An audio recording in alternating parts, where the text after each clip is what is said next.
Welcome back, ghouls and/or ghosts, to another sanity-dispelling, fishy-smelling episode of What Happened, the pop culture show that bores its damp claws deep into the darkest, most forbidden development stories. Since it's once again that very special time of the year, I thought it appropriate to enter the madness of the Lovecraft mythos and one of its most infamous video game adaptations. It's a terrifying tale of stubborn technology, a revolving door of publishing partners, and an arduous 7+ year long development cycle. So grab your faded notebooks and Yithian energy weapons as I answer the question, what happened to Call of Cthulhu: Dark Corners of the Earth? Dagon. Things start relatively sanely with AdventureSoft Publishing, a British company who mainly released the extremely British Simon the Sorcerer series of point-and-click adventure titles, which were largely attributed to father and son team Mike and Simon Woodruff. In 1998, the Woodruffs founded a dedicated development studio under AdventureSoft Publishing named Headfirst Productions, with the first game being, what else but Simon the Sorcerer 3D. After 3 games, it's about bloody time. Soon enough, though, larger, more unknowable ideas were forming on the edges of their minds, with family-friendly sorcery giving way to more arcane aspirations. Early into the development of Simon 3D, a designer by the name of Andrew Brazier created a Usenet thread on the alt.horror.cthulhu newsgroup simply titled, "What would you want to see in a Cthulhu computer game?" Yes, that typo is accurate. But thankfully, users understood the assignment and began a lively conversation about the things they'd like to see, including first-person perspectives, stealth gameplay, and even a multiplayer option. In issue 172 of Retro Gamer magazine, Andrew Brazier discussed how important he felt this early feedback had been. Back then, it was the easiest way to get in touch with dedicated fans, and I learned very quickly that mythos had a large and passionate following. I got a lot of good suggestions regarding what should or shouldn't be in the game, and even some suggesting the very idea of a Lovecraft video game was sacrilege. The challenge was to make something that would interest Cthulhu fans and also attract a new audience, plus ensuring the final game was actually fun to play. The idea of then crafting a game based on Lovecraft's writings had taken hold at Headfirst, and while getting Simon's first 3D adventure out the door would be their immediate priority, Headfirst co-founder Mike Woodruff had struck a deal with tabletop RPG company Chaosium to secure the official Call of Cthulhu license, affording the team access to a wealth of lore and imagery of which to draw upon. One slight issue with that, though, was finding appropriate material and scenarios within Lovecraft's writings which would translate well to video games. In multiple interviews, Andrew shared some observations on Lovecraft's writing, like this one from GameSpot. The original stories don't translate into a game that well because the main protagonists would tend, when confronted by a monster, to go totally insane, die of fright, or turn and run as fast as possible in the opposite direction. Whilst this is true in the mythos, it wouldn't make for a very interesting game. Active development on the project initially kicked off with Simon Woodruff stepping into the director's chair, and it's here where Dark Corners of the Earth took much of its early shape. Innsmouth became one of the main locales, and its residents became the main antagonistic force, at least in the early game, which was a given due to that famous and unnerving Innsmouther look. If you don't like it, just turn around and leave.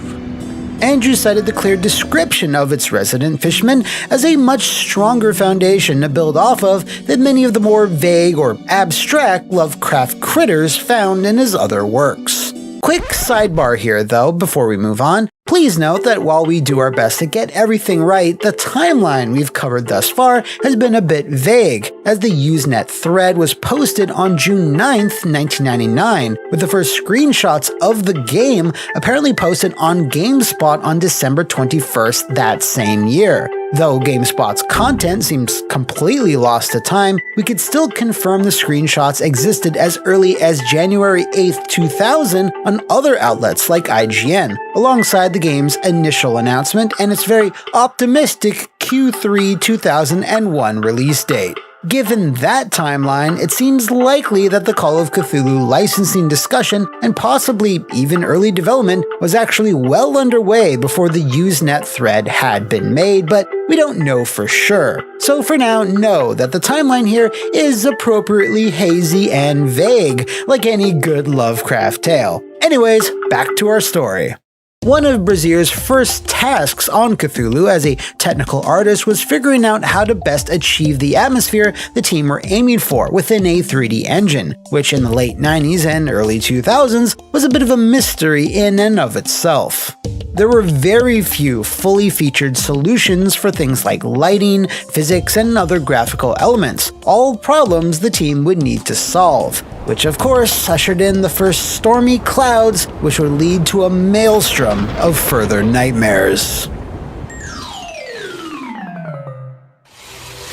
With the beginnings of Dark Corners of the Earth coming together, including the smart choice to increase atmosphere and immersion by dispensing with traditional HUD elements like health and ammo, Headfirst were able to attract their first publishing partner, tabletop game giant Ravensburger. After what was described in the Retro Gamer piece as a long, protracted negotiations period, the project was then shuffled off to one of Ravensburger's two video game publishing arms. The first of the two specialized in family-friendly titles. Yeah, I don't think that would have worked. So, the relevant duties fell on the second, Fish Tank Interactive, who published titles for the older crowd, including several I've never heard of, except for maybe Aquanox and Swine. But Headfirst started to run headfirst into technical problems, trying to bring their vision of a Lovecraftian world to digital life.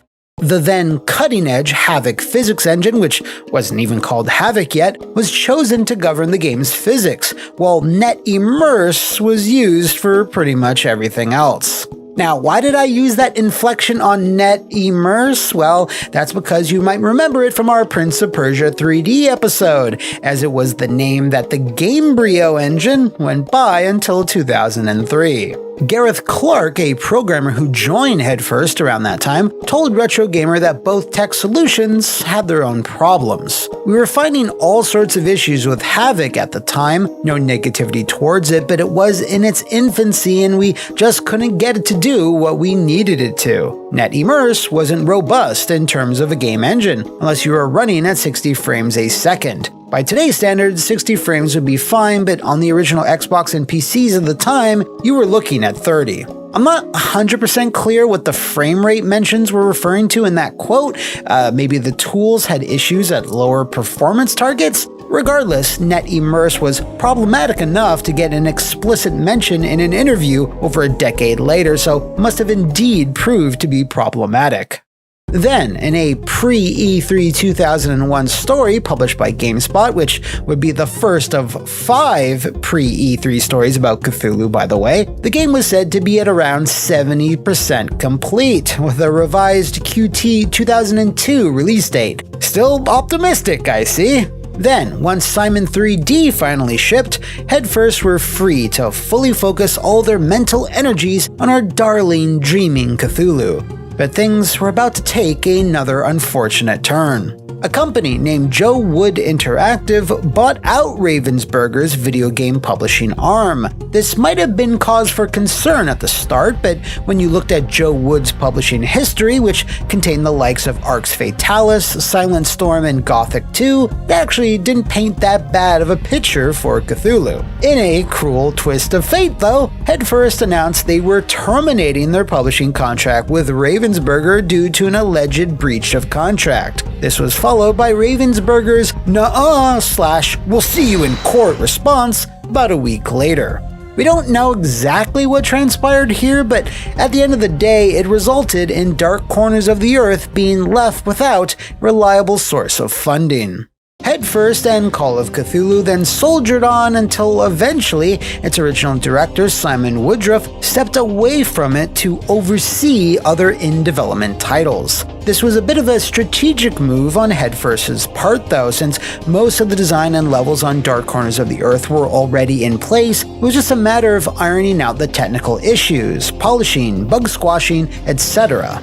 The studio decided to splinter off to start up future projects in the meantime, and the plan seemed to be going all in on Lovecraft. One of these future projects would be a direct sequel to Dark Corners named Call of Cthulhu: Destiny's End, which was targeted for both the PS2 and Xbox. It was more of a traditional third-person survival horror experience. Funnily enough, this wasn't even the original plan, as Destiny's End actually started life as a PS2 exclusive they were planning since 2002, subtitled Tainted Legacy, but then was retrofitted to become a sequel to Dark Corners, taking place some 80 years later.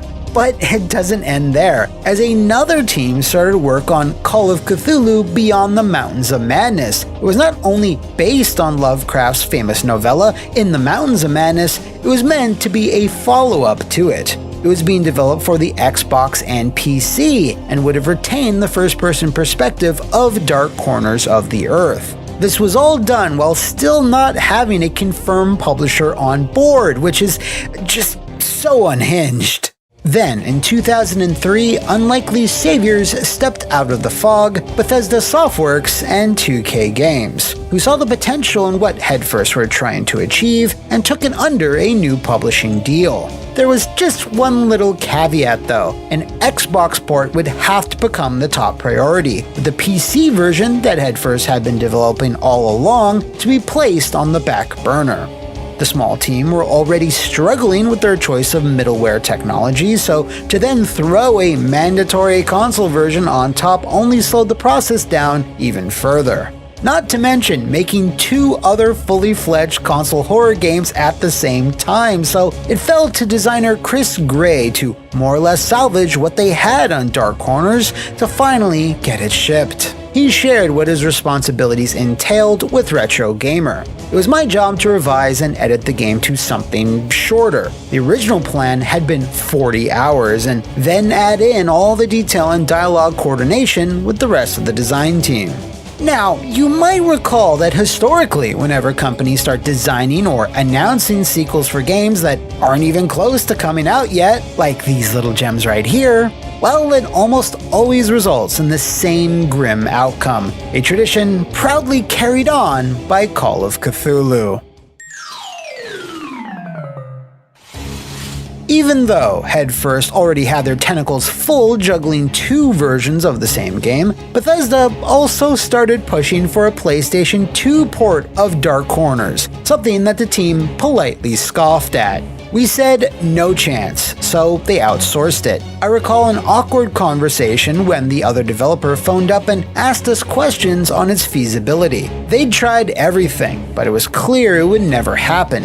It had half the memory of the Xbox, so the tech was just hopelessly compromised. So, due to all the tech problems and the skeleton crew left working on it, progress remained glacial on Call of Cthulhu. Time passed, the seasons changed, GameSpot continued publishing their yearly pre-E3 article on Cthulhu, until finally, during the last week of October 2005, and just in time for the Halloween spooky season, the game slithered onto store shelves. And I wish I could tell you it was a smash hit. I really do, but in reality, Cthulhu saw a very muted launch, which was a disappointment to pretty much everyone at Headfirst. In the Retro Gamer piece, Chris Gray recalled the team going down to a local game store and were shocked to see that not only were they not stocking copies of Dark Corners, the store clerk had never even heard of it. So the commercial success of Call of Cthulhu was therefore something of a dark, empty abyss, as I can't find any reliable sales numbers for it, which isn't a good sign. It was mentioned twice in 2K's SEC filings before vanishing completely during the quarter of its release, but beyond that, the only other figure I could find for the Xbox version was an unsourced just over 5,000 sales from a Eurogamer article. Headfirst's madness-inducing baby fared better critically, however, because while outlets did criticize the game's later half, which was largely composed of basic, kinda janky shooting sequences, frustrating stealth mechanics, and a litany of bugs, the dread-filled atmosphere, unique HUD-less perspective, well-written story, and the nail-biting chase through the Innsmouth Hotel were heaped with praise. The PC version was eventually released in April of 2006, though unfortunately didn't fix the issues critics had, and at the time of release some considered it to be even worse due to exciting new PC-only bugs. This was largely out of Headfirst's hands though, because this version of the game was primarily finished by a single employee, Gareth Clark. Jesus, no. Stop it, you crazy bastard. There was simply no money left to keep a full team on to polish it. He shared this anecdote with Retro Gamer. The PC version very nearly didn't happen, as I was practically the only person left in the building and hadn't been paid for months, but we couldn't stand it not coming out after years of work. Why was there almost no one left? Where did all the money go? Well, once Dark Corners bombed at retail, 2K and Bethesda had no interest in publishing either of the in-development sequel games. In Destiny End's case, it looks to have had more in common with RE4 than anything else, and Hip Games, the publishers of such PS2 classics as Stolen, Garfield, and A Dog's Life, seemed to be attached to publish it at one point, but I guess when the sales numbers, or the lack of sales numbers, came in for Dark Corners, they perhaps got cold feet themselves, and the deal fell through. So, somewhat inevitably, in mid-2006, Headfirst closed its doors, with many of its employees, like Gareth Clark, finding homes at other notable British studios. Nonetheless, Gareth leaves us with his happier thoughts on the game over 10 years on from its release, via Retro Gamer. It's without a shadow of a doubt my favorite game I've worked on because of the way the team gelled together and the original nature of it. No other game has had its longevity. Every year I see it in lists of top 10 games no one ever played or great games for Halloween. It's a bit of a curiosity, and in some respects I prefer that it was a commercial failure yet a cult success, because it shaped my enthusiasm for the industry. Fans have since tried to polish and fix the PC version in subsequent years, but it's still not quite there yet. And considering the love that many Lovecraft enthusiasts still have for it, Steam Spy numbers, which can admittedly be a bit inaccurate, do have it pegged at around 289,000 copies sold, so it makes me feel that this game is one that could use a little night dive. But the weirdest part about all of this, though, is the bizarre web of connections that have spread throughout multiple games that have featured the octopus-faced Old One. Frogwares, the makers of the Sherlock Holmes series, were contracted to develop another official Call of Cthulhu game back in 2014, only for the reins of development to be snatched away from them and be given to Cyanide Studios, who produced the very divisive 2018 title, which tried and failed to recapture the essence of Headfirst work. Even more bizarrely still, Frogware's own Lovecraftian game, The Sinking City, had a development and release that was so fractured I've covered it on the show before, which you can check out here. It just seems that regardless of the year or hardware, there's always a prevailing, cursed, fetid ichor that efflues out of the crustaceous, cacodemonical carnal house of Cthulhu game development, which is oh so very Lovecraft. If you know of any other tenebrous tales of game development, do let me know in the comments below, or enter the dark temples of my social media. See you next time, and thanks for watching!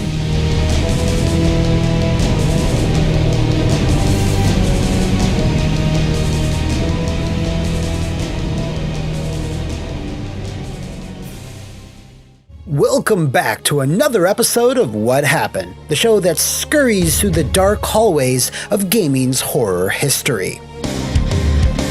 While we usually cover individual titles, this week we're turning our discerning bloodshot eyeballs to an entire franchise, and to be specific, a franchise that From Software shamelessly ripped off to produce Bloodborne. Now, this is a joke. Please don't hunt me down, Max.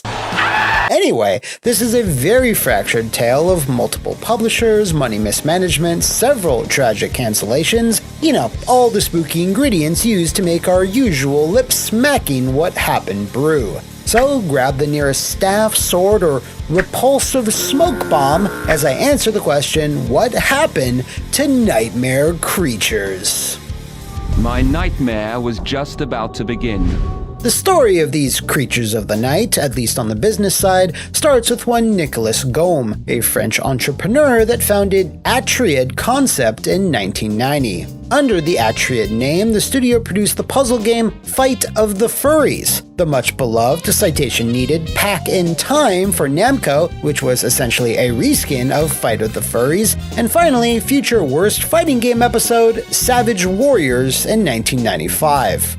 Shortly thereafter, Mindscape Entertainment bought out Atriad, where they were rebranded as Mindscape Bordeaux for about a year, only for Nicolas to re-buy the company back from Mindscape and were then rebranded once again to Callisto Entertainment. Then, in 1997, the studio produced two important titles, Dark Earth, which I've never played but have vivid memories of the box art for some reason, and our subject today, Nightmare Creatures. While Dark Earth was a post-apocalyptic adventure game with rendered 2D backgrounds, Nightmare Creatures was a fully 3D take on gothic horror, and unlike Dark Earth, made its way to consoles, namely the original PlayStation and later the Nintendo Ultra 64. Since the industry was rapidly changing at this time, hitting the PlayStation with a 3D action title just as it started dominating the market became a huge boon for Callisto, but was originally a very risky gamble for them. I spoke to Pascal Barret, the main creative force behind Nightmare Creatures, about his memories of working on the franchise, and he emphasized this point. We were at a pivotal moment in the industry where 2D games were getting old and 3D was not yet the future. We did bet on the 3D and wanted to start with a simple game to learn the ropes and create the tools. At the same time, we were all hot with the novel Anubis Ways by Tim Powers, and we started to imagine a simple action game involving sorcery in a gothic universe. By the way, the development title of the game was Gothic, and since we were fond of, now old, fantastic movies, we poured in zombies, werewolves, banshees, etc. Coppola's Dracula, which was the hottest thing in '93, had a heavy influence too. Now, reportedly, there was a very fierce bidding war for the publishing rights for Nightmare Creatures, as you'd expect for a game that melded the 3D action gameplay of Tomb Raider with the Atmos and monsters of Resident Evil. Callisto's former owners, Mindscape, had expressed interest in publishing, but it was Activision that won out in the end, back in the game with a pretty substantial marketing campaign. Even Sony Computer Entertainment stepped in to publish the game in Europe, which really helped increase Nightmare Creatures' visibility across the pond. Part of the reason the game was so in demand was that Callisto had developed their own 3D engine for Nightmare Creatures, which Pascal explained took a lot of trial and error.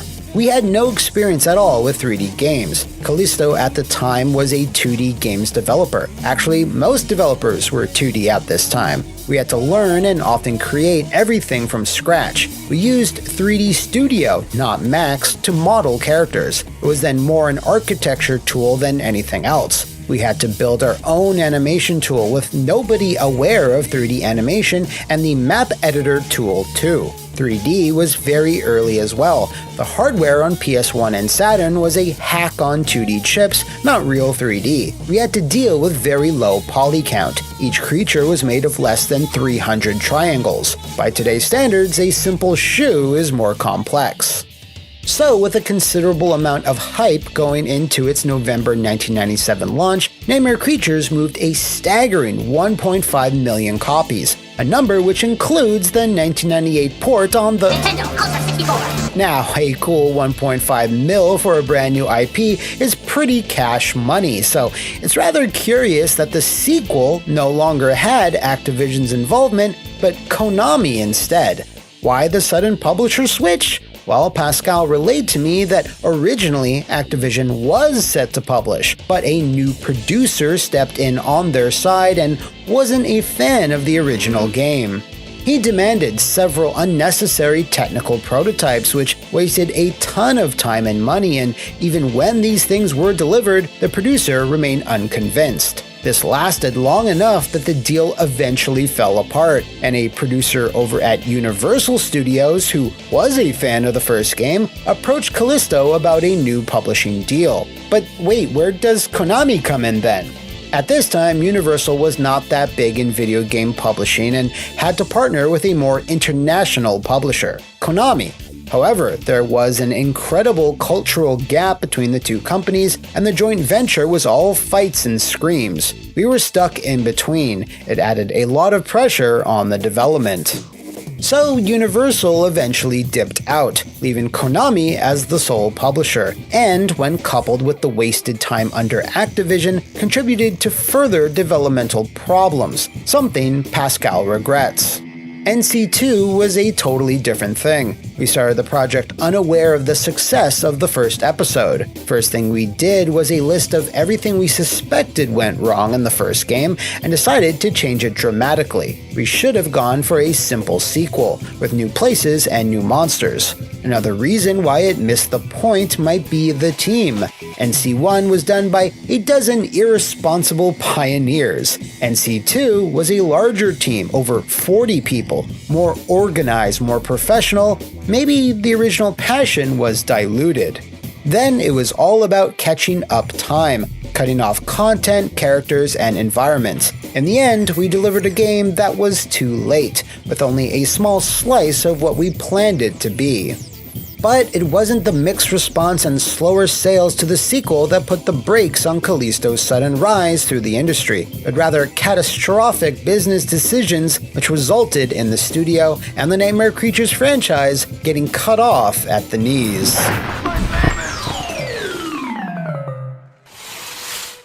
2000 was a big year. Callisto announced that there would be a Nightmare Creatures feature film, which absolutely never wound up happening. That I could make a whole sub-series about the video game movies that were never made. And that they decided, on a whim I guess, to acquire a whole entire American development arm.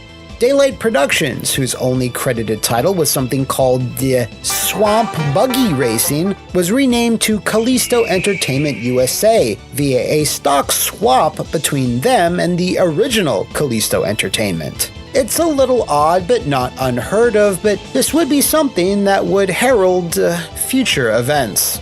2000 also saw the launch of Nightmare Creatures 2, but due to the soft sales of it and Callisto's other titles like Four Wheel Thunder and New York Race, financial strain was starting to build.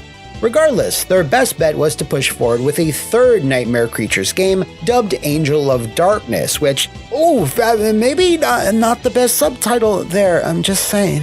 Which is probably one of the most tragic canceled games I've ever heard of. All we know is being made for 6th generation hardware, it had a female protagonist and took place in Prague. Pascal provided even more details, which makes the game sound even cooler.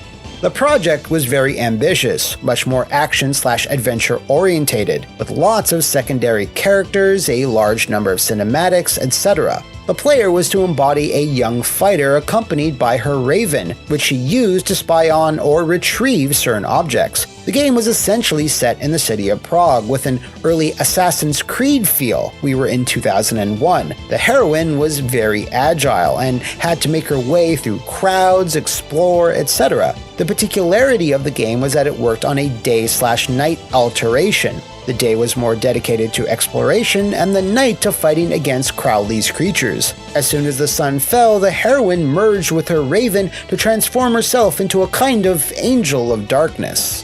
Yeah, that's right, you could have been able to anamorph yourself into a creature to fight the Nightmare Creatures. Concept art, animatics, and even some gameplay footage of Angel of Darkness has since survived, so it was pretty far along in development when everything, and I mean everything, came crashing down.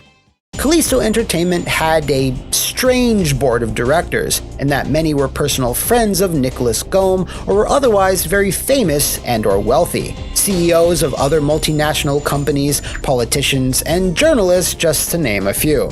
When the dot-com bubble burst in 2000, along with acquiring an American development firm, along with a movie deal that never happened, along with their titles no longer selling, well, it resulted in them pretty much being forced into compulsory liquidation. This catastrophic downturn in revenue was deemed so suspicious that regulatory authorities accused Callisto's managers of misinforming their stockholders, with everyone wanting to know where all the money had gone. No, I don't have your money here. It's in Bill's house. 270 individual stockholders then sued Callisto's higher-ups, a civil case which took until 2009 to finally wrap up, and oddly, after all that, every charge against Callisto was overturned, as it was determined there was no wrongdoing. Following that, Nicholas Gohm worked as an advisor for Codemasters from 2002 to 2005 before founding another company, Mimesis, which again saw heavy investment from prominent French business people until it hit it big with some social media game called Mamba Nation.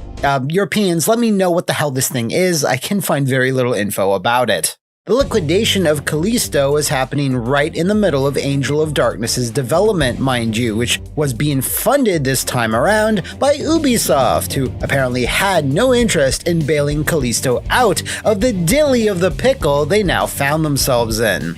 Pascal explained to me how this very nebulous time for the project played out, where the original version of Nightmare Creatures 3 died when Callisto did and was restarted from scratch under its new owners. The game was to have been published by Ubisoft, but when Callisto went into liquidation, they bought back the rights to the license, which they have held ever since. I joined Ubisoft Paris at that time precisely to continue working on the game, but different editorial choices led to the end, or rather the freezing of development. They didn't want a game that was too violent or too fantastic. I stayed about 4 years in Paris and worked on 2 different prototypes of the game, but neither went into production, unfortunately. To give me just a bit more insight into this process, I also spoke to Arthur Hugo, a concept artist who also worked at Ubisoft at that time, who was happy to detail his part on one of those early prototypes. The pre-production was focused on the main character and monster concept designs, before focusing on the first playable demo, but I don't think we had a narrative guy with us at that time. The NC3 project had several teams and several directors trying to make a convincing MVP, or minimum viable product. I was part of one of those teams, but ultimately Ubisoft asked the original creator of NC1 and 2 to work on it, who of course was Pascal. The early concept art you see here, done by Arthur, takes a more futuristic, almost biomechanical stab at the source material, and as stated, was one of several possible pitches various Ubisoft teams were experimenting with. Like Pascal said though, it seemed like Ubi higher-ups really didn't know how to make Nightmare Creatures fit into their mid-2000s gaming lineup, which was mostly composed of games rated E to teen, with perhaps 2005's Cold Fear taking one of their very few mature rated spots. Great. Just great. Regardless of the reason as to why Ubisoft didn't push forward with this sequel, it still sucks after all of that. The only other official Nightmare Creatures game we ever got was the standalone 2003 Java version, developed by Gameloft, who, at that time, were a mobile game-making factory, pumping out dozens of— oh wait, that's still true today. This really messy end to Callisto unfortunately seems to have left a thick, unlucky fog on the franchise for like the last 15 years. And while fans' hopes were rekindled when Spooky's House of Jumpscares developer Albino Moose announced plans for a reboot/remake in 2017, further news never came. That is until this past August, where they did unfortunately confirm on their Twitter that the project has been shelved, at least for now. We'll leave on one last comment from Pascal, which is typically cryptic. I'm obviously very attached to this license. I created this universe with my former colleagues Cyril Fontaine, Frédéric Motet, among others. I took enormous pleasure in drawing and giving life to these characters and creatures, and so I'm still a little frustrated not to have been able to go to the end of a possible sequel. But never say never. We don't know what the future holds. I can only say that the story isn't over. Wait and see.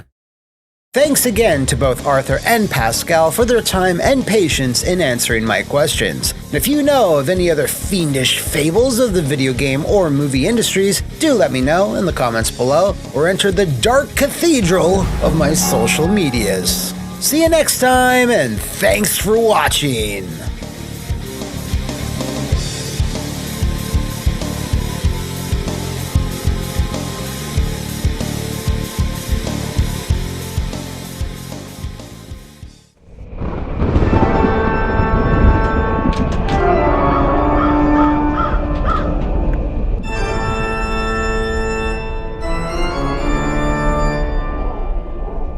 Welcome, my children of the night, to another chilling, thrilling, vampire-killing episode of What Happened, the show where we look through every nook and cranny for that sweet, juicy wall meat of troubled video game development.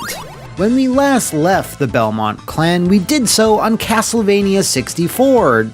Well, just Castlevania, a game whose problems stemmed from the awkward teen phase of going from 2D Gothic to 3D Gothic.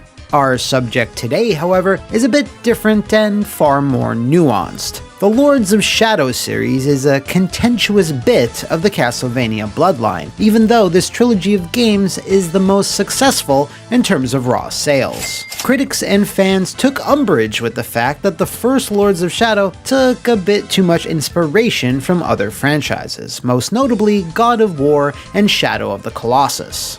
The technical prowess, art, combat, and storytelling were all there though, and the game was such a big success for Konami, they immediately contracted the Spanish developer, Mercury Steam, to continue the story of Gabriel Big D Belmont. These sequels manifested as Mirror of Fate and Lords of Shadow 2, one of the most controversial chapters in the Castlevania saga for several reasons, with some of them not even due to the actual game. So grit your teeth, grab your whip, and kneel down in front of this wall for like 10 seconds and let me whisk you away in order to answer the question, what happened to Castlevania Lords of Shadow 2?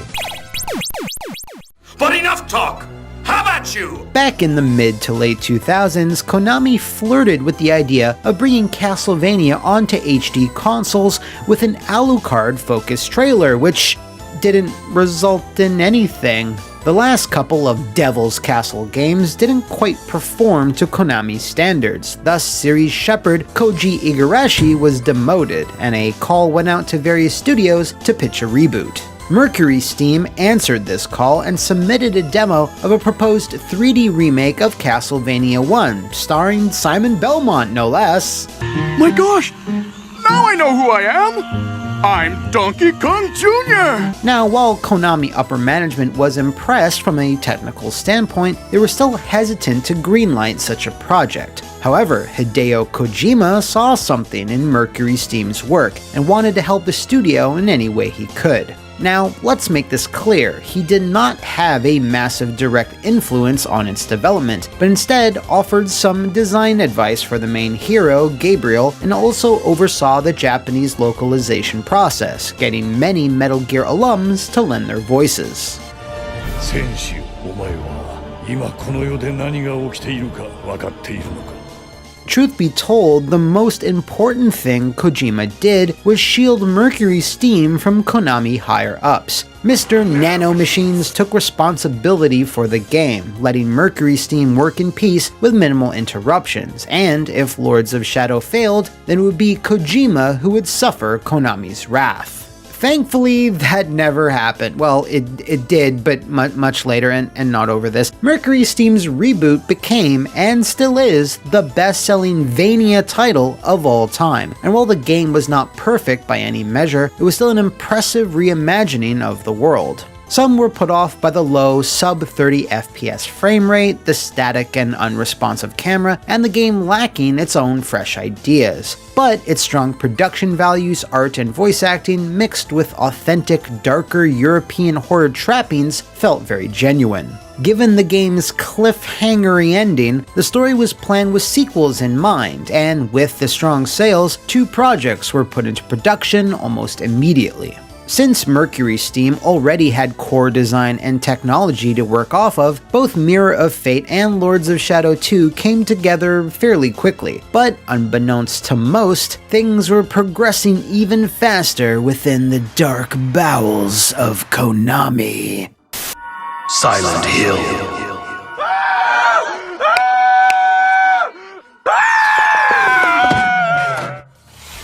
Kojima was incredibly busy working on Metal Gear Solid 5 and trying to fend off encroaching pressure and meddling from that Konami upper management. Despite some recent success, Konami were seeing even more success with pachinko and mobile games, and made on much smaller budgets than their current AAA slate. More on that later. Why are we still here? Just to suffer. With Kojima occupied, Konami had more say in Lords of Shadow 2's direction, but this wasn't the overbearing curse of death I'm sure you're all expecting. Konami Europe's Dave Cox, who had worked on Castlevania ever since Symphony of the Night and was the Lords of Shadow trilogy producer, spoke on this issue in a 2018 interview with Eurogamer. Because Mr. Kojima had associated himself with the project, it meant people in Japan weren't worried about a Western developer taking on such a big franchise. That really helped on the first game. On the second game, they had more oversight. There was more pressure involved because it was an important project for the company. There was a lot of expectation, but nevertheless, Konami as a company was supportive of its development staff, its teams, and its marketing people. I've got nothing bad to say about Konami, actually. I had a memorable 17 years working there. So while the higher-ups were more of, but still not a major factor, decisions were made to rectify the problems critics and fans had with the first game, but not all of them were the correct ones. The positives first. They unlocked the camera, giving the player full control at all times, which had the added benefit of feeling more distinct from God of War. They switched up the game's progression from a very linear, forward-moving adventure to letting the player explore 2 massive environments that were connected in multiple ways, each one hiding dozens of upgrades and gear. The graphics saw a bump, the combat was fleshed out even further, and lots of characters, new and old, were woven into the narrative. Unfortunately, the desire to stand apart from competitors resulted in the team taking some risks, which, while commendable, could have used a bit more thought and playtesting. The game instituted stealth as a new component, with Dracula needing to avoid certain powerful enemies along the course of his bloody quest. He does this by either cowering behind boxes, walls, and using his ability to transform into an adorable ratty. While certainly thematically appropriate, since in most fiction Dracula can anamorph into various creatures of the night, this change, though, was not well received by some. The main problem was that this was not finely tuned Metal Gear Solid stealth with nuanced alert phases and multiple ways to avoid an enemy. If you were seen even once, you had 0 options depending on the situation, and once caught, you'd have to start the entire encounter over from the beginning. Both Dave Cox and the game's director, Enric Alvarez, admitted in the same Eurogamer interview that while well-intentioned, these sequences were a mistake. The stealth sections are actually a small part of the game. Not even 6 or 7%, but some reviews made it look like that was all that matters. I never agreed with that. It was like the game was trash because a few sections weren't the best ideas in the world. I fully admit it. If I could go back in time, we would solve this in a different way. At the same time, the main course of the game is combat, exploration, and character development. So when I read some reviews focusing exclusively on stealth, I thought, hey, have you seen the rest of the game, which is 90% of it? That was a bit unfair. We were taking a risk. We were fully aware we were taking a risk, but clearly we were wrong. One of the things that exacerbated this problem further was that Mercury Steam front-loaded the game with a lot of these risks. After a short but impressive opening tutorial, you are then thrusted into the future where Dracula is in a very weakened state. A brief but awkward first-person section is then introduced, followed immediately by a stealth sequence, rat transformation, and instant fail states. Suffice to say, the game starts off very unevenly, let's leave it at that. The futuristic setting was another risk, and one many people weren't all that enthusiastic over. While this twist plays well as a shocking end credit scene, having 50% of a Castlevania game take place in industrial labs, warehouses, and sewers made it feel a lot like the dozens of generic action games flooding the market. One last mistake, although minor, lay in the story. Taken on its own, Lords of Shadow 2's narrative is filled with various plot holes, with some events, MacGuffins, and characters getting little to no explanation. That's because they expected fans to fill in these holes by playing through Mirror of Fate, which fleshed out these story elements. Lords of Shadow 2 just goes, assuming you played through the 3DS game or the HD version, which was released just a few months prior, and makes no attempt to catch up anyone who didn't. We call this the Kingdom Hearts effect. I don't understand what's going on. So you can see that Mirror of Fate, while solid, was a bit of a confusing release timeline-wise, and could have been better served focusing on a separate, unexplored pocket of Mercury Steam's rebooted universe, rather than being integral to fully enjoying Lords of Shadow 2's story. It's understandable that the team wanted to shake things up and not retread on what they did the first time around, and while they knew some fans would be taken aback, none of them anticipated the backlash that would befall Lords of Shadow 2 upon release. Dave Cox explained. It caught everybody by surprise. In hindsight, perhaps it was to be expected. Internally, the reviews within Konami were very positive. I would go and present the game to senior management in Japan, including Mr. Kojima, and got very strong, positive feedback. So yeah, it did catch us all a bit by surprise. It's not nice to be on the end of that kind of criticism, because you spend 2.5 years of your life working on something you really believe in and you're really passionate about. And when people don't like it, it's a bit of a kick in the teeth. But you have to accept it. You have to accept that a lot of people didn't like what we did. A lot of people did like what we did, though. The criticism we got on the game from the press was all of our making, honestly. That criticism certainly did result in lower scores over the first game, but they were not disastrous by any means. However, when you combine them with the game's unfortunate release window, February 2014, then that concretely hurt the game's financial potential. Despite releasing more than 3 months after the release of the Xbox One and PS4, Lords of Shadow 2 never saw an updated version to take advantage of those new consoles. This was another contributing factor as to why its sales weren't nearly as impressive at launch as they were for Shadows 1. Dollars were obviously being spent elsewhere. Pleasure doing business with you, sir. It's still one of the top-selling Castlevania games of all time, mind you. It just had a very long tail rather than a strong start. The game not getting this new lease on life wasn't all that surprising though, as Konami's business plan was in the middle of pivoting.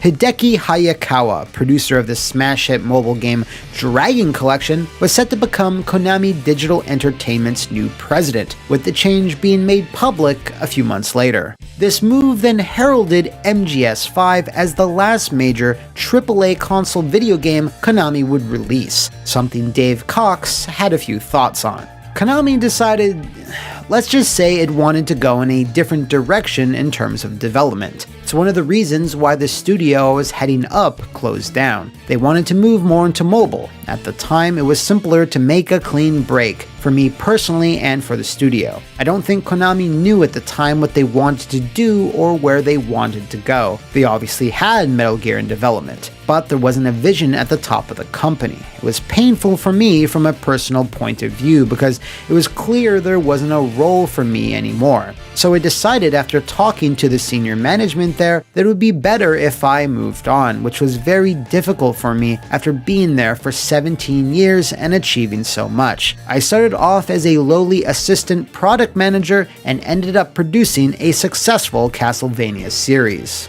Now, typically, our story might end there. A game came out, there were some issues, and the publisher decided to move on to doing, not much, actually. But then, just days after the game swooped into store shelves, an article was published in a Spanish newspaper, which cited an anonymous source who had worked at Mercury Steam. The former employee painted a very different and not very positive portrait of the studio, citing a workplace rife with discord, with many employees being unhappy due to Enric's alleged controlling, abusive nature. The article also claimed that due to Lords of Shadow 2's embarrassing, mostly negative reviews, that several walkouts and mass firings occurred or would be occurring at Mercury Steam as well. It was a company that was imploding from the inside out, and was only a matter of time before it closed its doors. I'm sure many of you out there remember this article, I sure did, but then I started looking into it and I couldn't find a whole lot of evidence to support its claims. There were never any mass layoffs or walkouts at Mercury Steam, something that almost always gets reported on. Secondly, if a particular person at the top is unpleasant to work with, typically there's multiple corroborating accounts like what we saw with Brendan McNamara. Not so here. Finally, 7 years on, Mercury Steam is still releasing titles and working with various publishers, so it's business as usual.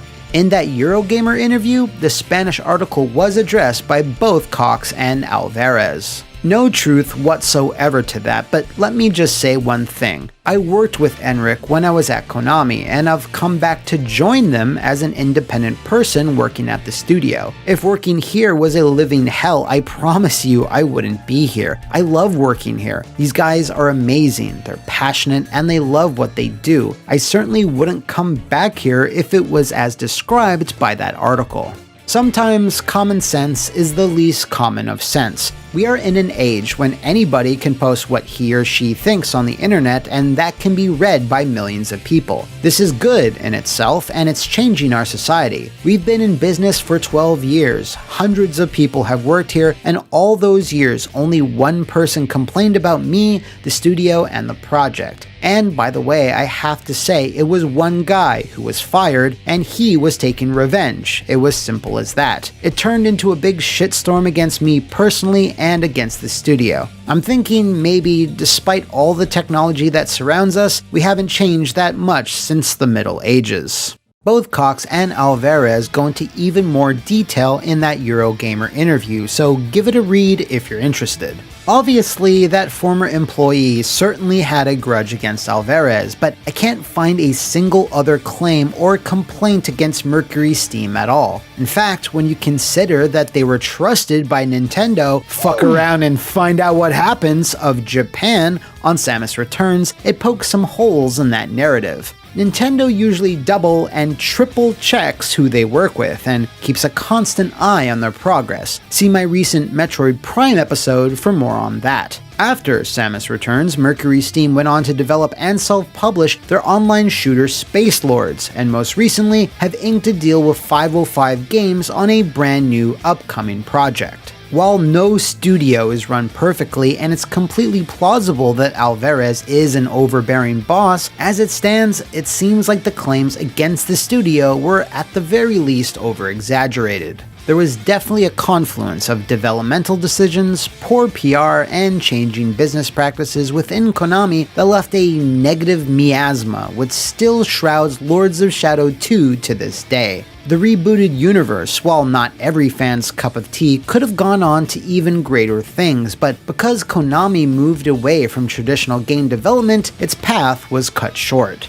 Nowadays, aside from the surprisingly solid Netflix show and a few collections, He shouldn't die. Yes, fuck you. the Vampire Killer has seen little use over the last 7 years.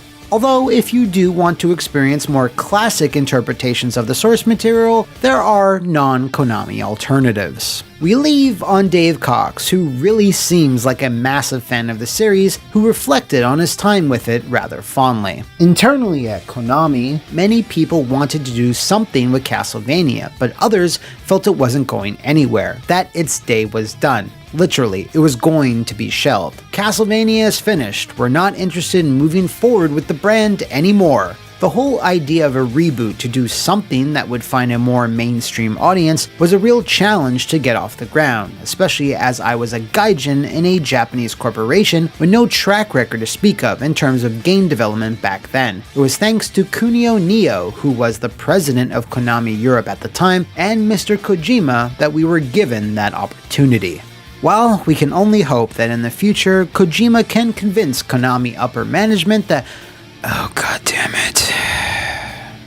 If you possess any knowledge of other video game or movies with cursed development cycles, howl them out in the comments below, leave a cryptic message on my Twitter, or swing your way over to the Flophouse VIP Patreon castle and become a big boss and nominate the subject you'd like me to drain the blood of in a future episode. See you next time, and thanks for watching.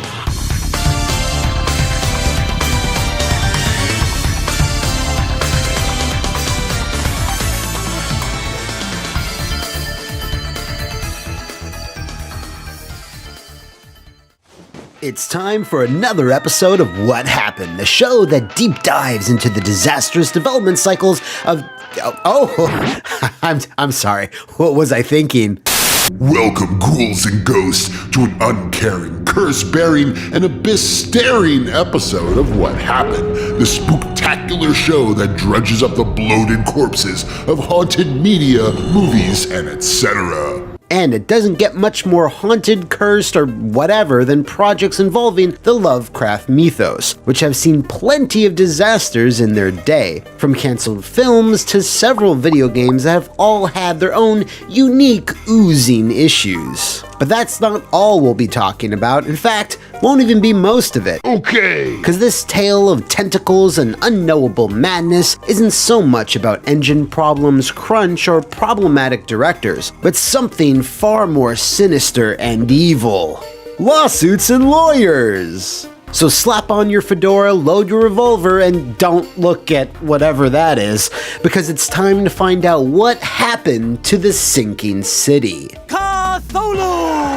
Focus Entertainment, publishers of the finest in European focused entertainment such as cycling, rugby, and Sherlock Holmes, announced in 2014 that they had acquired the license for an official Call of Cthulhu video game, which would also contain elements from the pen and paper RPG based off the famous Lovecraft short story.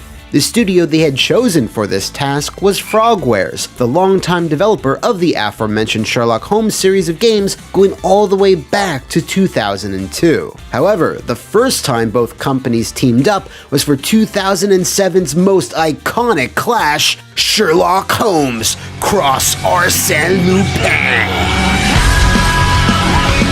Frogwares was founded by a number of French expatriates who had set up the studio in Kiev, Ukraine back in 2000, whereas Focus Entertainment was always based in Paris. Now, you'd think an announcement about a new officially licensed horror game using the title Call of Cthulhu, which would have stirred up images of the masterful and legendarily unfinished dark corners of the earth, would have been a big deal. But you'd be wrong. It was done via a random tweet from Focus's Twitter account, posted alongside a few vague pieces of concept art. So while it was light on details, one thing was hammered home. The game was very, very early on in its life, because Frogwares still had 9 months of development to go on their then current Sherlock Holmes game, Crimes and Punishment. This then resulted in few, i.e. absolutely zero updates for the remainder of 2014. 16 months later, and Cthulhu remained dreaming deeply, as nothing was going on, publicly at least, in the world of Lovecraft video games. But dark things were still stirring underneath the surface. May 2015, in an announcement most gamers wouldn't have noticed or even cared about, the license to publish Sherlock Holmes video games changed hands, going from Focus Entertainment to Big Ben Interactive. Quick side note here, despite being named after the giant British clock thing, this is yet another Paris-based company, which is a load of bollocks, isn't it? Anyway, while this may have seemed like an unrelated handoff, it absolutely threw a monkey wrench into everyone's plans. Frogwares had exclusively worked on the series for over 13 years, so Big Ben obviously wanted to lean on their experience going forward. Not only that, since Frogwares is an independent company, they could work on whatever they wanted, and thus some type of deal or compromise was made between all three entities. Frogwares had even started the next Holmes game by the time this deal was made, in addition to Call of Cthulhu, and would eventually release that new entry, The Devil's Daughter, in June of 2016. What this essentially boiled down to was that Call of Cthulhu was making slow but steady progress, while Frogwares was hitting the milestones of their Holmes games. When that license changed hands, Frogwares went with it, and since Cthulhu had only just wrapped pre-production and early tests were just getting started, Focus Entertainment could shift the game over to another studio if they wanted, which is exactly what they did. Guess he didn't see the killing blow coming. In February of 2016, they announced that Call of Cthulhu, the official game, wow, that subtitle is just as good as Dark Corners of the Earth, isn't it? Was looking to instill fear on the PS4, Xbox One, and PC by the end of 2017. As for the new architects of this madness, well, that would be Cyanide Studios, yet another French developer responsible for literally 337 different cycling games, the Styx series, as well as Blood Bowl. Now, there was certainly a pivot in the direction at this time, with Cyanide saying that the game would now lean much more towards the pen and paper RPG style in lieu of the investigative elements promised earlier. Frogwares, meanwhile, were free to take what they had done, especially on the technology side, to craft their own unique tale inspired by Lovecraft. That sounded better in my head. As such, Frogwares, only 2 months later, announced The Sinking City, an open-world horror game that was, without a doubt, the company's most ambitious title yet. While it didn't technically have the official license, it was hard to notice either way. You played as Charles Reed, a grizzled detective sent to a dreary northeast burg to investigate the slimy goings-on, which is the premise of 90% of all Lovecraft adaptations anyway. Perhaps in a bid to make up for the lost time in development on Cthulhu, and to make up for the dearth of staff required to craft an open city, Frogwares developed their own tool which could build entire city blocks with a few clicks, which would help lay down the foundation for the charming city of Oakmont, Massachusetts. But unlike your Vice Cities or your Romes, Oakmont had one key difference that the title points to right off the bat. The city was perpetually underwater. Frogwares was very open regarding the development of the game, posting consistent video updates on the characters, technology, weapons, and missions. Unlike the Sherlock Holmes games, this is going to be an action horror adventure featuring gunplay, traps, skill trees, and monster killing, in addition to the investigative and narrative elements that they had been honing for years. It was also going to be the studio's first foray with Unreal Engine 4, as their last few games, including The Devil's Daughter, were all running on Unreal 3. Now, like many other titles, when you switch to the newest Unreal, there's going to be headaches getting it to work smoothly across all machines, as well as mitigating things like pop-in and texture loading. So if you've heard or experienced poorly performing Unreal 4 games, you can assume all the above applies here. Yeah, sorry about that. The game's original release date was scheduled for mid-March of 2019, but was delayed a further 3 months until June for 2 reasons. 1, to add additional technical polish, and 2, to avoid much bigger competition.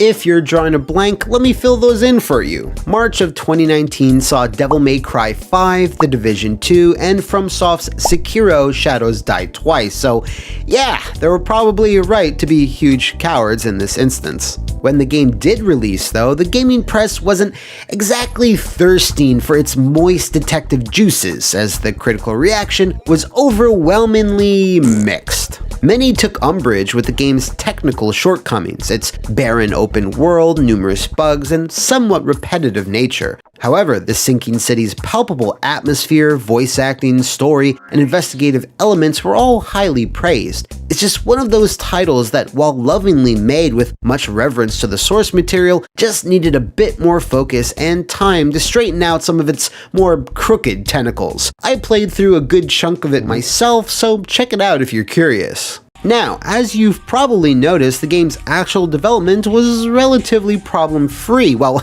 problem-free when you're talking about what happened, of course, but it's here, after the game's release, where a creeping terror starts to settle in. 2 months after the initial launch, a Nintendo Switch version of the game was released, but this time, curiously, without Big Ben Interactive's logo. Shortly thereafter, all of Frogware's past Sherlock Holmes titles under Focus were removed from digital storefronts, as their license for those particular games had expired, and Focus was fine with letting them sink back into the ether, but Frogware's was not. They then bought back those rights themselves with no help from Big Ben and resubmitted them for certification to Valve, Microsoft, and Sony. Now, this was most likely due to the somewhat fluid nature of the Sherlock Holmes IP, which sometimes varies between being public domain or not, but Frogware's CEO, Weil Amur, was pretty clear in what was going on. Frogwares is now a developer and a publisher too, and that means we are moving on with optimism. We have always been the sole owners of our game. Focus has never been a publisher in the true sense of the term. It's very important to draw a line between licensees and publishers because they are very different. A traditional publisher is usually an investor which holds the rights to the IP they sponsor. This was absolutely not the case for us and the licenses we have worked with. We have always been the sole owners of our games and the only ones to ensure the financial risks. So that was Frogware's view, but unfortunately it was not a view shared by the publisher, I mean the licensor of Sinking City, Big Ben Interactive. Oh, right, hold on a minute, but during all of this, Big Ben changed their name to Nacon for whatever reason, because this story isn't confusing enough, I guess. Over the course of 2020, Frogwares re-released more of their older Sherlock titles, but come August, the Sinking City also sunk even further beneath the waves, vanishing from all digital stores. Meanwhile, new physical copies were being delivered to brick and mortars without Frogware's name on the packaging, instead being demoted to a technical partner in the credits. That can't be legal, can it? On Frogware's website, a lengthy blog post summarized the situation in no uncertain terms. Since the release of The Sinking City, we've been involved in legal battles with Big Ben Interactive / Nacon over the title. In 2017, we signed the Sinking City contract as a licensing agreement with Big Ben / Nacon, 2 years after the start of production. In exchange for a financial contribution to the development, we gave them the right to sell and commercialize the game on 4 platforms: Xbox One, PS4, Steam, and later the Epic Games Store. The intellectual property would still belong to Frogwares, which has always been the only producer and owner of its games, including The Sinking City. We signed the deal on those terms and we would receive part payments for each production milestone completed, then a share of revenue starting at the first euro or dollar. So all was well until the collaboration started. During production, BBI / Nacon was hundreds and hundreds of days behind in payments in total, each sum due on average being 40 days late, while our milestones were always on time and approved by the licensee. We had to issue formal notices multiple times so that we were able to receive the money that was owed to us. This is why the Switch version was self-published by Frogwares and remained online while all the other versions disappeared. See, Frogwares was so unhappy with Nacon they wanted to break their contract and to buy back the distribution rights to the other versions and self-publish them from then on out, but Nacon was having none of it. In fact, Frogwares alleged that Nacon demanded they hand over their source code and supply it to another studio to help them craft their own game, which was against the TOS of their contract, and that's not even the half of it. Frogwares also cited multiple other violations, all of which tried to present the sinking city as Nacon's IP, even though it wasn't. Link to this blog post in the description below. Whew, it's some wild stuff.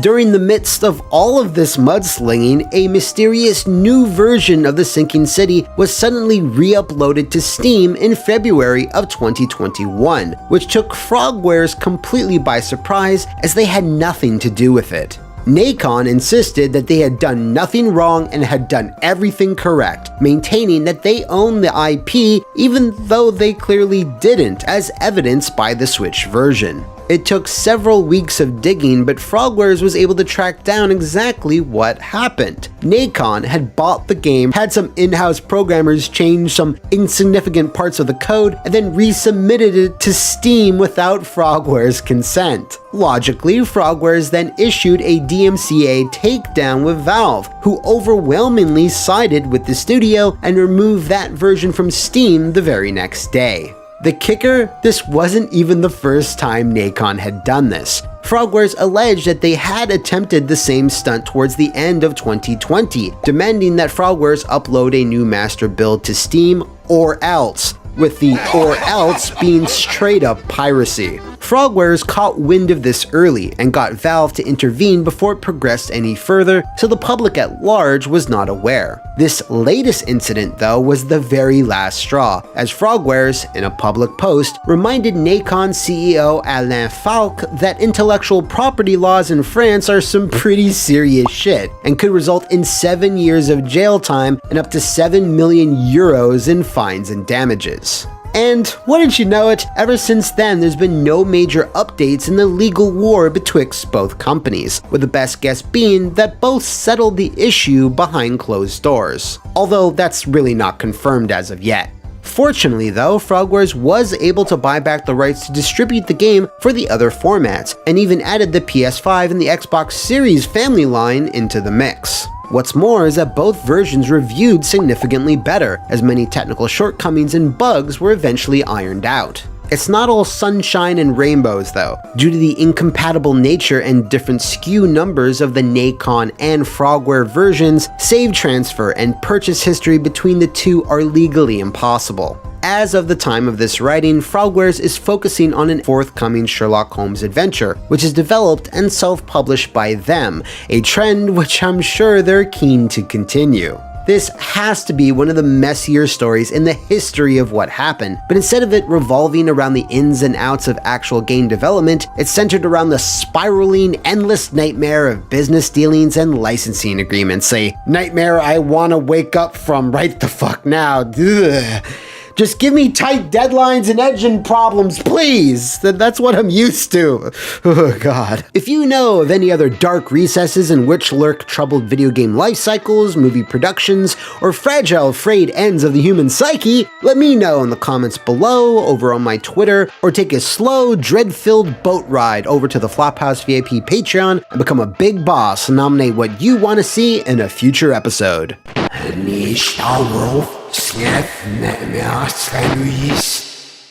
I searched and I searched as I climbed up the wall, and then I started to fly, I went in deeper. Let it get to me, I'm just gon' creep down Pumpkin Hill, I got to find my lost piece. I know that it's here, I sense it in my feet. The great emerald's power allows me to feel. I can't see a thing, but it's around somewhere. I gotta hold my head, I have no fear. It probably seems crazy, a graveyard theory. A ghost try to... Hello and welcome to another spookily authentic and incredibly photogenic episode of What Happened, the show that turns its lens to video games and movies with horribly haunted productions. That's 2 photography references in the opening 10 seconds there, people. Do try to keep up. With that said, this week we'll be roaming the creepy, ghost-filled hallways of the Fatal Frame franchise, and more specifically, the most troubled and least played entry, Fatal Frame Mask of the Lunar Eclipse, or just Fatal Frame 4 if you want to keep this nice and short. Now, if you're like me, and I know I am, you're a massive coward, so to shed some light on this particularly cursed game in the series, I've enlisted Rad of House Nitro to help me navigate this terrifying land of wind and ghosts. which I've actually had quite a bit of experience in. Thanks for having me on, Matthew. Don't call me that! Anyway, I can hear some of you scratching your heads out there. If you've never heard of Fatal Frame 4, there's a good reason. It's the only entry in the entire franchise that has never left Japan, and the reasons for this are varied and mysteriously mysterious. What we do know is that it comes down to a veritable war of words between Nintendo and Koei Tecmo, which are the co-owners of the IP. Well, they were the co-owners of the IP until I don't know, a few months ago. Anyway, they didn't get along too well on this project, and Suda51's Grasshopper manufacturer wound up being stuck in the middle, and we all lost in the end. So grab the camera obscura, put on your cutest outfit, and rev up your little girl trot! It's time to find out what happened with Fatal Frame 4. A ghost? It's 2005, and the third entry in the series, The Tormented, or Zero, voice of the tattoo in Japan, is met with somewhat of a muted response in its home country, selling an approximate 54,000 copies when all was said and done. Nintendo was busy courting developers for the upcoming Wii. With the plateauing sales of the last entry on the PS2, Tecmo decided to shack up with Nintendo, who took a vested interest in the Fatal Frame franchise, co-funding future entries as long as they stayed exclusive to their hardware. It was an easy choice to make at the time. Some of the financial burden of development and marketing is taken off of Tecmo, and their franchise gets exposed to a whole new demographic. The problem is that there were two brand new console launches coming up, the Wii and the PS triple ballin', while it left Tecmo with not a whole lot of staff to throw at Fatal Frame, thus they sought out a smaller studio to help co-develop. They landed on the aforementioned Grasshopper manufacturer, who had already put out a number of horror-adjacent games, none more famous and or baffling than Michigan Report from Hell. No, I won't stop talking about this. Oh my god! Seriously though, Goichi Suda's work on Killer 7 is what most likely caught Tecmo and series creator Makoto Shibata's eye. The game's unsettling atmosphere, dialogue, and its mix of third-person exploration and first-person combat was a perfect fit for Fatal Frame. Tecmo made Suda an offer, several offers in fact, to co-direct and write the new chapter in the Camera Obscura's history. And of course, Suda said no. Seriously, like this is actually just my favorite aspect to this whole story. Yo, do you want to help us make a new entry in this well-regarded franchise? Yeah, no, I'm good, actually. Okay, well, what Suda actually said when asked why he initially turned it down was, I don't like horror games. There's a very small chance I'll make horror games in the future. You see, the director, Makoto Shibata, can see real ghosts. When he makes Fatal Frame, he simulates a real ghost experience like in the game. I don't want to make a game like that. When he found out that they were targeting the Wii, however, he decided that would at least be interesting and provide opportunities to do something fresh. So he signed on the dotted line. In blood, no doubt. One small issue though, he needed to finish No More Heroes first, which he was set to direct at the time. If everything had gone without a hitch, Fatal Frame 4 might have wound up releasing on the Wii much closer to its original launch, rather than a year and a half later. Now, you'd think a two-way development dynamic plus Nintendo looking over everyone's shoulder would make for a complicated life cycle, but that doesn't seem to be the case. From what I could dig up, things went relatively smoothly between Grasshopper and Shibata's teams, although perhaps not every choice they made was for the best. The game was set to be a prequel to the very first Fatal Frame, taking place some 10 years previous, but like all entries in the series, the story was meant to be standalone. Both teams sought to change up the formula as much as possible, but without deviating from what players expected. The camera was brought in much closer and ditched a lot of the static angles that harkened back to early survival horror games, which in turn made for a much more intimate setting.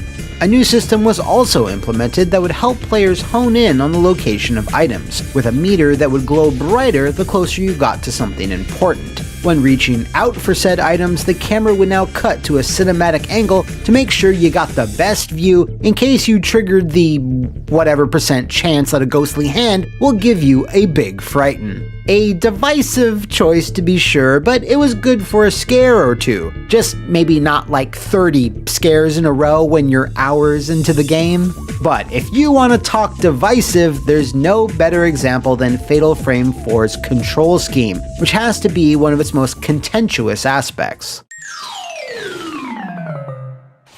Now, if you have the Wii Remote and nunchuck in your hand and your in-game avatar has some type of item like a gun or say a flashlight or camera, how do you visualize that item being controlled? If you said, well, you wave the remote around and the IR sensor detects a crosshair or focal point, leading to a fluid feeling of movement. Whoa there, nerd. Let me stop you right there to tell you just how wrong you are. Despite numerous light gun games, first-person shooters, or even other survival horror titles on the Wii, Fatal Frame 4 tried to do something different. When I say different, I mean clumsy and awkward. Moving the control stick left and right steers your character and thus their hand, while tilting the Wii Remote slightly up or down, which uses the motion-sensing gyros and not the IR sensor, controls your flashlight vertically. This is incredibly slow and cumbersome and just feels wrong when you're holding an object in your hand that's shaped like the object you're holding in the game. Now, throughout every interview I could find, there hasn't been a 100% crystal clear reason as to why they felt this control scheme should be the only one available. Longtime series producer Keisuke Kikuchi did touch upon it in a Japanese interview. The flashlight, which illuminates the dark rooms, is an item that is essential for further raising the feeling of fear. And when I saw the Wii Remote for the first time, I felt that it was a really good fit. From there, as a result of much trial and error, we decided not to use pointing, but rather the motion sensor, raising and lowering the remote, which I thought was the most realistic way of control, like you were really holding an actual light. Moreover, the feeling of operating it using the Wii Remote and nunchuck, holding a controller in both hands, had more of a sense of realism than conventional controllers, which adds to the fear. I mean, I guess this is merely my own reasoning here, but I feel they did not go with pointer controls because it simply would have felt too good and responsive. You know how using the IR sensor makes RE4 a cakewalk? You're popping Ganado's heads from across the map and it feels awesome and Leon's the best? That's not what they were going for here. Fatal Frame games are, by design, slow, dread-filled slogs through haunted locations, where things are kept at a deliberate pace to heighten the tension. Kinda like how tank controls are a handicap that ensures that the player can never be too competent in dodging enemies. While I personally respect the team's vision in keeping a particular tone and pace for their horror game intact, not giving players a secondary control option is never the right move.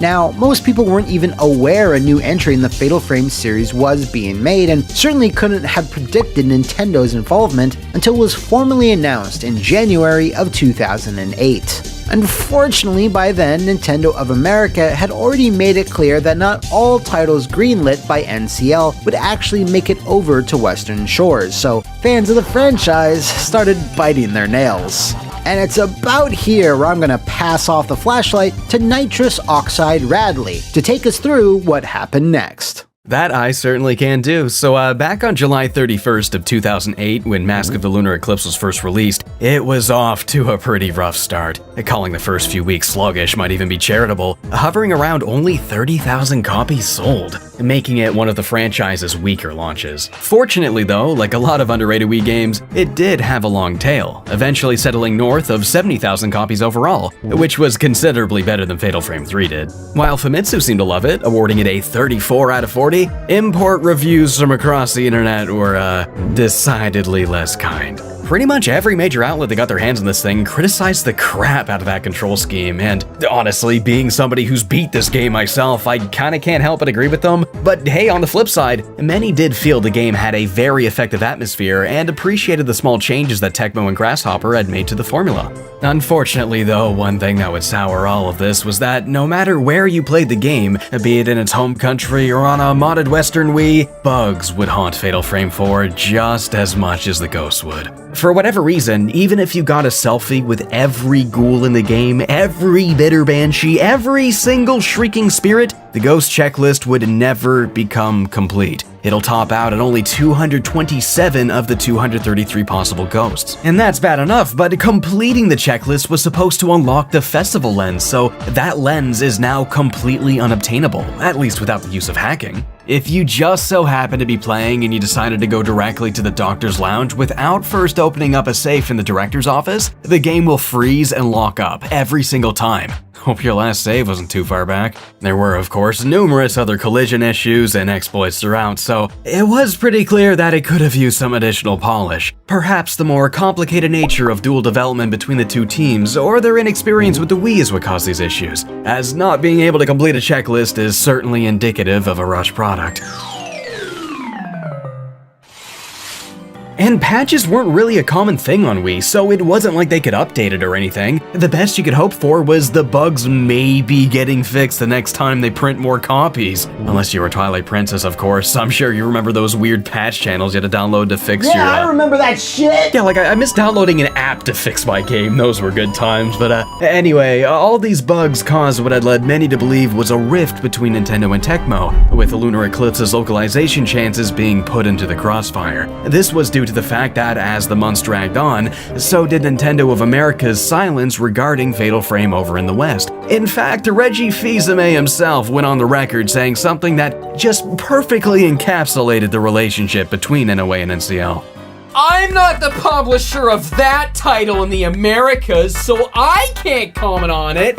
I don't even know if it has a publisher. What are you asking me for? I'm Reggie. Leave me alone! But shouldn't you have known, Reggie? I mean, the publisher's kind of the company you work for. This is yet another classic example of both sides of Nintendo not properly communicating with one another, but it probably goes even deeper than that. With so many bugs being documented and criticism against the control scheme all coming out of the press following the Japanese launch, it's very likely Nintendo had spoken to Tecmo about fixing all of these issues before they would consider a Western release. In fact, a number of articles around 2008 and 2009 cited this as the main reason holding the game back, with Tecmo apparently refusing to do so, as they didn't want to pony up for the additional development cost. Likewise, there were also rumblings that despite ordering the fixes to begin with, Nintendo were against paying for them as well, so the whole thing came to a big dumb stalemate with neither company willing to budge. It would seem we have reached an impasse. What an absolute non-reason for a game to never get localized, because nobody wanted to pay to fix it. Yeah, I agree with that. But it fits the narrative, because both companies publicly kept putting the onus on the other, hoping fans would simply complain the game into English existence. I mean, check out Tecmo's official response. Nintendo holds the publishing rights to Fatal Frame Wii, which was developed by Tecmo and Grasshopper Manufacture. Nintendo of America has since decided not to publish the title in North America. Consequently, the title will not be released in this territory. As the owner of the IP, Tecmo feels very unfortunate that the fans of the series in North America will not have a chance to play the game, but respects the final decision made by Nintendo of America. Now, we also can't forget the fairly big landmass known as Europe. Official French Nintendo magazines featured Fatal Frame Wii in upcoming release lists and even ran a full-page ad announcing it was coming, to only then retract everything a few weeks later, chalking it up to a printing error. Yeah, it's almost like Nintendo of Europe accidentally mentioned the shitty uncle or something, and everybody else in the family tells them to zip it. Right? Wow, that actually hits close to home. So with no resolution coming, fans took it upon themselves to localize the game some 2 years later, which, while not perfect, is literally the only option if you're keen to read dozens of depressing notes left by the dead. What's weird though is that Nintendo and Tecmo's relationship didn't diminish over this, but strengthened. Hell, they had already allowed Zero Suit Samus and Luigi costumes into the game, and only continued to collaborate in the years to come. They then produced Spirit Camera for the 3DS, a Project Zero 2 remake, which did go on to haunt Europe. And of course, Fatal Frame Maiden of Dark Water for the Wii U, which no one played, which is why it's getting released on all modern formats later this month. Hey, how about that? So whatever the deal was, co-bipartisan ownership of the franchise shared between two companies seems to have loosened up, so it's very possible a full HD collection encompassing the entire franchise might be in the cards, and perhaps Mask of the Lunar Eclipse will be available officially in English for the first time ever. Hey, we can only hope. Radley, don't call me that. Where on the internet do you dwell? My name is James, and you can find my YouTube videos on... Excellent! And if you out there know of any other games or movies filled with the spookies that you'd like me to take a look at, let me know in the comments below, over on my Twitter, or take a reasonably paced girl trot over to the Flophouse VIP Patreon and become a big boss to nominate what you'd like to see in the future. See you next time, and thanks for watching!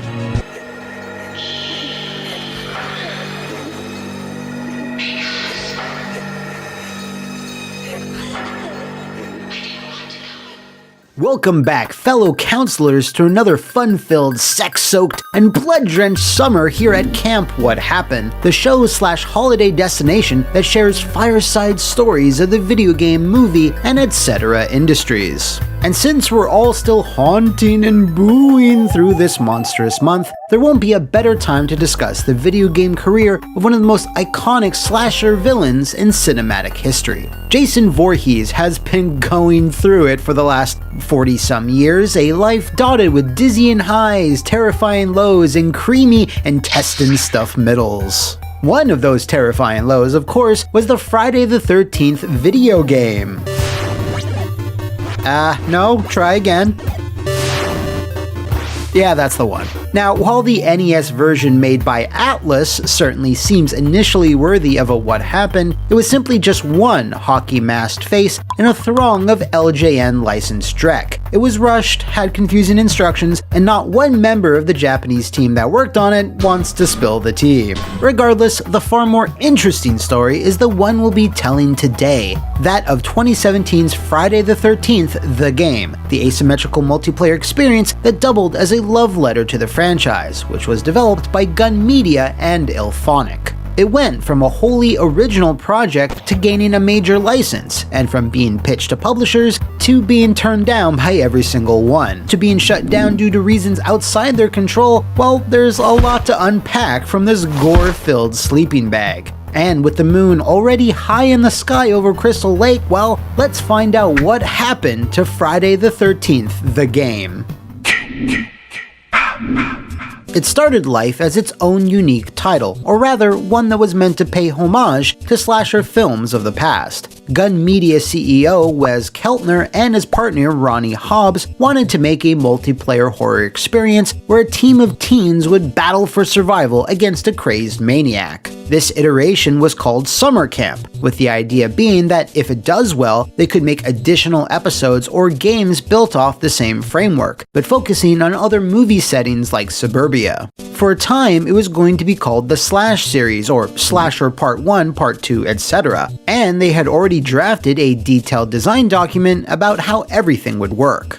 Now, around this time, there was one particular game that pushed the asymmetrical multiplayer dynamic as its focal point, and that was Turtle Rock's Evolve, who, funnily enough, was the first development studio Gun Media turned to on how to build a game like this. See, Gun specializes in concepting and design, and needed to shack up with a partner with more technical and programming experience to breathe life into game ideas. Turtle Rock suggested IllFonic, who had worked on both Evolve and Crysis 3, as a support studio and would make an ideal partner for the project. One quick meeting later, IllFonic were on board, and that's when the eponymous summer camp started being built. Gun Media had raised over $1 million from investors to make a playable prototype, and soon enough they were sending info and screenshots to IGN and other media outlets to hopefully gain some groundswell. Getting eyes on your game isn't easy, and for your typical indie game, 60% of the time, it doesn't work. Every time. That doesn't make sense. But call it fate, luck, or whatever you want, the Friday the 13th IP was both simultaneously blessed and cursed, with the former being explained by Wes Keltner himself. 2 weeks later, after the IGN article, I received an email from Horror Inc. requesting a meeting. I thought it was someone trolling me, so I ignored it. A month later, they emailed again, this time with Sean Cunningham CC'd. I knew it was legit and arranged the meeting. They offered me the license for Friday the 13th, and that phone call changed my life forever. It took a lot of back and forth to come to terms, as Horror Inc. had very little, i.e. zero experience with how modern video games were made and sold. They are a movie company after all. But once the ink was dry, Summer Camp started to go under renovations to become the first Friday the 13th game in almost 30 years. This afforded the team access to every single movie as a reference point, to use the franchise's music, the characters' lore. A treasure trove of bloody goodies was opened up to them. It was a dream come true for the team. Their homage game was no longer, but they were now working on the beloved franchise that they were trying to pay tribute to anyway. See, Summer Camp already happened to have makeup master Tom Savini and legendary Jason actor Kane Hodder on board, so the stars were aligning quite well. The only problem though? Not one single publisher wanted anything to do with it. To explain why all the big megacores were all like, yeah, no thank you to one of the biggest horror franchises of all time, well, that's something that Wes Keltner again can expand upon. Once we secured the license, I thought it would be a slam dunk for publishers. I was so very wrong. None of them wanted to touch it. You name them, I met with them. I spent months going from publisher to publisher and being told no each time. Each had their own reasons, but the main points they made were, we don't think players want a horror multiplayer game. Games based on film IP never sell well. And we don't know how to predict sales for a product like this. So, since we were turned down by pretty much everyone, we had to make some decisions quickly. We knew that players would have higher expectations for a Friday game compared to Summer Camp. We were still the same indie team, but in the eyes of players, that didn't matter. They see a name as large as Friday the 13th, they expect a much bigger game. Kickstarter made the most sense to us. Thankfully, that Kickstarter was in fact an overwhelming success, raising $823,000 against their $700K goal. A particular reality of game development, however, which we've talked about before, is that in most cases, the amount of money raised via crowdfunding for any project of a certain scope and on multiple formats is a drop in the bucket compared to titles funded through traditional means. The flip side to that, however, is without your EAs or Ubisofts, the team working on Friday were free to make the game as they saw fit, not having to abide by a committee of execs or having marketing tell them that they needed to adhere to a certain rating. But the fact remained that while the team was passionate, they were still incredibly small and didn't have the level of support that bigger teams tend to get. There's always going to be skull-splitting technical headaches. This of course led to long hours for the team to sort through all the programming challenges left in Unreal's wake. But the game was finally taking shape, especially when it came to the more fun aspects, like working with Hodder and Savini. Tom was brought in specifically to plan out many of Jason's kill animations, as well as a hellish new take on the killer. While Hodder, the man behind the mask himself, would bring said animations to brutal life through motion capture. When Kane was on set, stabbing, chopping, and crushing, the team were in awe, seeing the actor who portrayed Jason a record 4 times just thriving in his element. Yeah, you go, King! Ah, that's just a work of art. Ilphonic and Gunn started filling the game out with more maps, counselors, Jason models, and planning out future content. While billed as a multiplayer-centric game, single-player modes were being worked on, lore narrated by central figures in the franchise were being recorded, and bikini bottoms were being lovingly handcrafted. Jason had his throwing knives aimed for the PC, the PS4, and Xbox One, and was set to unleash on all 3 on May 26, 2017. A tall order for any indie studio. I have to preface this for everyone out there, especially if you are not a horror fan, but by the time Friday was set to come out, pretty much every fan worth their salt was aware of it, as the fanbase were starving for new content, as there hadn't been a new movie in over 8 years. Plenty of them were pitched and written by a number of people, but sadly, none of them ever filmed. so there was a certain level of anticipation for the game from those that supported the Kickstarter, but also from the general mainstream audience. There were roughly 12,000 backers by the time the campaign had finished, which is at least a number to shoot for, but there was no way the team could have predicted just how popular Friday would go on to be. Leading into the launch, they took a look at the information culled from a late beta, which had around 5,000 people playing, and further factored in the pre-orders outside of the Kickstarter, which therefore led them to upping their servers to account for around 30,000 concurrent players, which thankfully solved the problem. That is something I would be saying to you if on launch day alone they hadn't been slammed by 75,000 rabid counselors all wanting to frolic in the waters of Crystal Lake. While all three versions saw issues with connectivity, crashes, long wait times, and XP not properly being awarded, just like many other and often much bigger game launches, it was the Xbox version that suffered the most among the three. I'm going to turn again to Wes Keltner to explain the how and the why. You couldn't play the game for the first week of launch on Xbox. We couldn't figure out why. It worked in our test environment. We could connect easily and play with each other on the dev branch. What was the difference between our dev branch and the live branch? We didn't sleep that week. It wasn't until we got on the phone with a senior engineer at Microsoft that we found out the problem. When we applied to have our game on Xbox, we were required to go through Microsoft's indie program. No big deal, everyone does that unless you're one of the big companies. However, we were given matchmake code from Microsoft that has a maximum concurrent player load of around 5K. Plenty for most indie multiplayer games. Everything melted. Once the MS engineers spotted the problem, they gave us the same code they grant bigger games like Call of Duty, Battlefield, etc. And voila! Xbox players were up and running. It was a tough week. To make up for the rocky launch, the team offered a bunch of free content for fans, including 13,000 XP points used to unlock accessories and perks, free costumes for several counselors, and the classic aqua-blued skin purple-dripped NES Jason, complete with his own 8-bit music.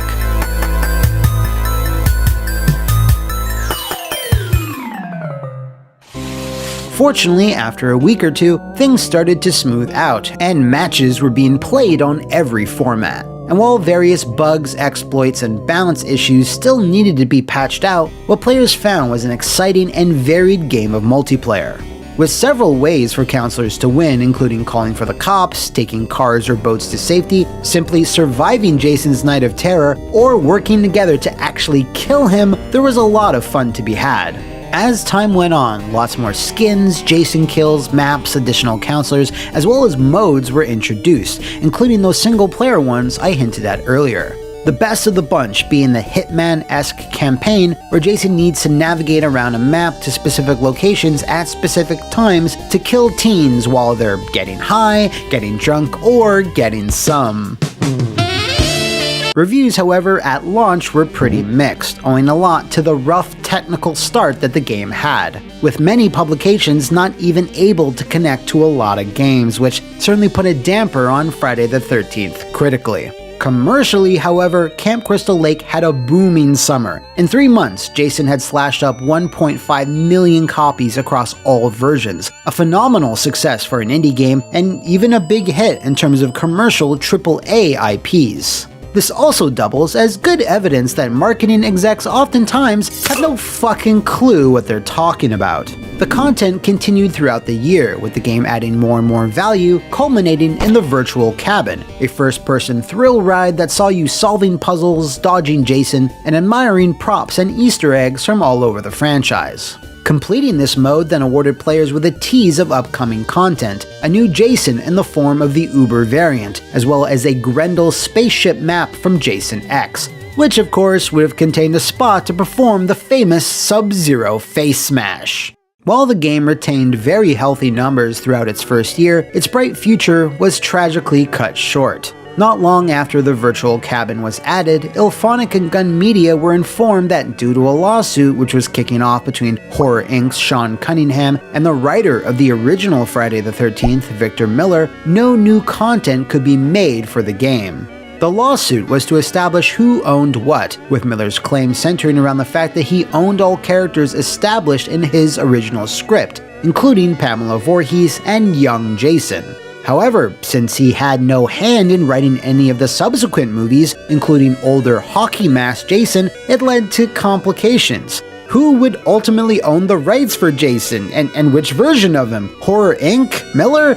It's still a bit confusing, and even more so when you factor in international movie rights into the equation, so the whole thing is just a sloppy mess, and it's the fans that are losing.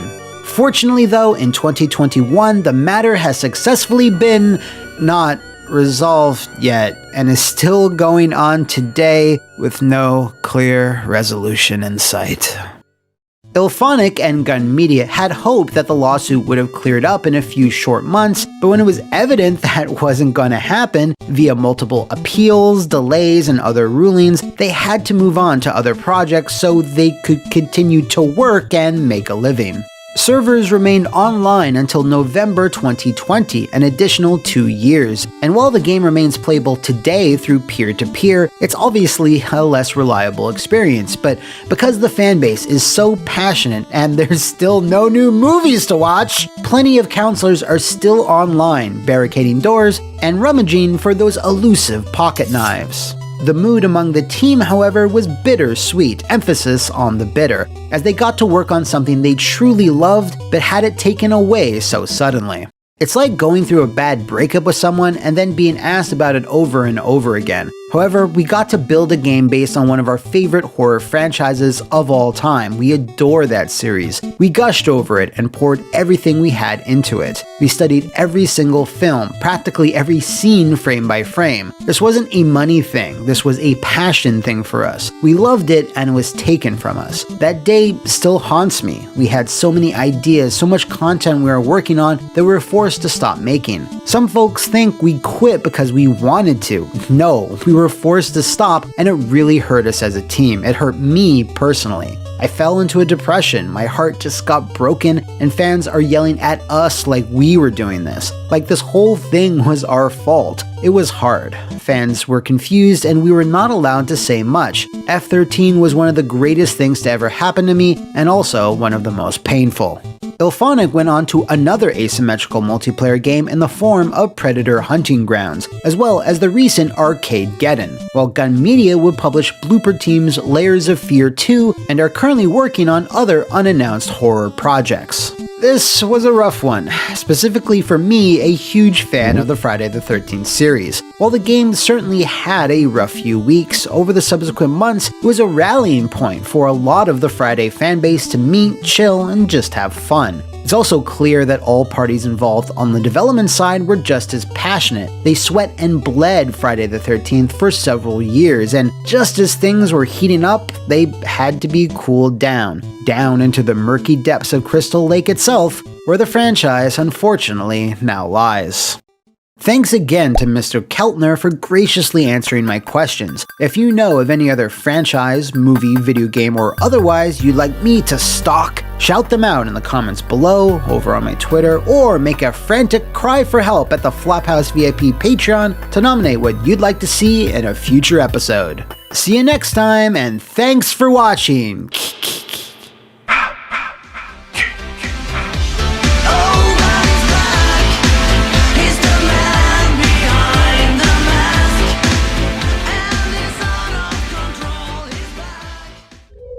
Hello and welcome to another brain-rotting, blood-clotting episode of What Happened, the show that tears right into the guts of some of the biggest, most arduous pop culture projects ever produced. On today's episode, we're finally gonna bash and slash through the story of one of the most infamous zombie video games ever made, one that limped its way through 3, technically 4 main development studios, 2 generations of console hardware, and several game engines before it finally got to chow down on some juicy chess club quality brains. So, grab your preferred zombie shredding instrument as I answer the question, what happened to Dead Island 2? Before we dig into today's story, I need to give a quick shout out to Game Informer's recent piece, Inside Jaeger Development's Failed Attempt to Make Dead Island 2, written by Blake Hester. I myself attempted to speak to various development staff who were connected to this project over the last few weeks, but I was unfortunately only met with dead ends and NDAs. The Game Informer article was a critical resource for this episode, and it's no exaggeration to say it wouldn't have been possible to discuss the nitty and or gritty without it. I highly recommend giving it, linked in the description below, a read if you're so inclined. Anyway, it's not a hot take to say that the original Dead Island turned a lot of heads when its memorable CGI trailer dropped on a random Wednesday in February of 2011. Though the trailer featured absolutely no gameplay to speak of, its creative storytelling captured the imagination of press and gamers alike, even surprising Dead Island's developer Techland and its publisher Deep Silver.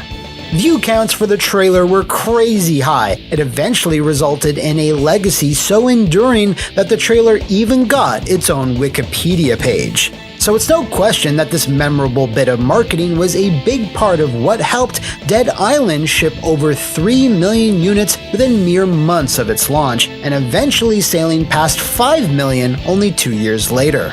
This far exceeded anything that Techland had shipped in the past, so they obviously shifted focus onto zombies to give the Juarez franchise a much-needed breather for a little while. That's some good shit, man. One team within Techland was then tasked to support Dead Island with post-launch content, which I'll get to a bit later, while another portion started concepting this sequel, which from the very get-go was going to be far more ambitious. Codenamed Dead World, they started to pivot away from the tongue-in-cheek approach they took with the original, instead choosing to hone in on more harrowing human drama. Now, as I stated before, almost everyone I reached out to was more than tight-lipped about Dead Island 2, with a few citing NDAs as the reason for their silence. Fortunately, the aforementioned Game Informer article comes in clutch here, as they were able to speak to a number of anonymous staffers, which in turn uncovered a lot of previously unknown details. The first of these sources worked at Techland, and on the subject of the Dead World version of the game, they stated, "I think we all kind of felt that we wanted to do something a bit more mature, especially as we started to dive into what zombies are really about. The thing about zombies is that they're just background. They're just kind of a trigger, a catalyst to observe how humans behave. Difficult times push people to show their true colors, and we thought that's why zombies are really interesting. When we started exploring the best comic books, the best movies about zombies that we liked, those are really stories about people, not zombies." In conjunction with this, Techland also wanted to expand upon the gameplay, implementing a parkour system that would allow the player to scamper and rebound off the environment to dodge the incoming hordes. This design proposal didn't last long though, because Deep Silver rejected it outright, saying it felt too far removed from the first game's tone and mechanics. Now, typically, this is the point in a What Happened episode where I tell you that the developer initially put up a fuss before eventually compromising, with everyone winding up with a rushed, broken product at worst, or a safe, unmemorable sequel at best. But no, quite the opposite, really. Techland believes strongly in their vision and were having absolutely none of Deep Silver's critiques, and it was decided that both companies would have to go their separate ways, with Deep Silver retaining the publishing rights to the franchise. That smaller team within Techland, who were supposed to be supporting the first game, then released Dead Island Riptide, which, if you'll recall, was not received all that well, with many complaining about the glorified expansion pack vibes, but coming in with a fat $50 price tag. Riptide was also widely criticized for failing to fix many of the rougher edges that were present in the first game, and generally bringing very little new to the table. It makes me wonder, tinfoil hat time, if Riptide was originally just meant to be a bunch of DLC content, but was instead folded into a standalone release to fulfill some contract obligation. And the game's premium Zombie Bait edition, which initially featured this thing, certainly didn't help the game's rep. Techland would then pitch their distinctly different zombie game idea elsewhere, which is something I'll loop around to later on, so keep it in the back of your mind, as it'll wind up being a pretty hefty L Deep Silver will need to hold down the line. For now though, they had the hottest property they had ever gotten up to that point, but the problem now was they had no one to develop it. According to the Game Informer piece, in early 2013, Deep Silver sent out a request to prospective studios to lobby for the job, who all basically lowballed each other to compete for the privilege to make a Dead Island sequel. While this practice is standard within several industries, it's still kind of gross, and leads right into the classic standoff that anyone familiar with commission work will recognize. A former Deep Silver employee elaborated on this process in the Game Informer article. They put out a request for proposal with an unrealistic budget, and then people bid on it knowing that there's no way they can complete it with the scope that's being asked for within the budget that's being allotted. And then they plan on developing enough up to the point where they need more budget, and you're too far along on the project to cut it completely, so you have to pay them more. It's the freelancer dilemma. What's your budget? Well, what's your rate? Well, what's your budget? Well, what's your rate? So it's that, but in the tens of millions of dollars. The initial development plan seems solid. Unlike Techland, Yeager agreed with Deep Silver's desire to keep the same tone and irreverent sense of humor, so there were no issues there. The desire was to simply offer more of what the first game provided. Online co-op, crafting and looting, killing zombies obviously, but set in a brand new location. The team decided to place the events of Dead Island 2 in several open-world maps across the environmentally diverse state of California, which isn't an island, and also to allow players to explore every single building, both inside and out. Yeah, what's up? This Weezy Wee, and this Cash Money #1 stunner. The game's art director described this version as the zombie apocalypse of your dreams. It was simultaneously a safe plan, appealing to Deep Silver's clear desire for an aesthetically similar sequel, but also a hugely ambitious one, as it expanded on all of the original game's ideas. It was clear that this was going to be a big project though, so the leadership at Yeager smartly opened a new sub-company just to develop Dead Island 2, Yeager Productions GmbH. The stakes, as you can see, were getting increasingly higher. As it occasionally happens in the world of game development, it seems that one singular decision became the linchpin to everything going right, or more accurately in this case, wrong, which was the switch over to Unreal Engine 4. At the time, this probably seemed like the right move, but it would ultimately create a lot of problems for Yeager in the long run. Timo Ullman, Yeager's managing director at the time, said in a press release that Unreal Engine 4 is, hands down, the best toolset for creating next-generation AAA games. This is not inaccurate per se, as UE4 was capable of making great-looking games and the industry at large were already familiar with UE3, but this was still very much the early days for this newest version, and widespread institutional knowledge just wasn't there yet. For further context, that same press release also proudly proclaimed that Yeager were the first independent European studio to license the engine, so they were very much in uncharted waters. Sidebar, the first commercial UE4 game, Daylight, remember that one, wouldn't ship until around 13 months after this press release was issued.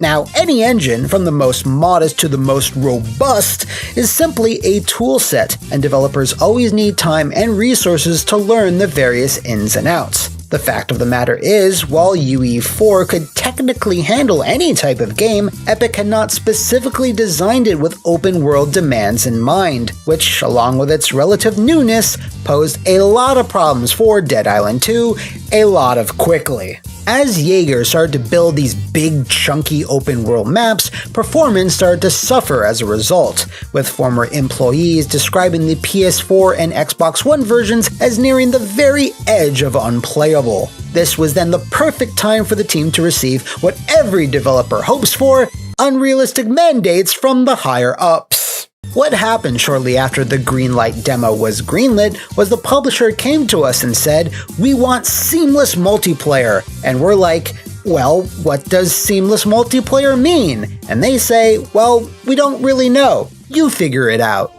Around this time frame, there was a huge push for MMO-light games that blended both single and multiplayer together. And while this seemed to be what Deep Silver wanted, it took a while to realize exactly what that was, as titles like Destiny and The Division were still a decent ways off. This abrupt shift in scope obviously complicated matters several times over, as the team's approach to this included adding support for 8-player online co-op, which would have been quite the feat on UE4 in 2014.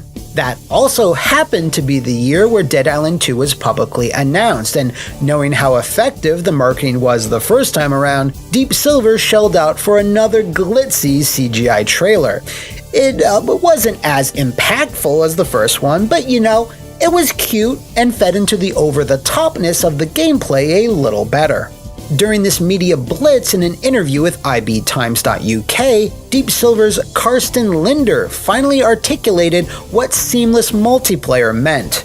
There are no classic modes anymore. You start the game, you click on play, locate a server, and find players around you. It's like a very small MMO. You can just go and start whatever you want to do. A quest, an event, do something for your own, and then suddenly there's another player there and you can decide whether to team up or not. So a lot of lofty promises were being made, but behind the scenes the team were overwhelmed trying to deliver on them.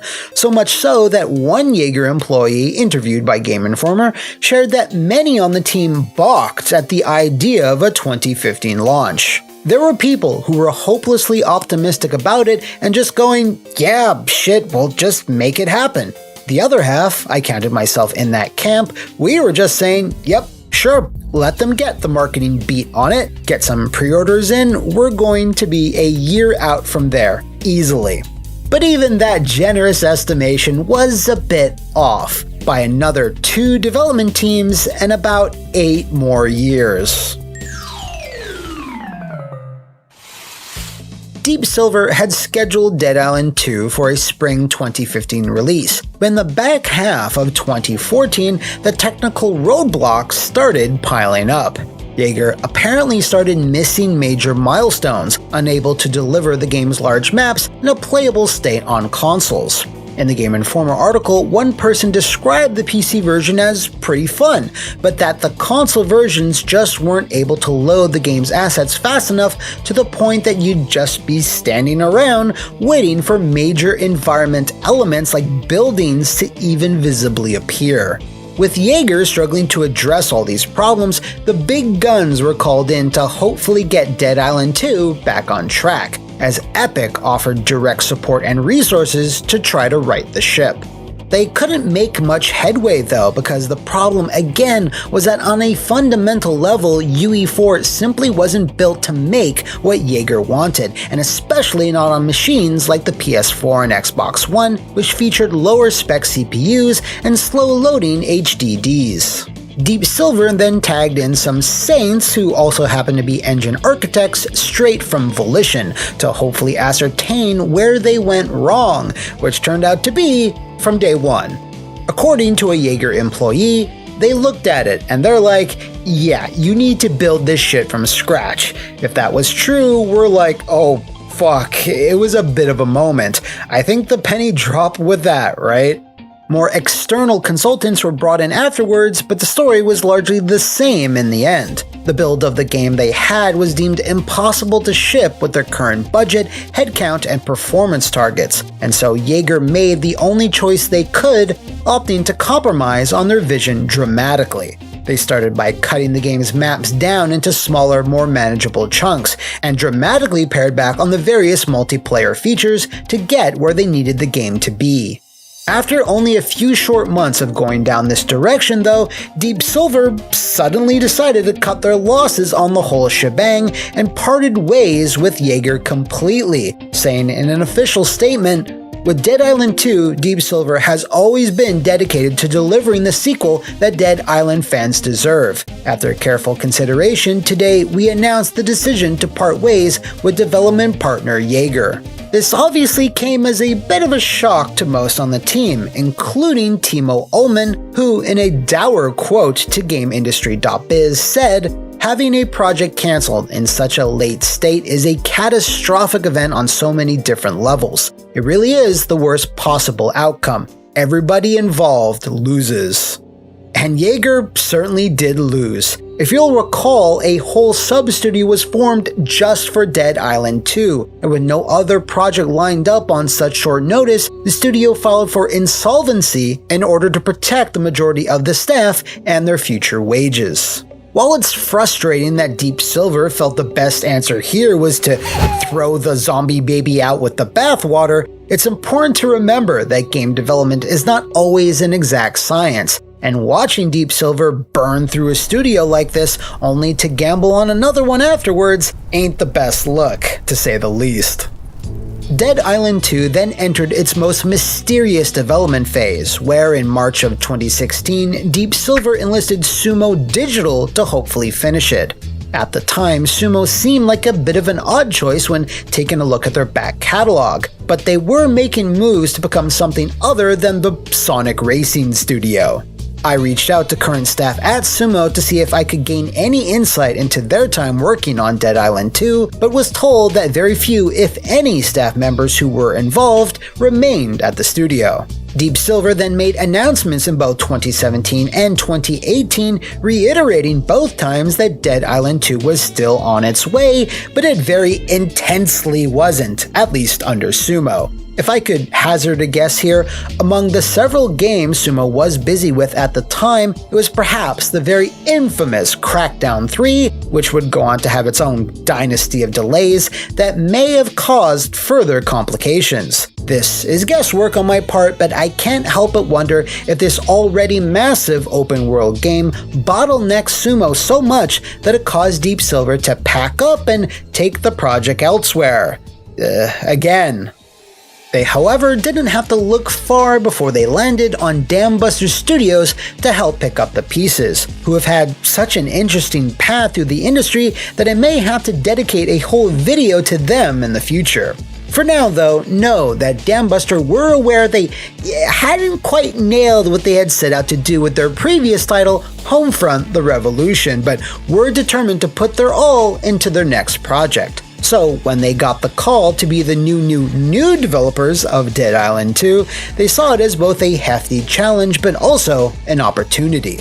This is because they had three things going for them that Jaeger did not. Unreal Engine 4 had matured greatly over the years and had become widely used amongst many studios. A dramatically beefier console generation was forthcoming, and finally, in a very rare bit of luck, Dambuster had already been working on an advanced gore rendering system named Flesh, fully locational evisceration system for humanoids, which could realistically render a ton of gory detail on characters as they suffered damage.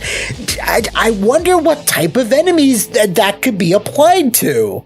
According to an IGN video, Dambuster's experience making Homefront: The Revolution had put them in a position where they felt they could execute on Dead Island 2. While they had access to previous builds of the game, they opted to more or less start from scratch while making some informed choices, such as dropping the other cities and focusing on just Los Angeles, and dividing it up into 10 different zones. Perhaps the most crucial thing, though, was shared by the game's creative director, James Worrell, to IGN, where he implied that Deep Silver had a better understanding on just how they themselves had failed the game in the past. Deep Silver were really keen to just give us the space to come up with what we wanted to do.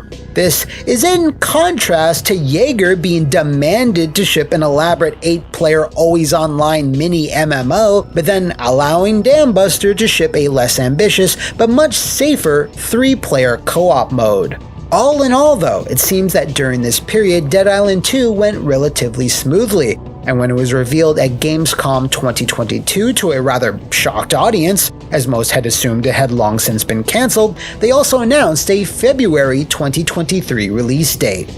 There was, of course, a slight delay into April, but I mean, that's a drop in the bucket when you consider this game's history. Dambuster's HR manager, Helen Haynes, also published a YouTube video last year, revealing that crunch had ended completely at Dambuster, something I also confirmed with a Dambuster employee I was able to speak to. I joined during the last year of development, so I wouldn't have the most extensive experience on the project. However, I can safely say the studio had a no crunch policy, which they followed. So during the 5-ish years the game was developed, there hasn't been any crunch.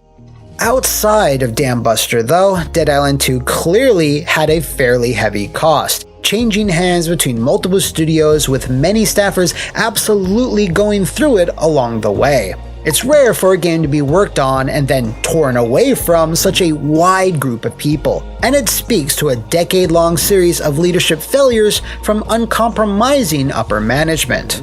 Their choice to mindlessly follow industry standards by financially lowballing studios and burdening underfunded staff with sudden requests for elaborate and ambiguous online features, all alongside a willingness to completely pull the rug out from under them, cost many jobs and years of wasted work. While it's true the end result has been mostly positive, with Dead Island 2 receiving pretty solid reviews and even better commercial performance with 1 million copies sold during its first 3 days and a second million by the end of May, it took a lot of mistakes to get there. Speaking of which, now is about the time I loop back around on that big L I mentioned earlier. Techland's pitch for a more serious parkour-heavy zombie game that Deep Silver had passed on, which became Dying Light.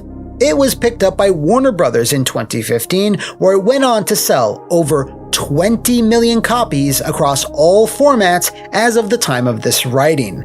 That, combined with its 2022 sequel, have completely dwarfed the lifetime sales of the entire Dead Island franchise.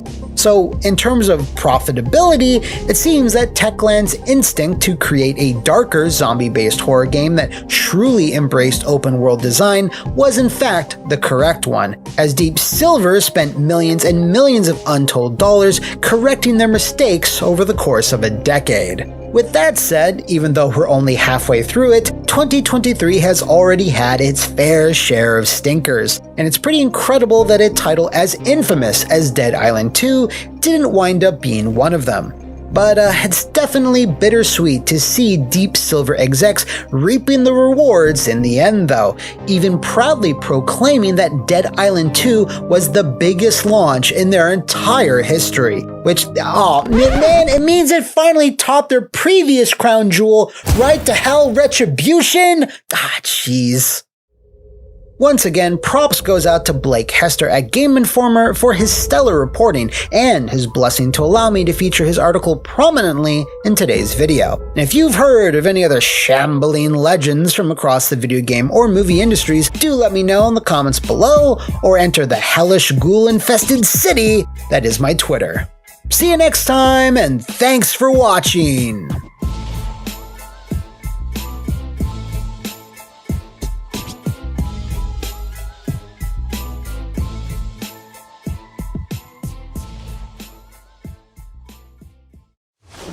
Hello and welcome to another cryptic and apocalyptic episode of What Happened, the show that unlocks the ancient seals holding back the development stories from some of the most mysterious media ever imagined. We've mixed things up in our last 2 spooky-themed episodes, and things will continue to be mixed up even further today, as we are neither chronicling an entire franchise nor a long-delayed game, the one that actually never came out at all. This is a title I've passingly referenced in previous videos, and now it's time to dive deep into its rich history, filled with demons, angels, celebrities, layoffs, cancellations, and complete and utter shutdowns. So put on your shiniest leather coat and your best, most smoldering scowl as I answer the question, what happened to the 4 horsemen of the apocalypse? Before you ask, no, I'm not talking about the biblical characters, and no, I'm not talking about war, death, fury, and strife. Where the hell is Darksiders 4? I'm talking about the ambitious, unreleased 3D action horror game that was being developed by the 3DO company for the Xbox, PS2, and GameCube. Speaking for myself, I remember being obsessed with this one when I first saw it on GameSpot and IGN back in the day, chomping at the proverbial bit for a chance to play it. This was back around 2002, mind you, so just imagine me with a ball-bearing necklace and studded bracelet. Now, I've broken down what happened with Trip Hawkins and 3DO in general in this video here, so do check it out if you need a refresher before we press on. The four Horsemen of the Apocalypse represented one of their last two in-development titles, along with Army Men Sarge's War, and even in its early stages, the Horsemen had all the signs of a potential smash hit. When dealing with unfinished projects, you typically need a source who is as close to the front lines as possible, and really,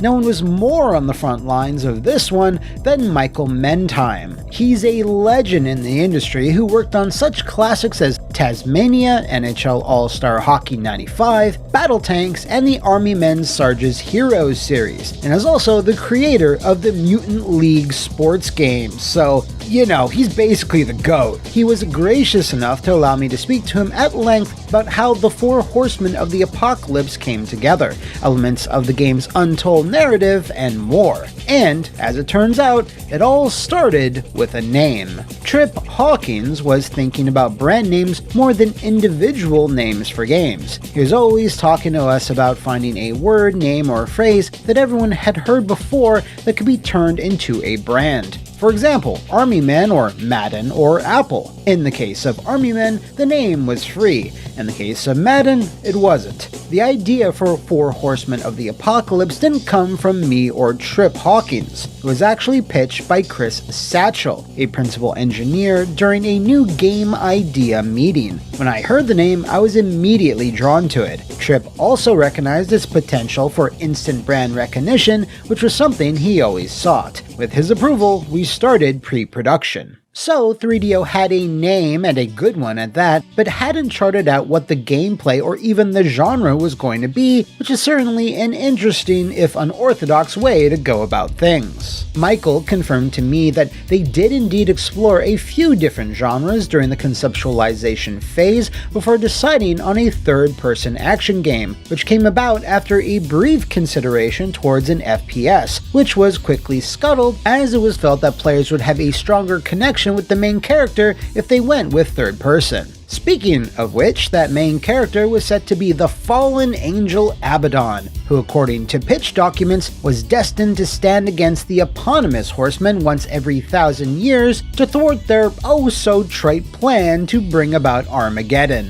In order to fight back, Abaddon would have had to battle through hell and earth to find and protect three mortal souls, dubbed the Chosen, who, when combining their powers, would be able to seal the Horsemen away for another millennium. Story and characters were one of, if not the most important pillar of the experience, as the team at 3DO felt it would allow the game to stand out among its contemporaries and allow them to leverage the talents of those from another hellish scoundrel-filled realm, Hollywood. Before we discuss one of the most notable aspects of Four Horsemen, I did want to touch on how the game would have played a bit more, since we don't have a whole lot of footage to go on. Michael Mentheim revealed to me that the team decided on combining two different camera systems. Fixed cameras would be used when appropriate, and a traditional third-person follow camera would swap in and out as needed, depending on if you were exploring a level or fighting bloodthirsty beasties. This blend of perspectives served our vision well, allowing for a dynamic gameplay experience that encompassed melee combat, featuring martial arts and swords, gunplay, and horror-infused exploration. Our core concept was to merge the combat style of games like Devil May Cry and Blade with a dark post-apocalyptic narrative that explored themes of choice and sacrifice for the greater good. Much like Max Payne, we aim to seamlessly integrate storytelling elements into the gameplay, creating a truly immersive and engaging experience. Michael emphasized strongly that, as far as he was concerned, the narrative and the characters had to shine. He recalls not worrying too much about the gameplay because others in the genre had laid out such clear paths and guardrails, but he also recalls that what kept him awake at night was the story. This is what leads us to what Four Horsemen of the Apocalypse might be best known for: a ton of involvement from experts outside the video game sphere, including writers, artists, actors, and designers. One of the first people that Michael wanted to get on board was Garth Ennis, the creator of such comic books as Preacher and The Boys, whose writing style would have jived pretty well with what the 3DO company were building. Unfortunately, good old Garth simply wasn't available at that time. Judging by the time frame, it's even possible he might have been busy writing THQ's Punisher game. So instead, they went on to build a diverse writing team, including multiple comic book writers, a game narrative specialist, and even a religious scholar. Authentic voice acting was also deemed integral to that experience, so a variety of actors were cast. One of the chosen, Jessica Horner, was to be played by Tracy Lords of Blade fame. The Big Bad was going to be voiced by Tim Curry, who certainly had some experience in similar roles. Finally, our overly edgy protag would have been voiced by Aliens and Pumpkinhead alum Lance Henriksen. Speaking of Pumpkinhead, as I often do, its director, Stan Winston, was also brought on board, bringing his production company for the ride, along with a few other notable comic book artists, which were all huge gets for the game. We were honored to collaborate with celebrated artists like Simon Beasley, Lobo, Judge Dredd, and Dave DeVries, Monster Engine, Marvel, and the late great Stan Winston to help us elevate our vision and take it to the next level. Stan Winston was a Hollywood legend, known for his iconic creature designs in movies like Terminator, Predator, Aliens, Jurassic Park, and many more. Stan embraced the concept of the Horseman and joined forces with our talented artist and his own internal team to craft the character designs. Beyond that, Stan played a pivotal role in refining the story and voice casting, contributing his wealth of experience. So there were a lot of people working towards making Four Horsemen of the Apocalypse the best game it could be, but the team at 3DO still had their work cut out for them in other areas. While they had a great group helping them out with the art direction and voice acting, the technical side still needed a lot of figuring out. One such thing was that with all the high quality art and assets that were being produced, loading times became a big issue. We faced several technical challenges during the game's development. Among these, the most prominent was related to the game's environment. We aimed for a semi-photorealistic look and feel, which posed difficulties when dealing with large-sized environments. To achieve our visual goals while maintaining performance, we had to break the game's levels into smaller areas or scenes. Although multiple scenes could be held in memory simultaneously, only the current scene would be activated. This innovative approach allowed us to significantly increase the level of detail in each scene without compromising performance. This ensured a seamless transition between scenes without any noticeable waiting time. Solving this problem was a significant technical achievement in the development of the game. These sorts of systems would eventually become the standard in most modern game engines, but in the wild west of the early 2000s, pretty much everyone had to make this tech on their own. So, with bottlenecks and issues being worked out, the subject matter looking to play very well with its target audience, me, headline-grabbing Hollywood talent, which was indeed grabbing headlines, and a solid playable prototype that Michael said showcased the game's high level of polish, things were looking promising for 3DO's go at a mainstream blockbuster. But while the Army Men franchise had been an undeniable hit for the company after they went third-party, much of their later output like Dragon Rage, Go Die, and Warjets failed to make any impact. 3DO were struggling to tread water, as even the Sarge himself wasn't dominating the battlefield like he used to. Time to inflict some serious pain of my own. So it came to pass that it wasn't ghastly riders atop of equally ghastly steeds bringing about the apocalypse, but 3DO's rapidly dwindling coffers. If you want to get down to brass tacks, Chip Hawkins' baby just wasn't making enough money to keep afloat in a very competitive market, but it wasn't just that. Michael explained that while 3DO's money, or lack thereof it, was certainly an issue, the company's problems were more granular, which started affecting the game's development. Team members were frequently pulled off the project to assist with other 3DO game projects. This frequent shifting of team members caused substantial delays in the project, leading to frustration among the development team. Four Horsemen faced these obstacles while the company's focus seemed to waver, prioritizing other projects over it. I thought the Four Horsemen were 3DO's best chance of releasing a hit game, which in turn might turn around the company. I mentioned it a bit earlier, but while according to Michael the game never reached alpha, the team had been able to produce a polished playable prototype of a single level, containing fully fleshed out combat mechanics and exploration elements which would go towards cementing their overall vision. However, shortly after the game's announcement, behind the scenes, the team were struggling to make progress beyond that. According to Michael, in the company's final year amidst the layoffs, a handful of projects were still in development. As 3DO's situation grew more dire, there came a point where Four Horsemen became the most crucial project for the company. However, it was a case of too little, too late. In the final months of the company's existence, trying to inject a significant number of developers into Four Horsemen was never going to yield the desired results. As Warren Buffett famously put it, you can't produce a baby in 1 month by getting 9 women pregnant. One of the most challenging and heartbreaking moments in my career was having to lay off the talented individuals working on Four Horsemen of the Apocalypse during those difficult times. These layoffs were likely unavoidable, as barely a year after Four Horsemen's initial reveal, 3DO formally announced their not-so-surprising bankruptcy. While losing literally all your money and structural backing was certainly a bit of a blow to the dev team, Michael wasn't about to give up.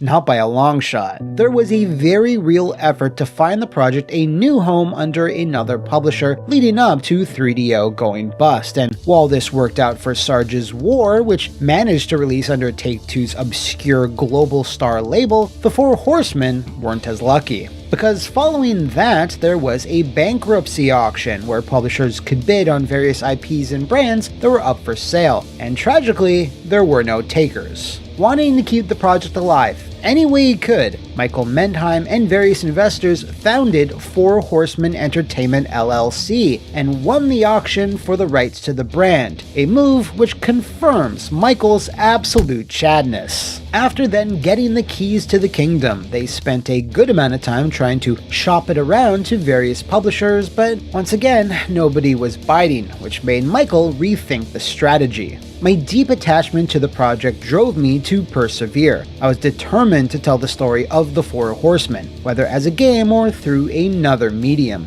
My focus then shifted to creating a graphic novel based on the project, collaborating with artist Simon Bisley and a small writing team from 3DO. I spent several years working on the graphic novel while also taking on contract game design and consultation work with other companies. Eventually, I pitched the story to Kevin Eastman, the co-creator of Teenage Mutant Ninja Turtles, with the idea of running it as a special series in Heavy Metal magazine. It was a step towards keeping the story and vision of Four Horsemen of the Apocalypse alive, even in a different form. In a bit of a running theme, this didn't work out either. Kevin Eastman had purchased Heavy Metal back in 1992, but before the deal for Four Horsemen was struck, he was rather suddenly ousted from his position of power, so with no contact over there, the hunt was back on for another publisher. Fortunately, this hunt didn't last too much longer, as the graphic novel was finally collected in a hardcover format and released in 2014.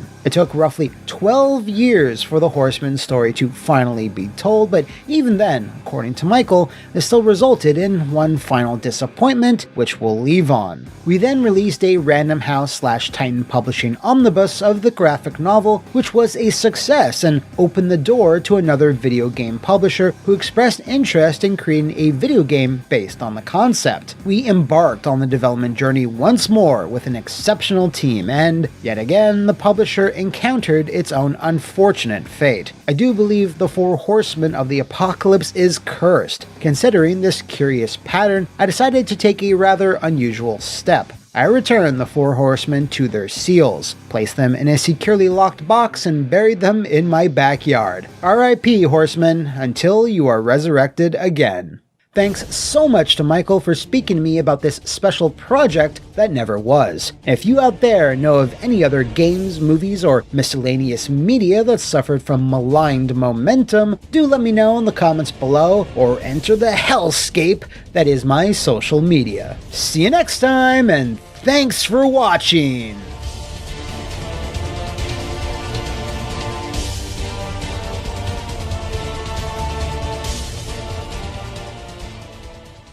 Few games have left more of a lasting impact on the entire video game industry than 2010's quirky open-world horror experience, Deadly Premonition. Decades from now, when all the forgettable live service games are dead, buried, and vanished from all living memory, the town of Greenvale, the unforgettable Francis York Morgan, and the Forbidden Sinners sandwich will endure in the hearts of many. Well, maybe not many, but a small and passionate fan base. There are dozens of us. Dozens!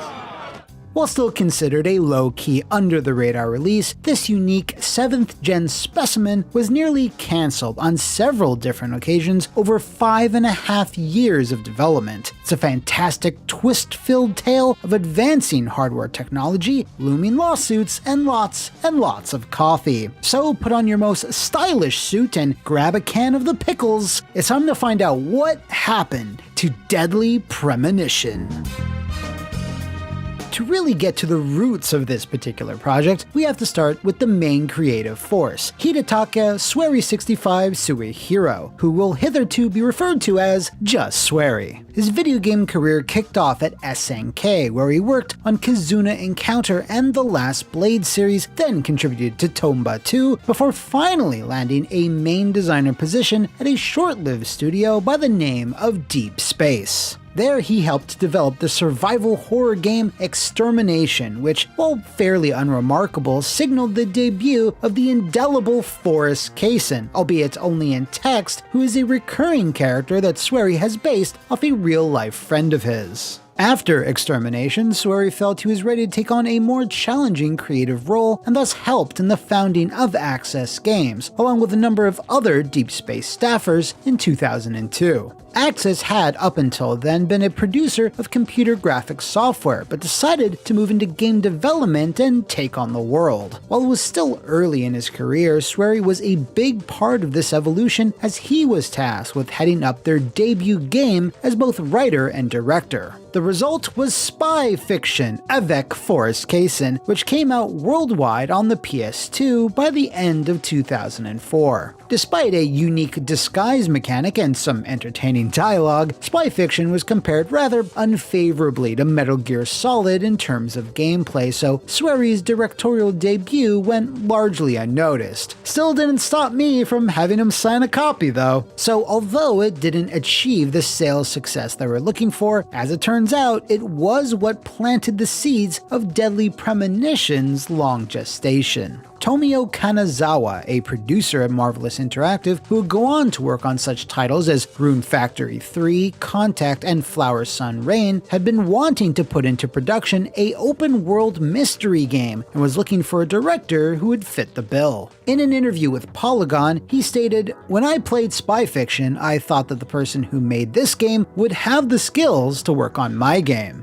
It just so happened that after the release of Spy Fiction, Swery and his team spent the better part of a year figuring out what their next original game was going to be. So when Kanazawa pitched his premise, along with the backing of Marvelous Entertainment, they were more than ready to jump straight away into pre-production. Swery, in a post-mortem featured in Game Developer magazine, explained, "The creativity that built up over so many months was about to explode, looking for an outlet to express itself. Our energy found an explosive release in the form of Marvelous Entertainment and crystallized into what became Deadly Premonition. The process was logical, and you might say that we set out to follow a standard development course, but that course turned out to be more precipitous than we could have imagined, and it was, quite literally, a bloody few years. Numerous obstacles stood in our way, unclear next-gen console specs, the decision to go multi-platform, and the threat of project cancellation.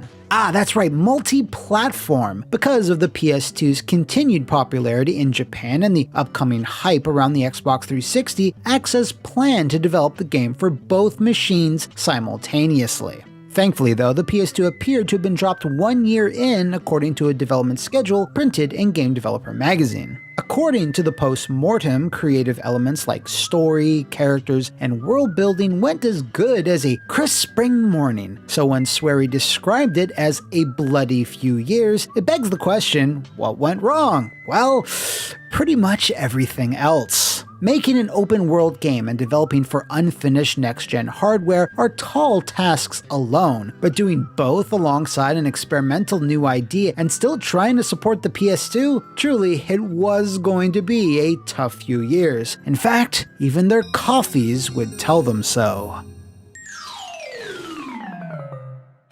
In September of 2004, the team began working within a very particular design framework that Swery had proposed to bring the game to life, the 3 reels.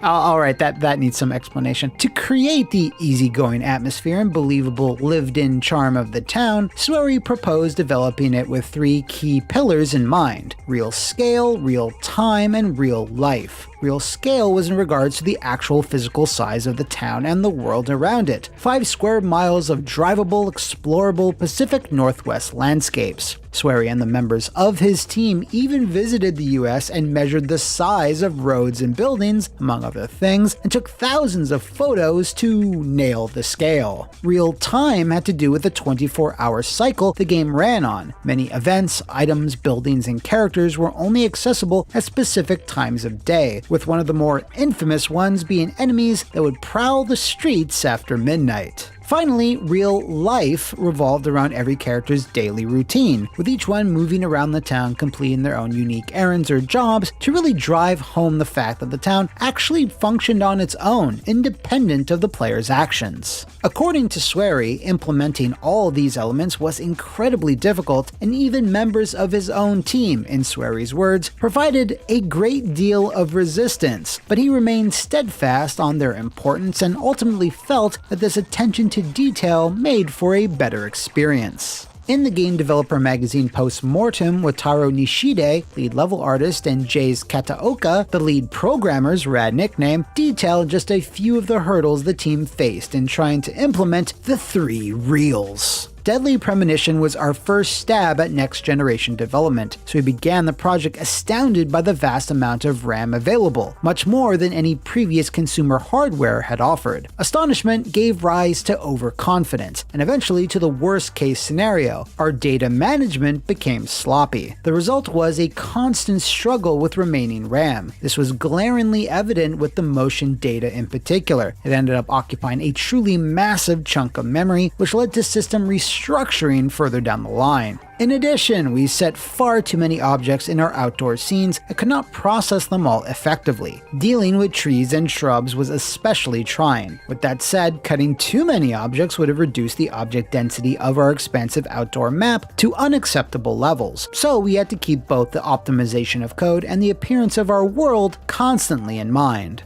The whole post-mortem is incredibly detailed, and if you'd like to learn more about the technical ins and outs, I'll link it in the description below. It wasn't all relegated to memory issues either, as some problems came about simply due to inexperience and lack of staff. Ever wonder why the music and voice acting of Deadly Premonition was so memorable, but sound mixing and sound effects were, not?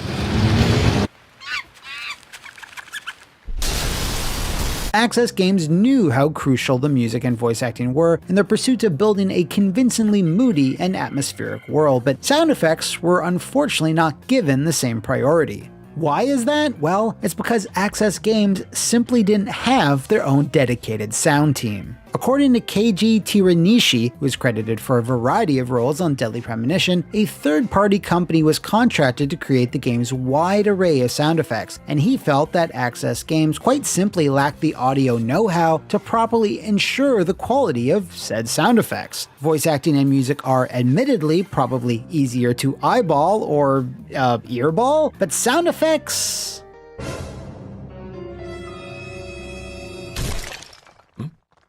yeah, that works, I guess. It's because of this that the quality was a little less consistent and polished than the rest of the game, and considering we're talking about Deadly Premonition here, that's fucked up. Programmer Yutaka Okawa recalled his excitement at the idea of integrating NVIDIA's physics software to increase various physical qualities in the game's world, but he also recalls many additional headaches that grew from a lack of experience with the tool. After incorporating too many realistic physics behaviors into the world of our game, we often found ourselves at their mercy. Game worlds require not infrequent cheating, but physics behavior is brutally honest. Physics behaviors would often be at odds with what we were expecting, so adjusting the parameters to make things look right was rough indeed. This was especially true for characters, whose physics behavior would change any time their motion data was altered. As a result, even parts of the game that had already been approved would immediately break after motion tweaking. So, after 2.5 years of work, Deadly Premonition would finally be unveiled to the public in September of 2007 at the Tokyo Game Show.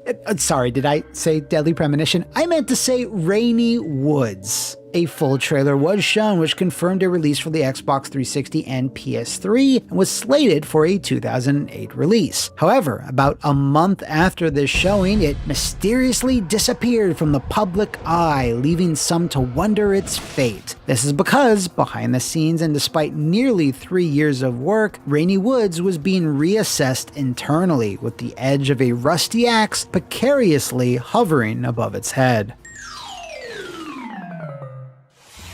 After TGS, Access Games and Marvelous Entertainment remained mum on the project all throughout the rest of 2007 and 2008. This is because several decisions, both business and creative, were happening behind closed doors. And while some sources have since cited Rainy Woods as being outright cancelled during this time, that doesn't seem totally accurate. The game went through several changes and revisions, that's true, but the core story, cast of characters, cutscenes, and gameplay remain largely the same. During that 2-year gap, there was a rumor circulating about the nature of the delay, which even in 2022 still hasn't been 100% confirmed. When Rainy Woods was re-revealed under its new title, fans quickly spotted several aesthetic differences. Rainy Woods' FBI agent, David Young Henning, changed into Francis York Morgan, complete with a more distinct makeover, as did George Woodman, who adopted a gruffer, more intimidating look. The twin characters of Isaac and Isaiah had their older forms changed into their more cherub-like origins, and probably the most telling of all, the otherworldly dimension York visits throughout his investigation went from basically the literal Red Room from Twin Peaks to a more unique forest setting.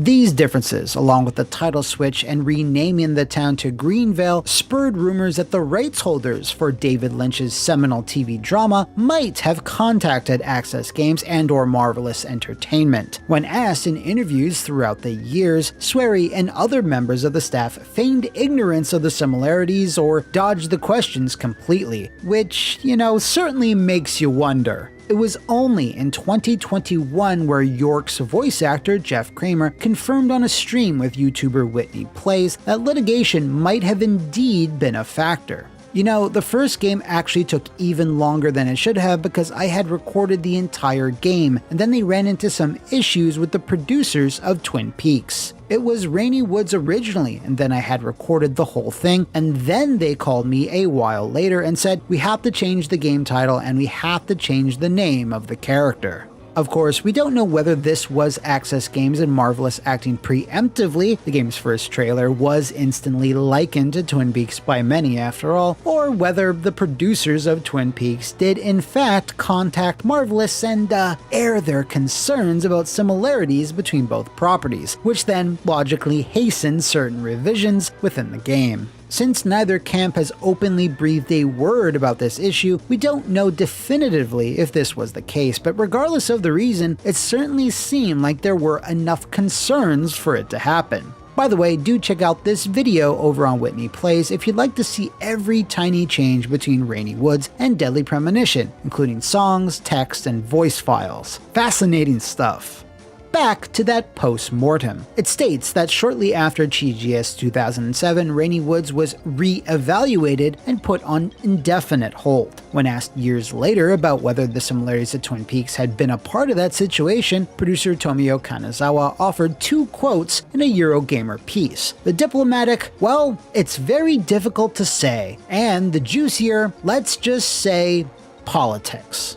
Even to this very day, these are the same type of answers that former Access Game staff members will give when the subject is brought up. Whatever it was that happened, it wouldn't be until early 2009 that the game would finally re-enter development. Out of all of the changes that the game saw, it was indeed the emergence of Francis York Morgan, which was the most major one. Swery had said that he felt he had to start from scratch on the main character after Rainy Woods was cancelled. David Young had been described as an uppity, cynical detective, whereas York was a pop culture loving weirdo. How did this change come about exactly? Well, this metamorphosis was helped along when Swery reached out to American friends for advice on how to make York more relatable, and his late-night conversations about movies with indie director Kenji Gota, which also found their way into the game via York's discussions with his unseen mental passenger, Zach. That reminds me, Zach. Did you know this one? Jaws also appears in another movie that was produced by Spielberg. The second Back to the Future. While this served a gameplay purpose by having something to listen to during long drives between the milk barn and the police station, Swery thought it was a good way to reach out emotionally to the player to make them feel more of an active participant in what was going on. You know, the monster in that one responded to sound. Wait, Zach. Sounds a lot like the movie Tremors. I think that one was back in '89, directed by Ron Underwood. Now that was a great role for Kevin Bacon. Masterpiece.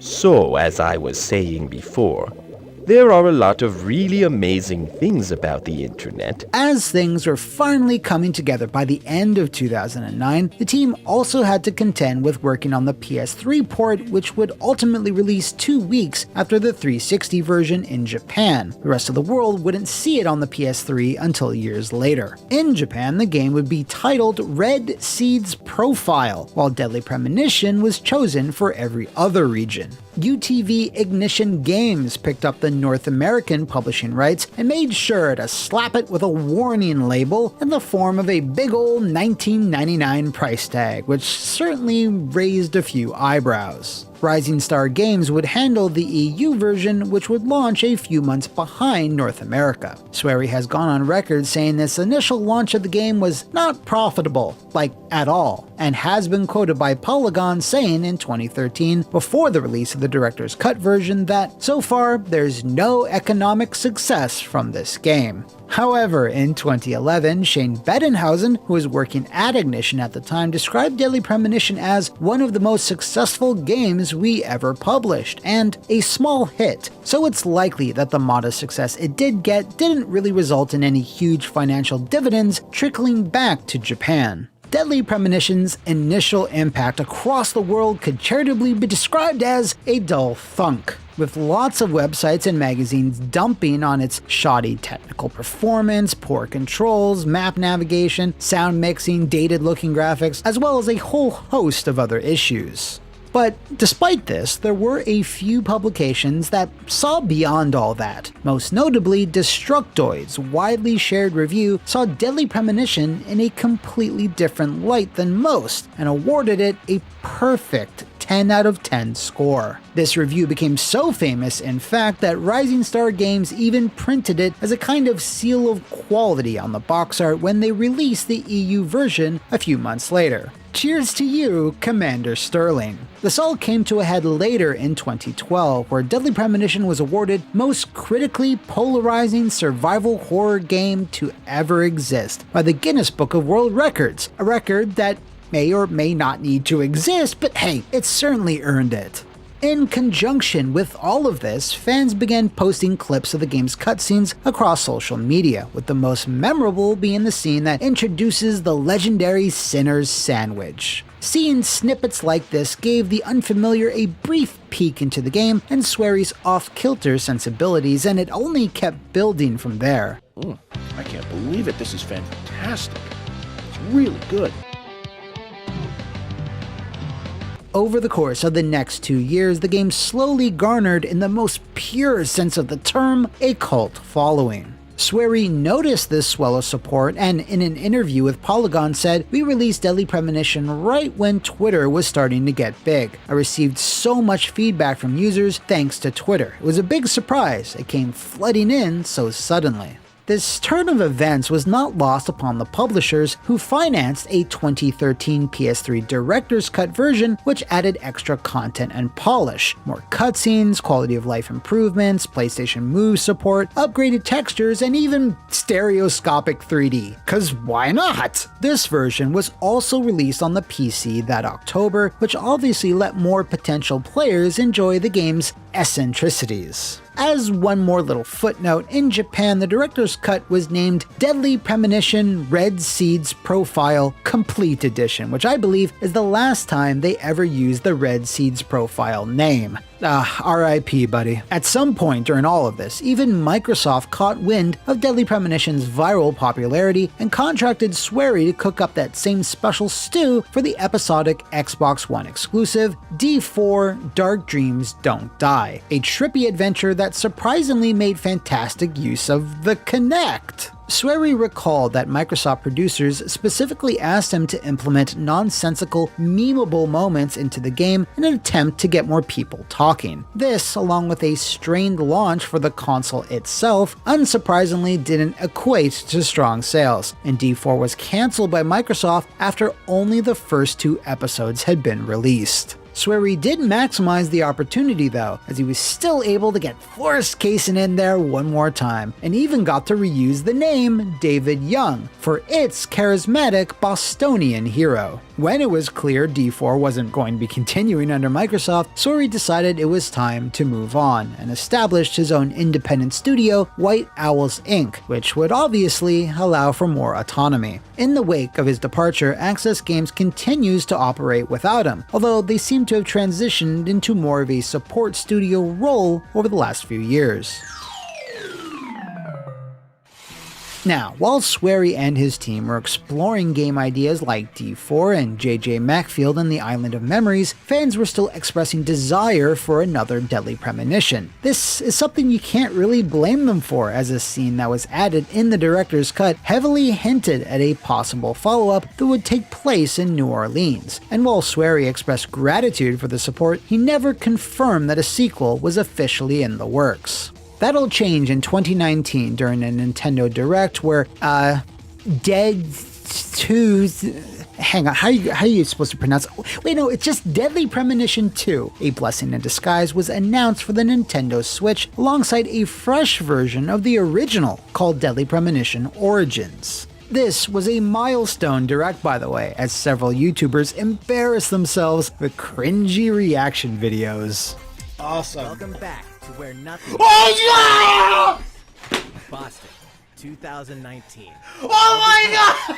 Again. Boo. While fans of Deadly Premonition were ecstatic, they were also a bit curious. How was Swery juggling all of this? Since 2018, he and White Owls had been busy developing the crowd-funded adventure game The Good Life, which just so happened to take place in an English village known as Rainy Woods. Oh my god, it's all connected. Anyway, since they were still knee-deep in that, DP Origins, as well as a lot of the heavy lifting on DP2, was done by Toybox Inc., a studio co-founded by Harvest Moon director Yasuhiro Wada. Unfortunately, perhaps due to taking on too much all at the same time, A Blessing in Disguise didn't generate the same positive response as York's original adventure, neither from his critics nor many of Swery's most ardent fans. Its launch was heavily marred by several technical issues and bugs, some even more debilitating than what was seen in DP1, and while a number of these were alleviated through patches and the release of a PC version, many were still understandably soured on it.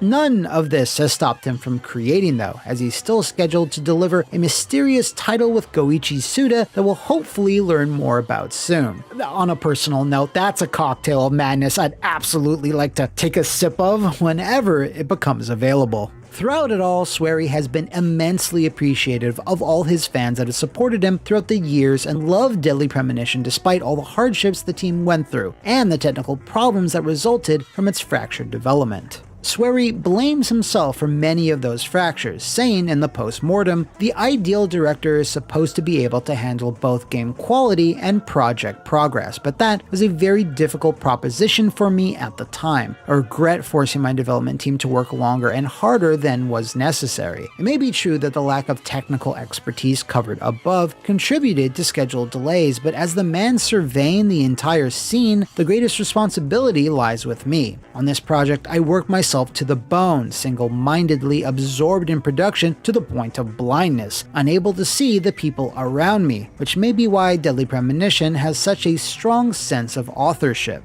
So, while it's been a bumpy road, Swery and the people he's worked with have certainly learned a lot along the way and continue to do so. From being an almost complete unknown in the early 2000s to putting his blood, sweat, and tears into a passion project and then eventually winning over a legion of hardcore fans some 20 years later, it proves that it's really not only about the end goal, but the path you took to get there. Isn't that right, Zach? If you know of any other mysterious mysteries in the video game or movie industries, post them up in the comments below or take a long, relaxing drive over to my Twitter. See you next time, and thanks for watching.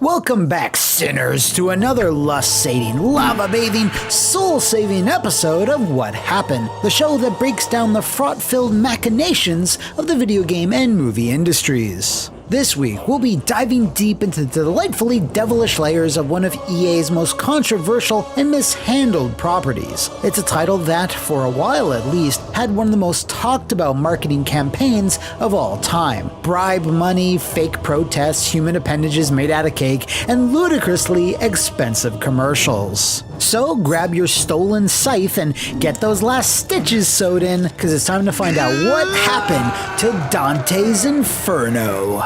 I will redeem myself. It all starts in the magical year of 2006. Zack Snyder's seminal 300 had just kicked its way into theaters and into the 2000s cultural zeitgeist. This was done through various internet memes, but also through the movie's striking visual style, which took great efforts to emulate the pages of the graphic novel it was based on. One person who took note of this approach was Jonathan Knight, a senior producer at Electronic Arts who was working at the Redwood Shores studio on a little title called The Simpsons Game. The sexiest department in all of video games. Marketing. Which means I've already hit my quota. Now, according to an anonymous Dante's Inferno dev I had spoken to, seeing 300 very well could have been the first step on the road to creating Dante's Inferno. It is my understanding that Jonathan Knight saw 300 and thought that our Simpsons game 3D to 2D graphics pipeline could be repurposed to possibly do a playable graphic novel with a more mature story. I believe he settled on Dante's Inferno because 1, it's a big classic centuries old story everyone knows, 2, go to hell sort of writes itself, and most importantly 3, nobody owns the IP. My source went on to say in the earliest brainstorming sessions for Dante's Inferno, they were focusing on making something a bit more slow-paced, described to me as a cool, playable, mature graphic novel game that would have had very distinct visuals built with their tech from The Simpsons game. However, once EA's marketing team got their greedy little fingers on the project, it very swiftly metamorphed into a fast-paced character action thrill ride. Now, I'm not gonna lie, in terms of marketing a mature, playable graphical novel horror game from Electronic Arts wasn't going to be the easiest sell in the world, so the decision to turn it into something more mainstream was, I'm sure to some, disappointing, but hey, this is EA. Yep, that's me. Now, as to what they'd look to for inspiration, well, in the 2000s, there are few things more mainstream in the video game industry than Sony's God of War series. Obviously, the team at EA Redwood Shores took a huge amount of inspiration from Kratos' adventures, but to bring the hauntingly detailed world of Dante Alighieri's epic The Divine Comedy to life, they brought in a ringer to really flesh out the many motley monsters of hell. Wayne Barlow, a highly esteemed concept artist for various Hollywood blockbusters and sci-fi/fantasy book covers, had made waves with his own series of illustrations which reinterpreted the concept of demons and the underworld with an abstract, almost beautiful quality. He was given the opportunity to help push the team into some unique directions, and while only a select few of his designs made it into the final game, many did not, as they were deemed too out there to be included. The source I spoke to said, "I distinctly remember the moment seeing the concepts that we consulted Wayne Barlow to do for each circle of hell, and I recall my reaction being, I don't want to see what this guy has in his basement."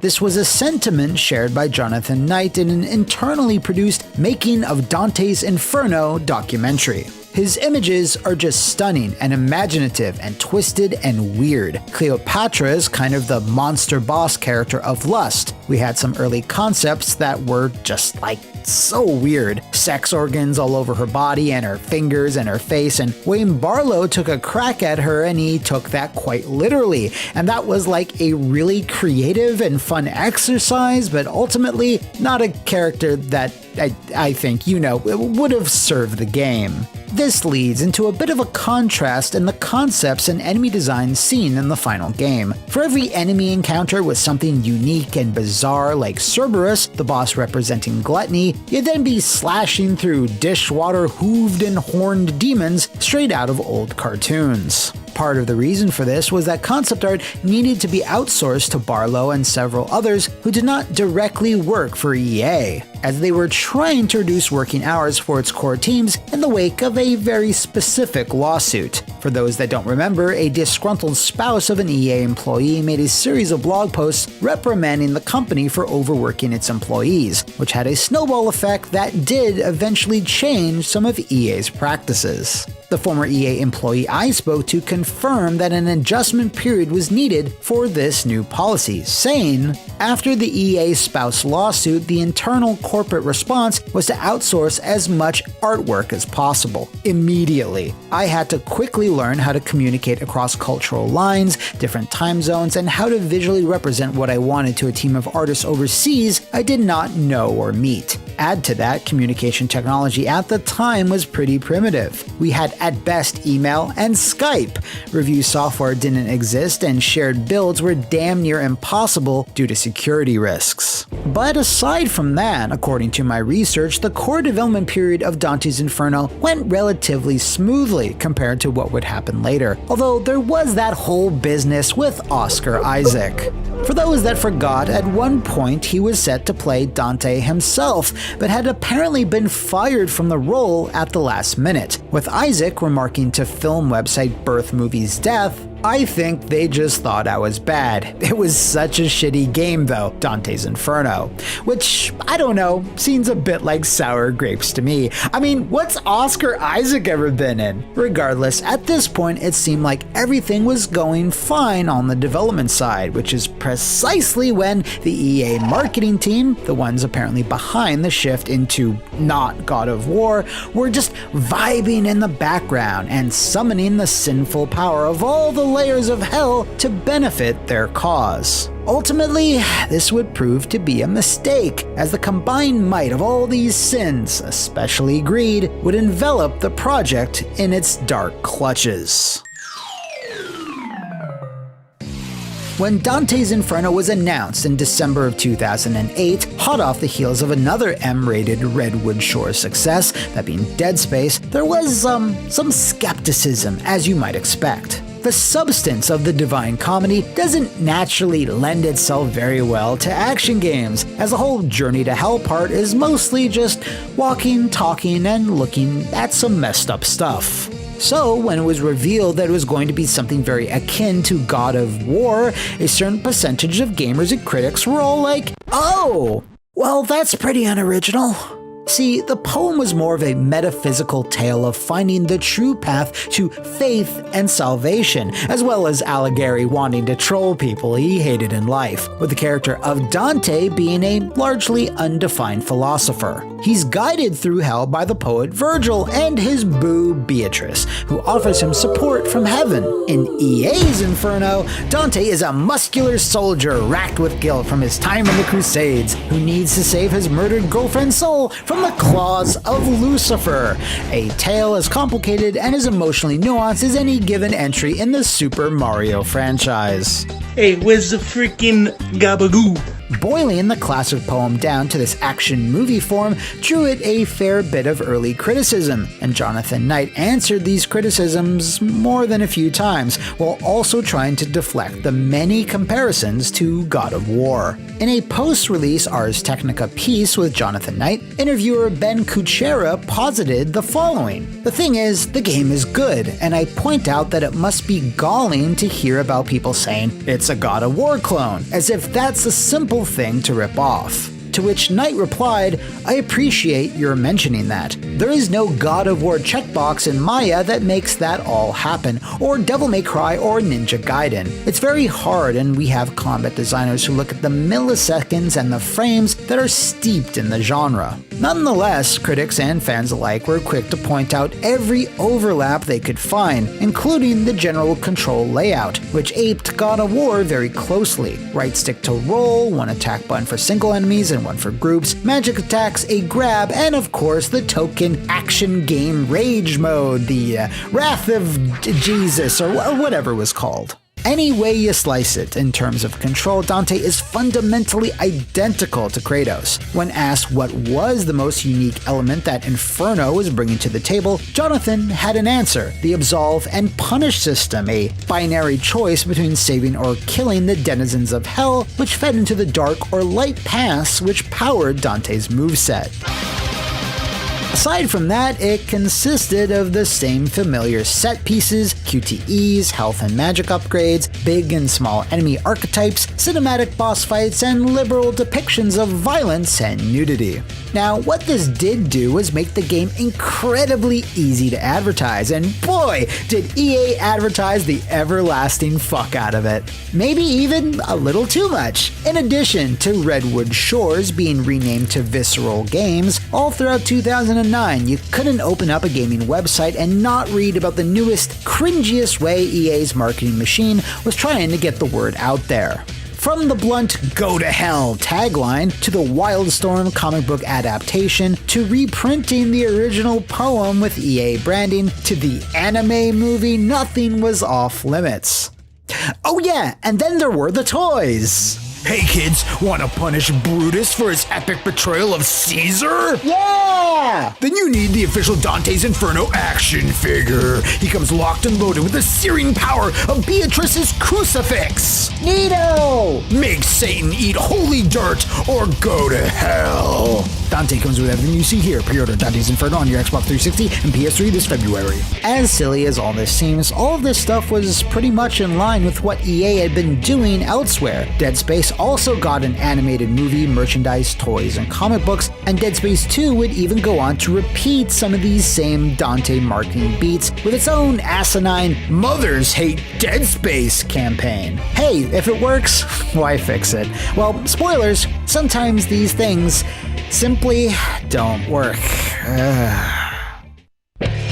Light the road on fire with the Dante's Inferno Circle Cycle.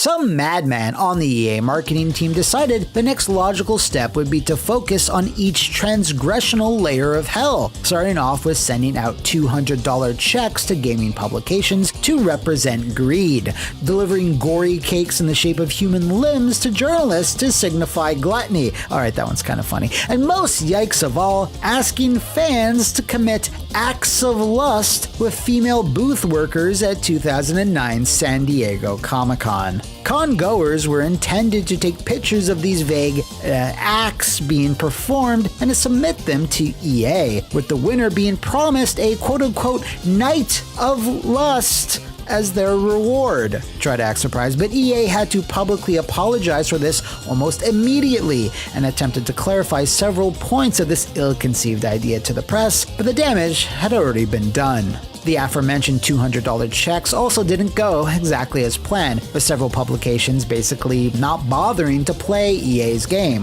with a few of them either burning the checks, not cashing them, or just passing them on to local charities. It didn't stop there though.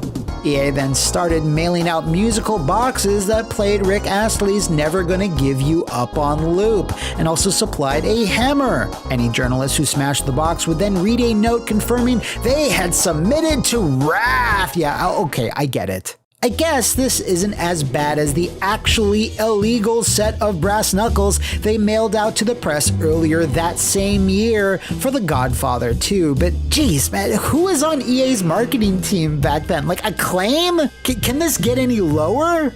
E3 2009 proved that it could.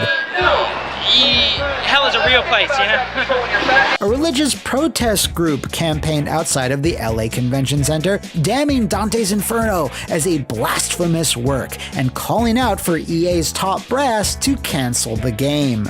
Before the weekend was even over though, reporters learned that the protesters were paid actors hired by EA. God damn it. Oops, no, god damn it. In one of the more pointless marketing debacles, EA started promoting a fake game called Mass We Pray, which allowed players to hold religious ceremonies, which always ended with a message to play Dante's Inferno. Engadget called Mass We Pray the latest move in the Dante's Inferno marketing campaign's fight against good taste. All of these stunts, as you can imagine, grew more and more tiresome over time, though I guess they were effective in the sense that so many websites were basically giving it publicity by all the pointing and laughing. This, however, was all leading up to EA's last and most expensive gamble, being the first video game publisher to pay for a Super Bowl commercial. This 30-second spot, which ran during 2010 Super Bowl 44, cost a reported $2.9 million, and if anything, was pretty on brand, as it really did represent,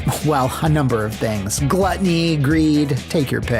Jonathan Knight was asked point blank by Ars Technica how he felt about all these marketing stunts, and really gave the only answer an EA employee could give. As a game developer, you basically dream of having a marketing push like this. The topic of the game and the campaign, dealing with sin and hell, locked in gluttony and greed, those are big topics that lead to controversial implementation or content. At the end of the day, we're just thrilled to have this level of support. Despite this massive push and millions of dollars to just get the game in front of people's eyes, it really didn't work. Dante's Inferno was unleashed on February 4th, 2010 for the Xbox 360 and PS3 with a super technically impressive PSP port developed by A2M, Behavior Studios, which shipped out later that month. Regardless of the platform, it was met with a muted critical response. The PS3's 75 on Metacritic is as flattering as it gets, with reviewers generally falling into two camps. One group felt the game was mechanically sound and well polished, while the other felt it offered way less variety, replayability, and nuance than the name brand God of War series. Literary experts also came away quite unimpressed, with a Columbia University professor and former president of the Dante Society of America stating quite plainly, Of all the things that are troubling, the sexualization and infantilization of Beatrice are the worst. Beatrice is the human girl who is dead and is now an agent of the divine. She is not to be saved by him, she is saving him. That's the whole point. Here, she has become the prototypical damsel in distress. She's this kind of bizarrely corrupted Barbie doll. Ooh, that's a well-deserved oof if I've ever seen one. In terms of commercial performance though, it did not fare much better, with the NPD group ranking the PS3 and Xbox 360 versions at number 8 and number 9 respectively, managing to sell 467,000 units across both consoles. That's not an awful start in and of itself, but the very next month, both versions failed to chart completely. You know what was at the top of the charts that month? God of War 3 with 1.1 million copies. Olympians overestimate themselves. Jonathan Knight was asked by CG Mag Online if he felt all this criticism was justified, and his answer probably won't surprise you. We don't feel that the volume and intensity of that criticism was particularly fair, no, because it resulted in an overall Metacritic score that doesn't truly represent the quality of the assets that were made and of the experience that was delivered. The game is incredibly polished, high-end, and high-performing. The production values are amazing and the core combat and controls feel as good as the best game in the genre. I agree that 90+ rated games should deliver originality, but our game is not a 75. And it does stand on its own, while obviously being squarely in the melee action genre. Unfortunately, a lot of people decided that the God of War comparison would form the basis of their review, and that decision was made a long time ago and carries a great deal of emotion with it. But yes, there are plenty of examples of games working side by side in the same genre, and the irony is that we probably have more in common with Devil May Cry than God of War. No, you don't! I mean, how can you? Dante and Virgil. Oh, I get it now. Aside from the release of some DLC costumes, a small additional prologue level called Dark Forest, and the Trials of St. Lucia expansion, which packed an online co-op, a second playable character, and a pretty novel level editor, that's essentially the end of Dante's Inferno.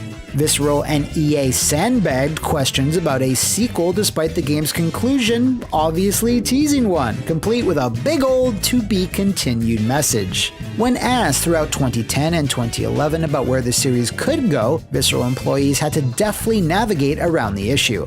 Dante couldn't go back to hell again, so the ending of the game placed him at the base of Mount Purgatory, which led many to assume the next game would be called Dante's Purgatory or Redemption, and then conclude with the third game, Dante's Paradise, roughly following Alighieri's work. Now, a possible problem was that those parts of the poem don't really have anything approaching an antagonistic force that the player could cleave through, so even though a sequel was sort of promised, it probably took quite a lot of brainstorming to even come up with a viable scenario, as they couldn't rely on the crutch of hell any longer. Meanwhile, Visceral were going all in on Dead Space. The first game was a surprise hit, the sequel sold even better when it released in 2011, and Dead Space 3 was, well, check out this video here. The problem was that the budgets for these games were rapidly ballooning, but their profits were not, so Visceral's ability to make EA tons of money was gradually slipping. Despite that, in 2013, a live-action Dante's Inferno movie was announced out of nowhere, supposedly being helmed by Evil Dead remake director Fede Alvarez, but nothing obviously ever came of it. The faint glimmer of a sequel still burned though. In 2011, Joshua Rubin, a writer who had worked on Assassin's Creed 2, updated his LinkedIn profile with a credit for being the sole writer of an unannounced sequel from Visceral Games, and even cheekily linked to the Super Bowl trailer, although nothing official was ever announced. A few years later, in 2016, rumors started to be dredged up once again that a sequel to Dante's Inferno had been in development at Visceral and was going to attempt to do something very different. Knowing that similarities to God of War were its biggest criticism, the gameplay had allegedly morphed into an action-adventure, featuring more exploration, an Assassin's Creed-like traversal mechanic, and a huge boost in graphical fidelity, swapping the original's standard 60 FPS target down to 30, which would deliver more complex geometry, detail, and effects. Dante would have fought angels and other creatures throughout Purgatory and, most likely, have another battle with good ol' Lucifer. But it simply wasn't to be. It's safe to say that after 2 Dead Space sequels failed to impress the EA bean counters, coupled with Dante's own soft performance, they enthusiastically pumped the brakes on investing any further into any new IP by Visceral. The studios shipped the 3rd Army of 2 game, which I have no memory of, and 2 Battlefield projects before getting unceremoniously dumped partway into Amy Hennig's cancelled Star Wars game. EA formally closed the Redwood Shores HQ of Visceral for good in 2017, thus ending the career of one of the more promising studios in the video game industry. In the years since, though, there's been a newfound appreciation for Dante's Inferno, with more people reevaluating it after it got added to the Xbox backwards compatibility program, and through well-produced videos like Ragnar Rocks, who did a great deep dive on its positives. While it's not completely out of the question that EA might return to the concept down the line, there is a remake of Dead Space on the way after all, I somehow doubt its hellish subject matter would make it a prime candidate for a remake or sequel. Unless there's a level that looks like this. Hey, look, I got my own reference in there by the end. If you know of any other righteous or damned stories in the video game or movie industries, do let me know in the comments below or enter the wacky layer of hell that is my Twitter. See you next time, and thanks for watching!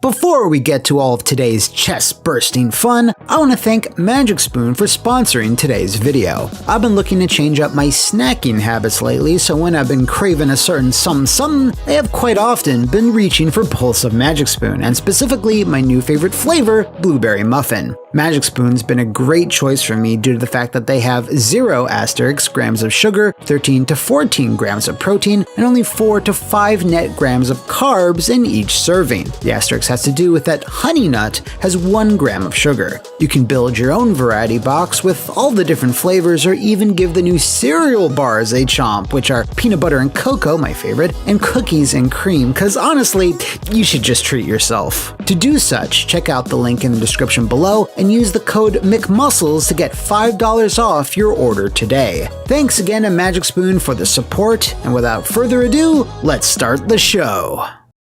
Welcome back to another gestating, pulsating, and frustrating episode of What Happened, the retrospective pop culture media show that's so pure, you just have to admire it. Now, for those of you that clicked too fast and didn't see the full title, this week we're venturing deep into the slimy industrial hallways of Alien Resurrection, the video game. In the land of film, fans blame 20th Century Fox for ruining one of the greatest sci-fi protagonists of all time as they attempted to squeeze more blood from an already empty stone. 20th Century Fox let French auteur Jean-Pierre Jeunet's wild ideas go unchecked, and scriptwriter Joss Whedon blamed everybody but himself because, well, that's Joss. Now, I know what you're thinking. Alien Resurrection came out in 1997, and you don't even recall an Alien game coming out that year. Well, guess what? You're right. This is because the game faced massive development hurdles and only ended up releasing towards the end of some 3 years later. Though the movie had its share of production issues, they absolutely paled in comparison to those of its video game adaptation. Like, it's really not even close. So step out of your incubation tube and strap on your spare metallic arm things. It's time to find out what happened to Alien Resurrection. The game! Must be a chick thing. In the mid-90s, movie studios opening their own video game publishing arms were all the rage, and Fox Interactive was no different from the rest. Founded in 1994, they, as you'd expect, published titles based on self-owned properties like The Tick, The Pagemaster, and the family favorite, Die Hard Trilogy. They also expanded outside of that sphere with original games like 1997's Croc, Legend of the Gobos, which is incredibly important to our story today. A Fox Interactive producer by the name of Gary Shainwald was buddies with the founder of Argonaut Software, Jez San, and it was this close relationship that helped bring about the publishing deal for Croc. Croc's development was going well, and so when a proposal for a new Alien game came down the pike, Argonaut was an easy choice. The new game would be based on the upcoming Alien film, but at that time, the team had not been given any pre-production material or even what the movie's final title was. Most of the staff had just come off the similarly named but totally unrelated game Alien Odyssey, and instead worked on the engine and tools in the interim, with the goal of creating a top-down action game. Designer Tim Moss had recently become obsessed with the cult classic PS1 shooter Loaded and had chosen that as the main inspiration for Alien in these early days. With no immediate clarification from Fox, it was initially assumed that they were making something based on Alien vs. Predator, perhaps due to rumors of a film based on that premise being in production all throughout the 90s. When Fox then finally provided a working version of the script, the top-down design Argonaut had started actually slotted in quite nicely. This early draft of the script took place on a vessel that was described as more of a housing block than a ship, featuring dozens upon dozens of floors, which would facilitate plenty of frantic level-based mayhem. Fox was pleased with the direction and gave the official green light for the game to burst onto the PlayStation, PC, and Saturn in time for the film's 1997 premiere. This was quite a reasonable development schedule at the time, since they had begun work in early '96, but it wasn't too long before things became very unreasonable. In fact, it was pretty much immediate. Right out of the gate, Fox was all like, "Oh, hey, Argonaut, can I ask a personal favor? Can you make a completely separate video game that will be featured in the movie?" Yeah, Whedon wrote something about an in-universe video game, so we kind of need that. Like now. Development on Alien Resurrection was then briefly reined in a little because this fictional in-universe game dubbed Atom Zone had to be ready in time for the movie's shooting schedule, which was obviously Fox's priority. Atom Zone was apparently completed as per the director's specifications in just 3 days, but it was a mad dash to get it done in time. In issue 230 of Retro Gamer magazine, Argonaut founder Jez San recalled, "There wasn't a deal for the game that appeared in the movie. I'm sure we signed a release, but there wasn't a contract and we didn't get paid for it. Gary Shainwald insisted we got a screen credit though, which was all we got. We did quite a bit of work on it, effectively for free. Originally we had the whole Atom Zone game playable, but the director needed a very specific set of occurrences in the game and for it to be reproducible on demand. In the end, we captured a demo so that it wasn't playable, but was exactly what the director required." There were also some soft plans to possibly include Atom Zone as a playable bonus bundled alongside Resurrection, but as we'll see, those plans were quickly cast aside for a number of reasons we'll get into. By the start of 1997, Fox had provided a plethora of resources from the movie for Argonaut to use. Perhaps a bit too many. They received boxes and boxes of raw daily footage, just everything the crew had shot, which amounted to hours of completely useless material. Argonaut staff combed through all this video to timestamp anything that would help bring the world of the game closer to that of the movie, which naturally ate up way more working hours than it should have. Lead artist Mike Wilson recalls there was a cabinet full of VHS tapes, which, to be honest, were too boring to sit through. Another issue is that the film itself was constantly getting its tone and structure changed at a moment's notice, with new scenes getting added or cut on a pretty regular basis. This then led to some frustration as Argonauts struggled to catch up with the source material's ever-evolving nature. But evolving would be one thing they need to get used to, as something was happening in the game industry at large that would have a profound impact on the project. The team found that the loaded style design they were targeting was years behind ambitious, fully 3D titles like Tomb Raider, which made them realize that Alien Resurrection was going to be a bit antiquated the day it would release. This led to the game changing directions into a third-person action game in the middle of its development. Then Argonaut boss Jez San corroborated this info in that same issue of Retro Gamer, saying, "What they originally asked us to do, we did, and then we decided to throw it all away and start again from scratch." This meant that the old version, which was somewhere around 60% complete, would essentially be thrown out. The project would then be restarted, though they would opt to use the engine one of their other teams had developed to power Croc, which would have at least given the Alien Resurrection team a leg up. Good old Croc. Nothing beats that. Tim Moss stated in an interview with Eurogamer, "We were hopeful we could reuse a lot of the work we did, but that just wasn't possible. That's why so many people started to get cheesed off with it and went to do something else. It was just redoing stuff. Once you've already done something, you don't want to do it again." According to the same story, around 30% of the game staff would leave the project following this shakeup. The team iterated on this new design for months, making more realistic models for the main cast and paying close attention to Ripley 8. Remember Ripley 8, the clone of Ripley that somehow exists even though she died hundreds of years in the past? Someone help me, I'm actually starting to remember Alien Resurrection and go, oh god, the baby! Hey, I thought you were dead. Yeah, I get that a lot. Now, even though visually the game was looking better and more accurate to the film, there was one tiny issue. The staff at Argonaut started to realize that their game, and the movie it was based on, was a swirling black hole of a disaster waiting to happen. Fox had invited the team out to a private screening of Alien Resurrection, which, after they watched it, only managed to cause emotional damage to the lot of them. Once they returned to work, most of them became worried that the game they'd been slaving for years over was now based on a critical and box office bomb. The staff members who worked on Atom Zone, however, were the most devastated of all. As it turns out, that tiny game they had crunched on to meet the deadline appeared for less than 8 seconds in the finished film. Nonetheless, the game puttered on, with staff members coming and going in the wake of the film's release. Argonaut were still committed to making the best of the situation, but it was no doubt difficult to get your team to fall in love with working on a middling game based on a less than middling and already released movie.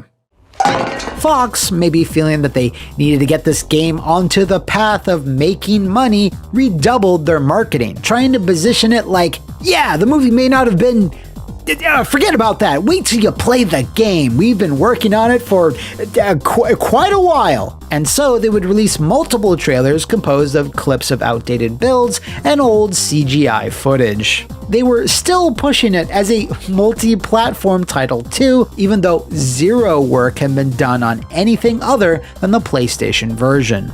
The various interviews sourced in the Eurogamer article list off a litany of issues that the devs were grappling with. The enemy count had to be kept ludicrously low to maintain a decent frame rate. Alien AI behavior was as basic as it could get, with Xenos slowly waddling in and taking swipes at the player. Pop-in was rampant on enemies, and the game's draw distance was painfully small out of necessity to help the game's performance. And Alien Resurrection was apparently not scary at all. Well, not in the way it was supposed to be, anyhow.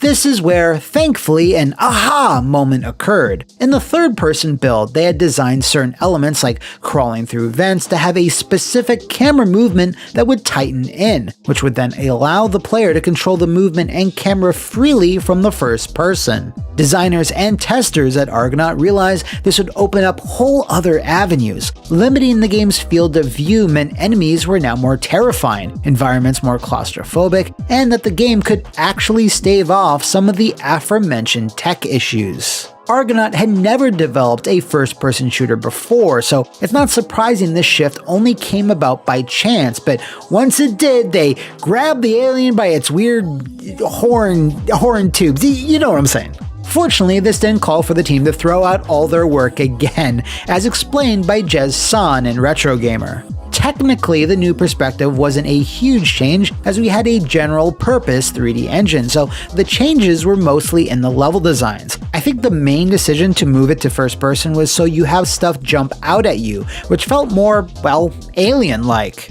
Resurrection did see a swath of cuts to support these changes and the rush to finally get it out the door, like several levels based on scenes from old screenplays being tossed in the bin, along with full VO for the main characters, which would have been provided by sound-alikes, also destined for the cutting room floor. I'm fairly certain Ron Perlman, Winona Ryder, and especially Sigourney Weaver had less than zero interest in returning to their roles. In the last few months of development, designers and QA testers at Argonaut put their heads together and devised one more major change, which at the time was seen as rather inconspicuous. When using the DualShock controller, players would be able to pivot their point of view with the right stick and move their character with the left stick. I guess you could call this bizarre setup, I don't know, dual analog?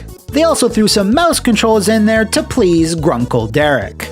After weeks of testing, Argonaut felt that this dual analog setup was ideal, and within a very short time period their testers became so familiar with it, they were apparently able to clear the game using just the standard pistol. This even misled some staff members into thinking the game might have been too easy, which certainly wasn't what critics and fans would think. Unfortunately, when Alien Resurrection finally did hatch in October of 2000 after 4 years in development and almost 3 years after the film's debut, critics did not find the control scheme ideal and, as mentioned before, scoffed at the notion that it was too easy. Massive difficulty spikes via alien ambushes combined with limited health was a criticism lobbied against it, something Argonaut did not anticipate as their testers had become so adept it wasn't seen as an issue. GameSpot famously said, "The game's control setup is its most terrifying element, and almost unplayably difficult to control and unreasonably hard to enjoy," awarding Resurrection a 4.7 out of 10. Despite these harsh critiques, it still maintains a 61 average on Metacritic to this very day. Ultimately, the middling reviews and fan apathy was certainly not helped by being associated with the film, and really wasn't helped by the debut of Rebellion's much more satisfying and feature-rich Aliens vs. Predator just a year prior.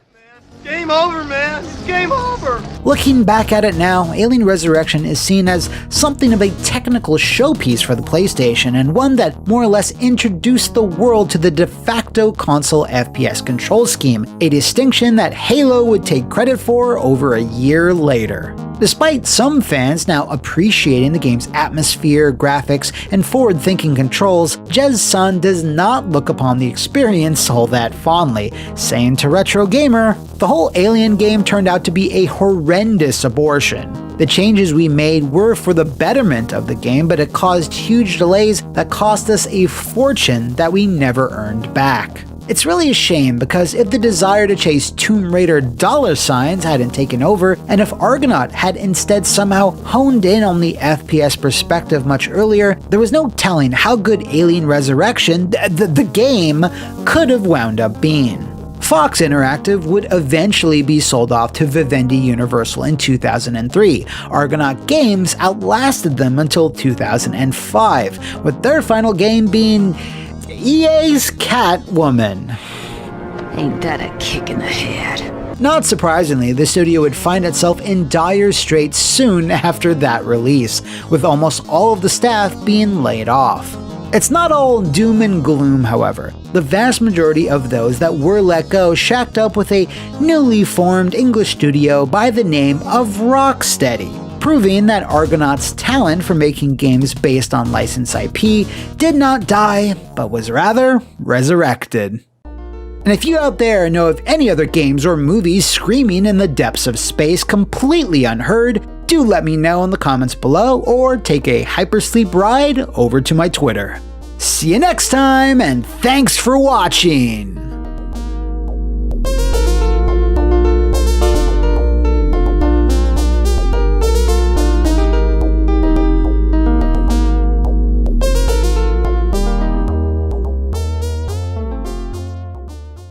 Welcome, for you're now entering another hauntingly horrific episode of What Happened, the macabre menagerie where we wade deep into the dead carcasses that litter the graveyard of the...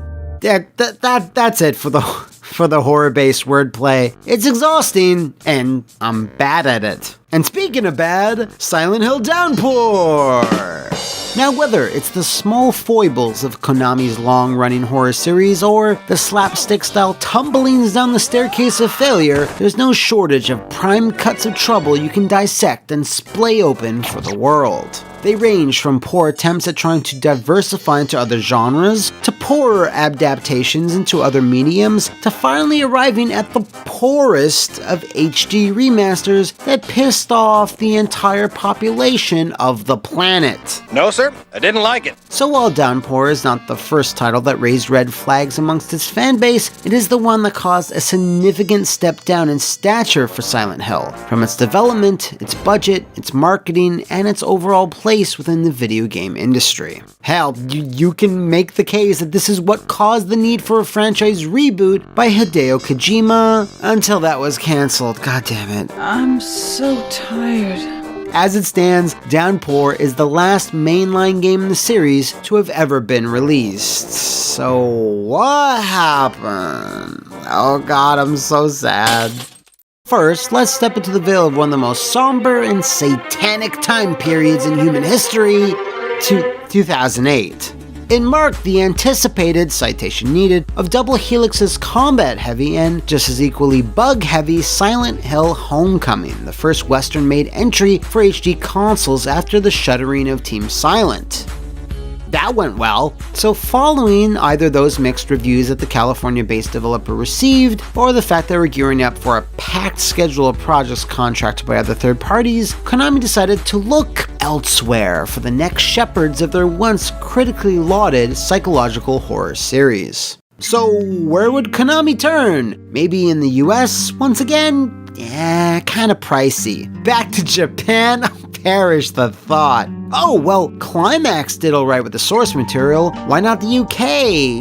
No, what is Konami? Made out of money? See, the first Silent Hill was made on a shoestring budget, and to hopefully make a profitable new entry, they needed to look for something cheaper. And I present to you something cheaper. Ah, we found it. The mecca of up-and-coming game design, Brno, the Czech Republic. Here we'd find one Vatra Games, a company no one ever heard of, with one other project to their credit, the often, for good reason forgotten, Russian Attack Expatriate. So who the hell were these people? None of you are asking? Well, I'll tell you. Kuju Entertainment is a weird entity, owning a handful of smaller studios like Headstrong, makers of Battalion Wars, House of the Dead Overkill, and most important of all, Lord of the Rings, Oops, All Aragorn Edition. Kuju wanted to open a Czech-based studio for a variety of reasons. And when I say a variety, I mean because it was cheap. Don't get so mad. I was just joking.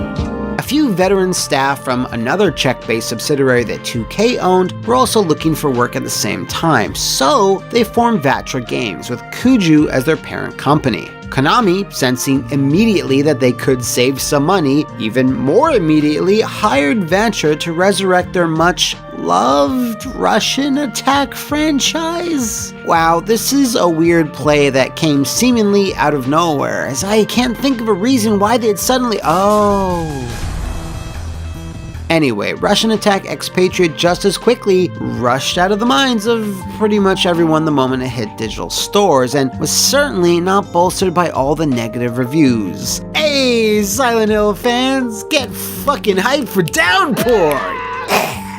Regardless of their inexperience, even the most doomed development cycles can be righted if you have good producers or senior people leading the project. In this case, Tom Hewlett had been appointed to a general producer for the franchise ever since it had moved away from Team Silent. Tom's track record within this role is rather spotty, as he worked on such entries as Book of Memories and the HD Collection, but also more solid efforts like Origins or Shattered Memories. It's unfair to pin all blame or praise on any one singular person, so without delving too much into his history with Silent Hill, as well as the fanbase's feelings, let's just say, yeah, he had his work cut out for him.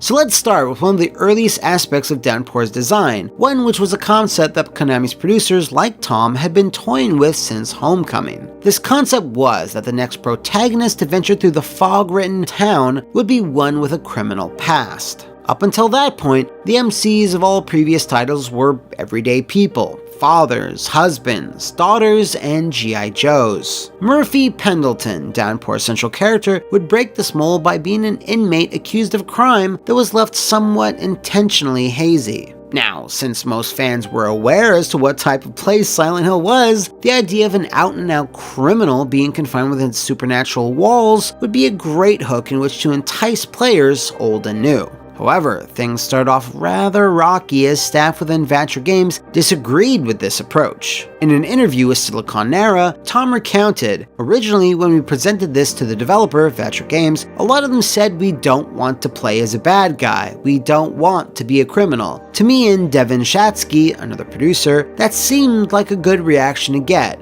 We don't want people to be comfortable, even if they are okay playing as a criminal. We want them to be wondering, what is this guy about? Why is he in prison? Why is he in Silent Hill? Do I like this guy? Am I like this guy, or am I not like this guy?" We put some things in there to make people think about that. This pushback, however, was not only shared by the team at Vatra, but from early playtesters as well, as Hewlett explains. In some early focus tests, people were split. Some people are really into it and it doesn't bother them, but others were bothered by certain elements, so I think we're in a good spot. Hopefully, having a criminal as a protagonist brings a new depth to the series. While it's great not to be overconfident, using words such as hopefully and being happy with a divisive opinion on your product is probably not the most auspicious way to start. Just, call me crazy. I'll take my chances. Despite all these protests, this still went forward as the core of Downpour's narrative, and while interesting on paper, didn't really work out in practice for a number of reasons. More on that later.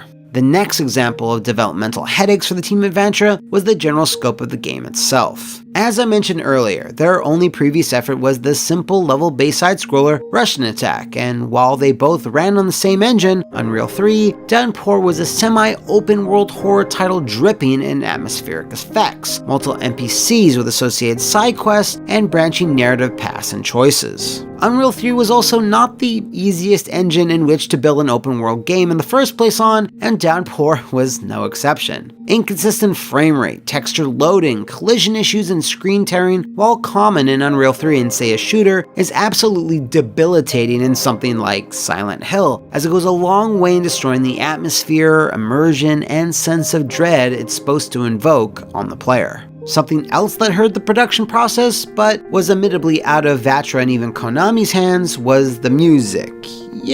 Probably one of the most important aspects of any Silent Hill game.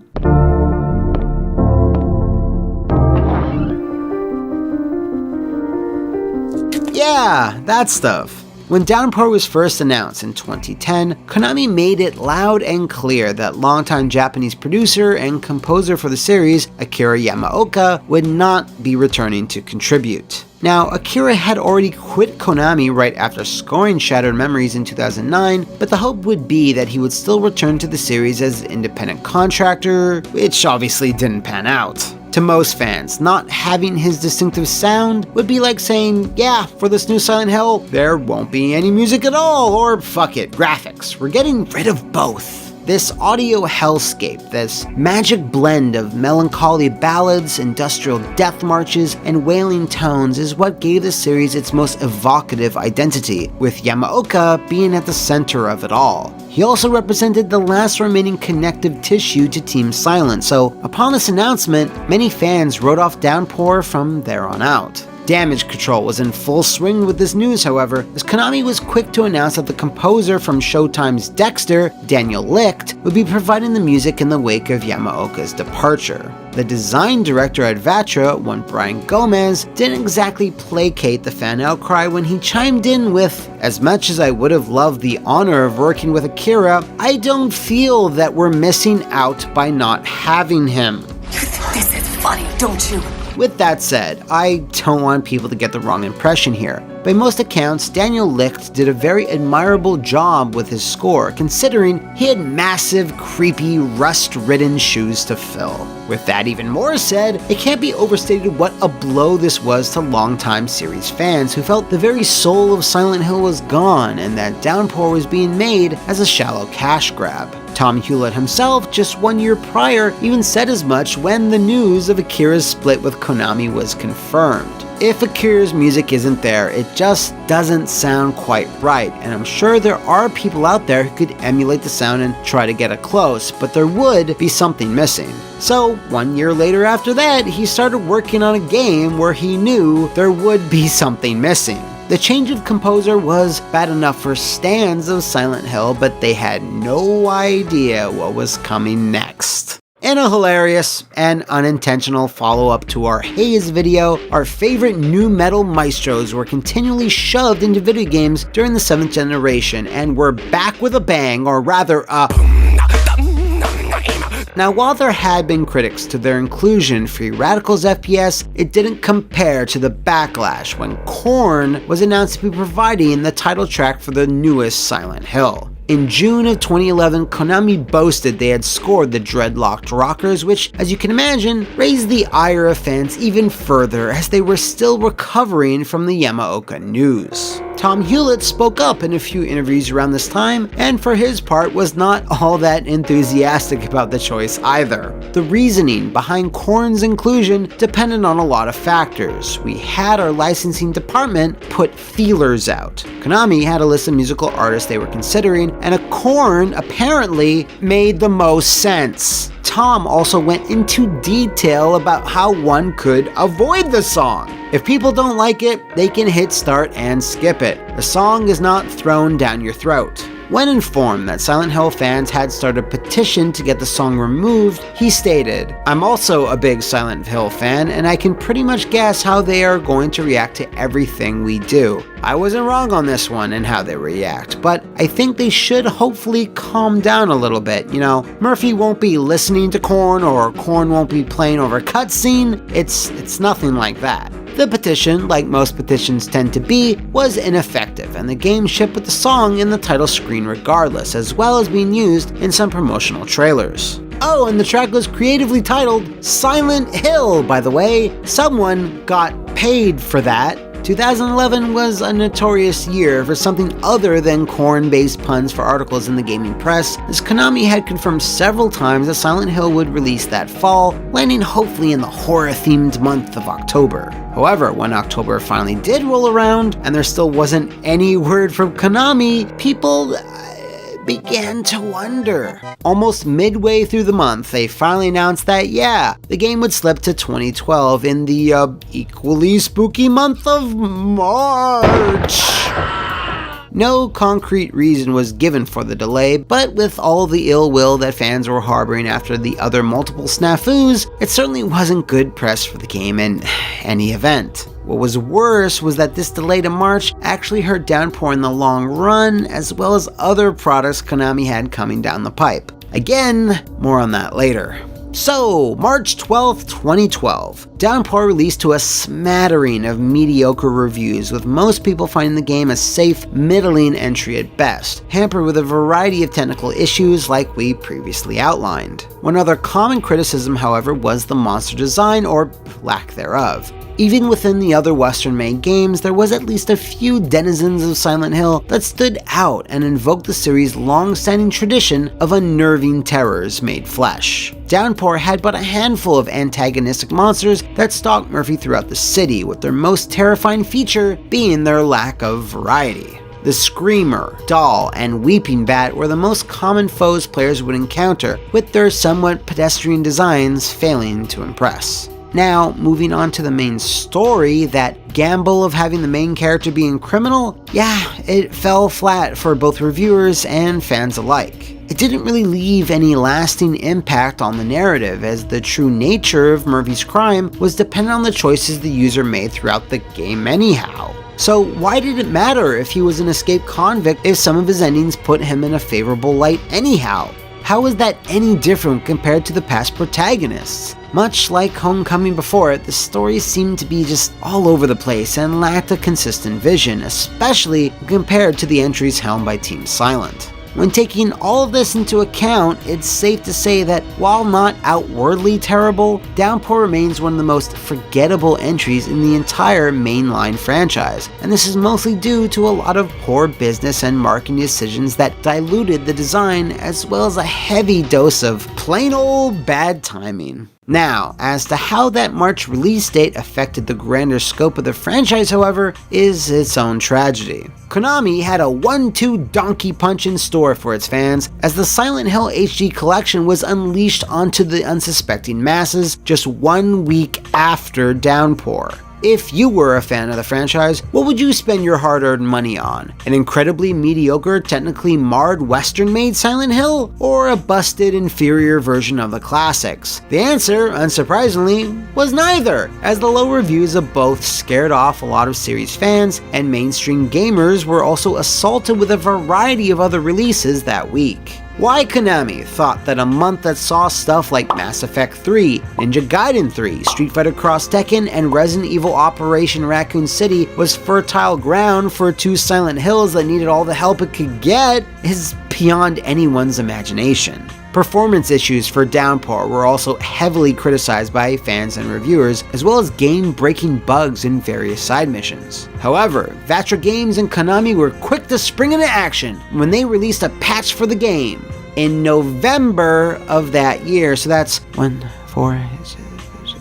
8 months after launch. Not to be outdone, a DLC campaign for the game titled And Story was also planned, but due to low sales was cancelled and instead turned into a comic book and released way later in 2015 by IDW Publishing. So, who made it out of the hellish mind prison that is Silent Hill? Because man, there's certainly some casualties. Vatra Games officially declared bankruptcy in September of 2012 as Konami did not re-up their contract and they were unable to procure any future projects to keep them afloat. The patch that arrived in November was the very last thing they ever worked on. To tell you the truth, I'm sort of sorry to see you go.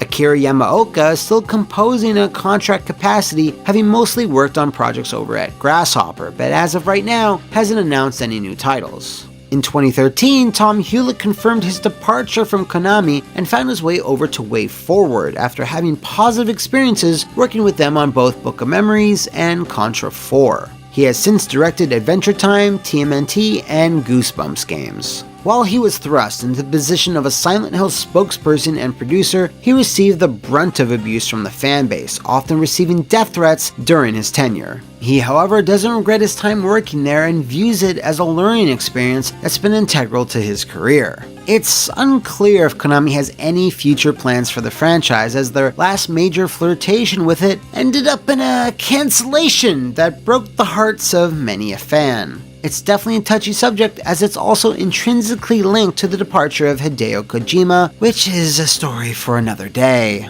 So while Downpour was no earth-salting disaster, it seems unlikely that Konami will ever return to it. You promised you'd take me there again someday,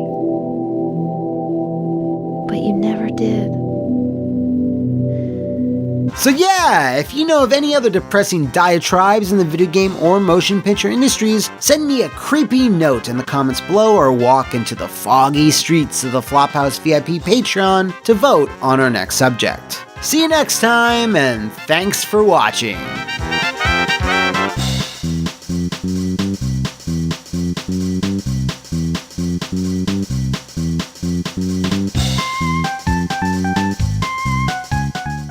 Fire up your planet crackers and load up your line cutters, because it's time for another cataclysmic, limb-shredding, marker-filled episode of What Happened, the show where we pledge our undying souls to the divine teachings of unitology. If you take a panicked, sweaty glance over at your calendar, you might notice it's still October. So, Dead Space! The kickoff to the "man, everyone hates us, let's actually develop some cool games" initiative that EA implemented in the mid to late 2000s. One of the key studios who was at the center of this movement was Redwood Shores, responsible for a number of well-loved 007 and Lord of the Rings titles, like those that you see here. Eventually, the team wanted to tackle something a bit darker that was out of their wheelhouse, which at the time was the aforementioned movie licenses, so they got to work on System Shock 3. No, I didn't stutter. Dead Space's initial pitch was simply horror in space, and early talks were being had to make it a new entry into the lighthearted series about a mischievous AI who causes trouble. Hacker. System Shock was developed by Looking Glass and distributed by Origin, a publisher whose parent company just happened to be Electronic Arts. Now, while some may snidely chuckle at the very idea of this, when you break it down, both franchises share some DNA. A silent protagonist stranded in an isolated space-based location that's gone to hell, a hideous menagerie of mutated horrors to contend with, and flipping a lot of switches. Redwood Shores were prototyping a slow-paced descent into madness, methodical but with some spurts of action, and really felt like they could do System Shock justice. But then this happened.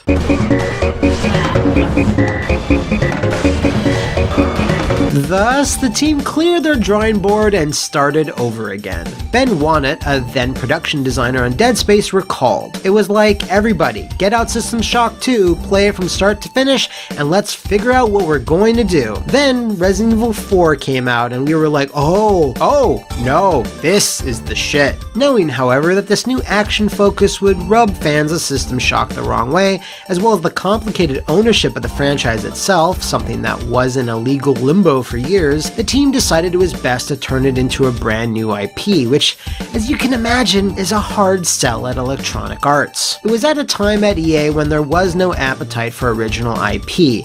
It seemed like everybody was making a sequel, except for us. Once people saw that it was a real thing, they understood it much easier than if you were to go, "Oh, I want to make this totally scary-ass thing," to which they'd look at their portfolio and say, "Nope, scary-ass thing is not in our language." With the smash success of Resident Evil 4, coupled with the building hype for RE5, Electronic Arts decided to throw their marketing muscle at Dead Space, and upon its positive critical reception, rebranded Redwood Shores as Visceral Games, giving them a bit more autonomy in creating riskier projects. However, there was one aspect to Dead Space that was left on the cutting room floor, a back-of-the-box feature that would go on to being a sticking point between developer and publisher from then on out. This feature was full two-player co-op and was something Visceral experimented with and even got it working pretty well in later builds of the original Dead Space. Unfortunately, this technical breakthrough came far too late into the project, as most of the mechanics and level design had already been finalized, which of course didn't mesh very well with two players. Most areas were too cramped for two thick-ass Isaacs to even move around in, as everything had been designed with single player in mind. Ammo drops, weapons, enemy HP, there was just too much that would need to be rejiggered for co-op to even work, so while they learned a great deal from these tests, the idea was promptly scrapped.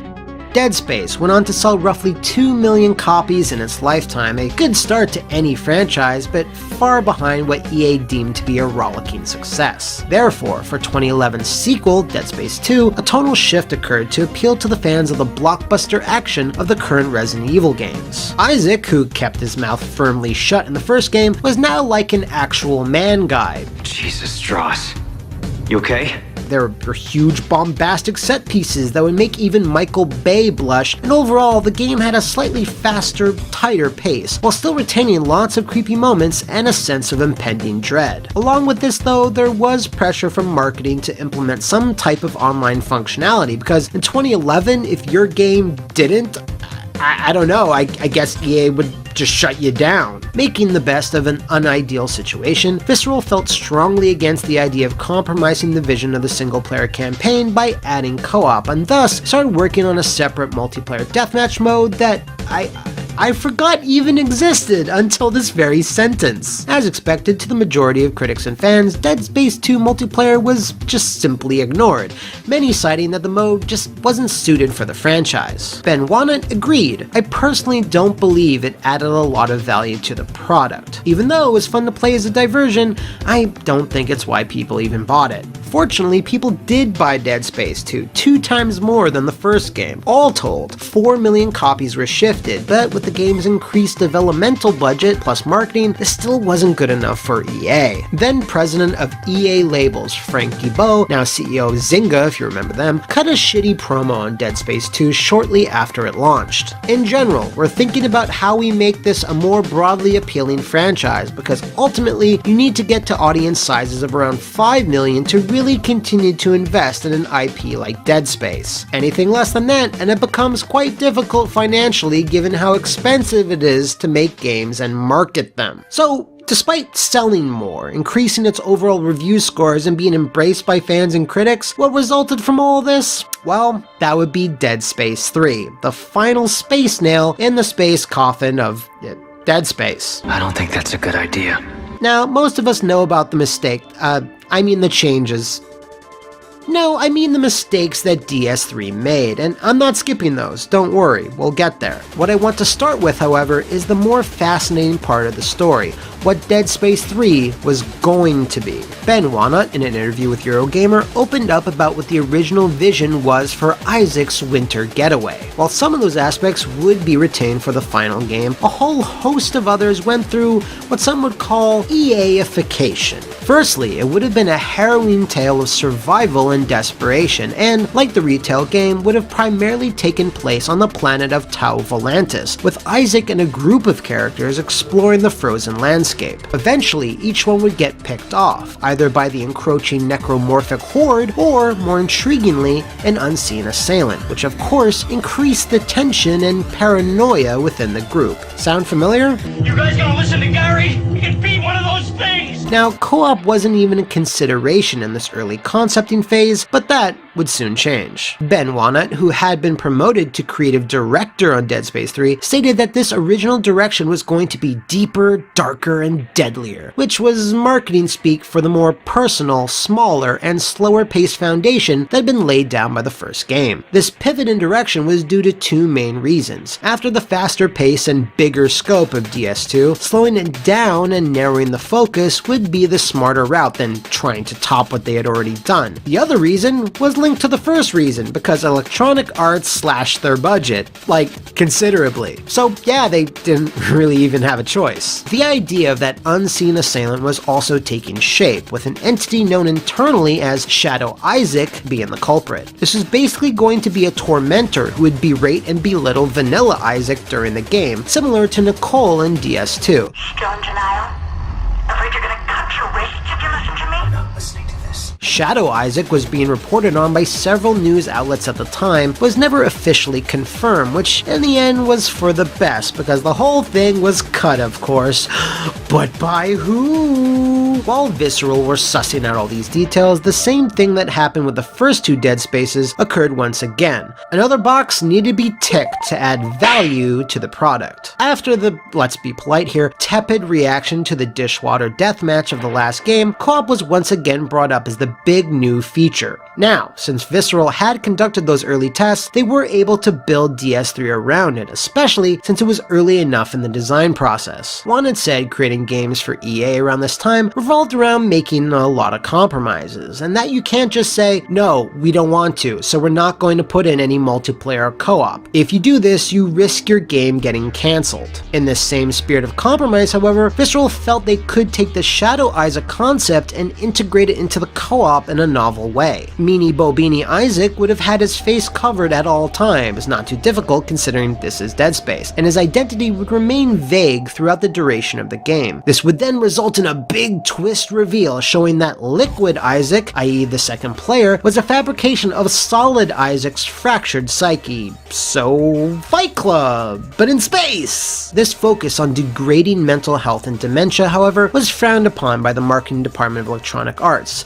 as it was deemed as not very marketable, so Shadow Isaac was changed to the much more marketable Sergeant Carver! Yeah, Carver. So, the last vestige of Dead Space 3 doing anything interesting or risky was dashed, with only one shred of their original idea remaining. Now, due to how the story played out, in many instances, Carver would just disappear and reappear at random for absolutely no reason. This would have been explained away much better with the imaginary nature of Violent Isaac, but these were the cards that Visceral were dealt. Now, that shred of their original idea, well, that wound up being the concept of both players seeing cutscenes and other events play out in different ways, having them question what was really real. Ben Wannett laments their inability to flesh this out more, as they simply didn't have enough time to expand upon it. One thing they were able to expand upon, however, were the environments themselves, which, depending on who you ask, wasn't necessarily a good thing.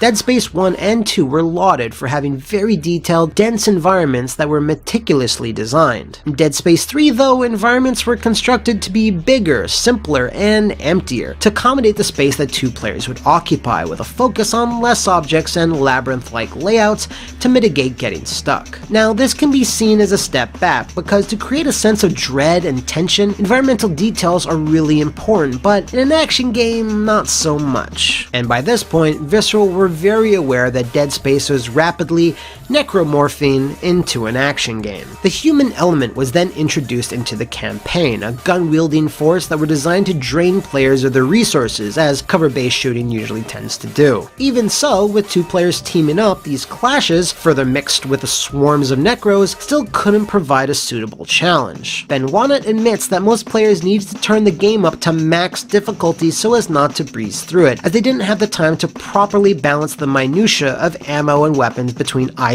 and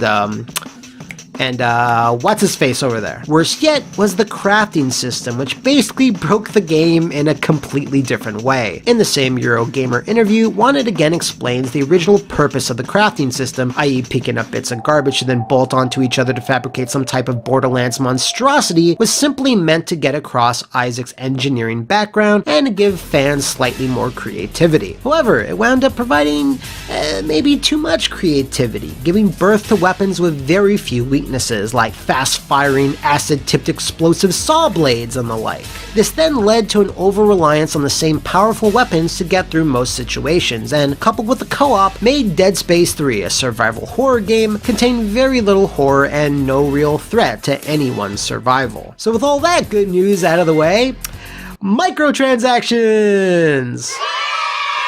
The idea of charging players real money to craft faster and better was an idea from EA higher-ups, and while Visceral were against it, eventually the hammer came down and it was suddenly in the game. This is one of the most common complaints fans and critics had about DS3, and while it wasn't integral to beating or enjoying the game, it was one of the earlier examples of the practice being introduced into a big console franchise, thus plenty of vitriol was thrown its way. It is what it is, and what it is was not a very good idea. I don't think that's a good idea. Now, Steve Papoutsis, a head guy at Visceral, probably tried his best to mediate between EA and his dev team, but obviously was losing a lot of these battles. Nothing, however, would lose more than the infamous early gameplay showcase of Dead Space 3 that was released by EA in the run-up to launch. This thing, I just Okay, this isn't exactly fair to the guy. Steve was at the head of the company, not a writer, so his promo smacks of a marketing loser thinking they know what fans wanted to hear.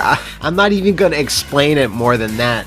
Roll the clip! Pay attention to what's going on here. You're going to get to see Necros getting pulped into this giant drill, which is awesome. And we really spent a lot of time making sure the pulping was super awesome, because I like saying the word pulping, and it's super awesome to see bits and body parts go flying, and it's freaking cool. So we did it, and it's awesome. This did not help. Thus, when Dead Space 3 released with a cavalcade of new but not welcome gameplay additions, the reviews were a step down from the previous entries. This also doomed Visceral from a variety of standpoints, as their output significantly dropped after DS3 before having their big Star Wars game cancelled, along with their entire studio's cancellation in 2017. Ben Wannut has since moved on to Sledgehammer Games and is currently working on an unannounced project. He laments Visceral never got to flesh out the ideas they had for a theoretical Dead Space 4, which would have taken another direction altogether. The notion was you were trying to survive day to day against infested ships, searching for a glimmer of life, scavenging supplies to keep your own little ship going, trying to find survivors. The flotilla section in Dead Space 3 hinted at what non-linear gameplay could be, and I would have loved to have gone a lot deeper into that. Imagine an entire roster of ship types, each with unique purposes, floor plans, and gameplay. Our original prototypes for the Dead Space 3 flotilla had some pretty wild setups that I wish we had been able to use. This could have been the shakeup the franchise needed, and certainly would have been a better send-off to what Dead Space 3 wound up being. And to EA's credit, you won't hear me say that often, they tried their damnedest to make Dead Space a thing. Comic books, animated movies, spin-off games, novels, action figures, even an attempt at a motion picture. They put serious bank behind this franchise. But listen, unless you're Resident Evil, the king of the survival horror hill, it's maybe not advisable to pour so much money into your blossoming horror franchise so early in the first place, as it's a risky venture. As long as you have a team with a sincere passion for horror, put out a game with solid mechanics and an interesting premise, well, sometimes that's all people really want. While I love Dead Space 2 as much as the next guy, it didn't need massive battles with football field-sized bosses. It didn't need bombastic action set pieces and tons of characters.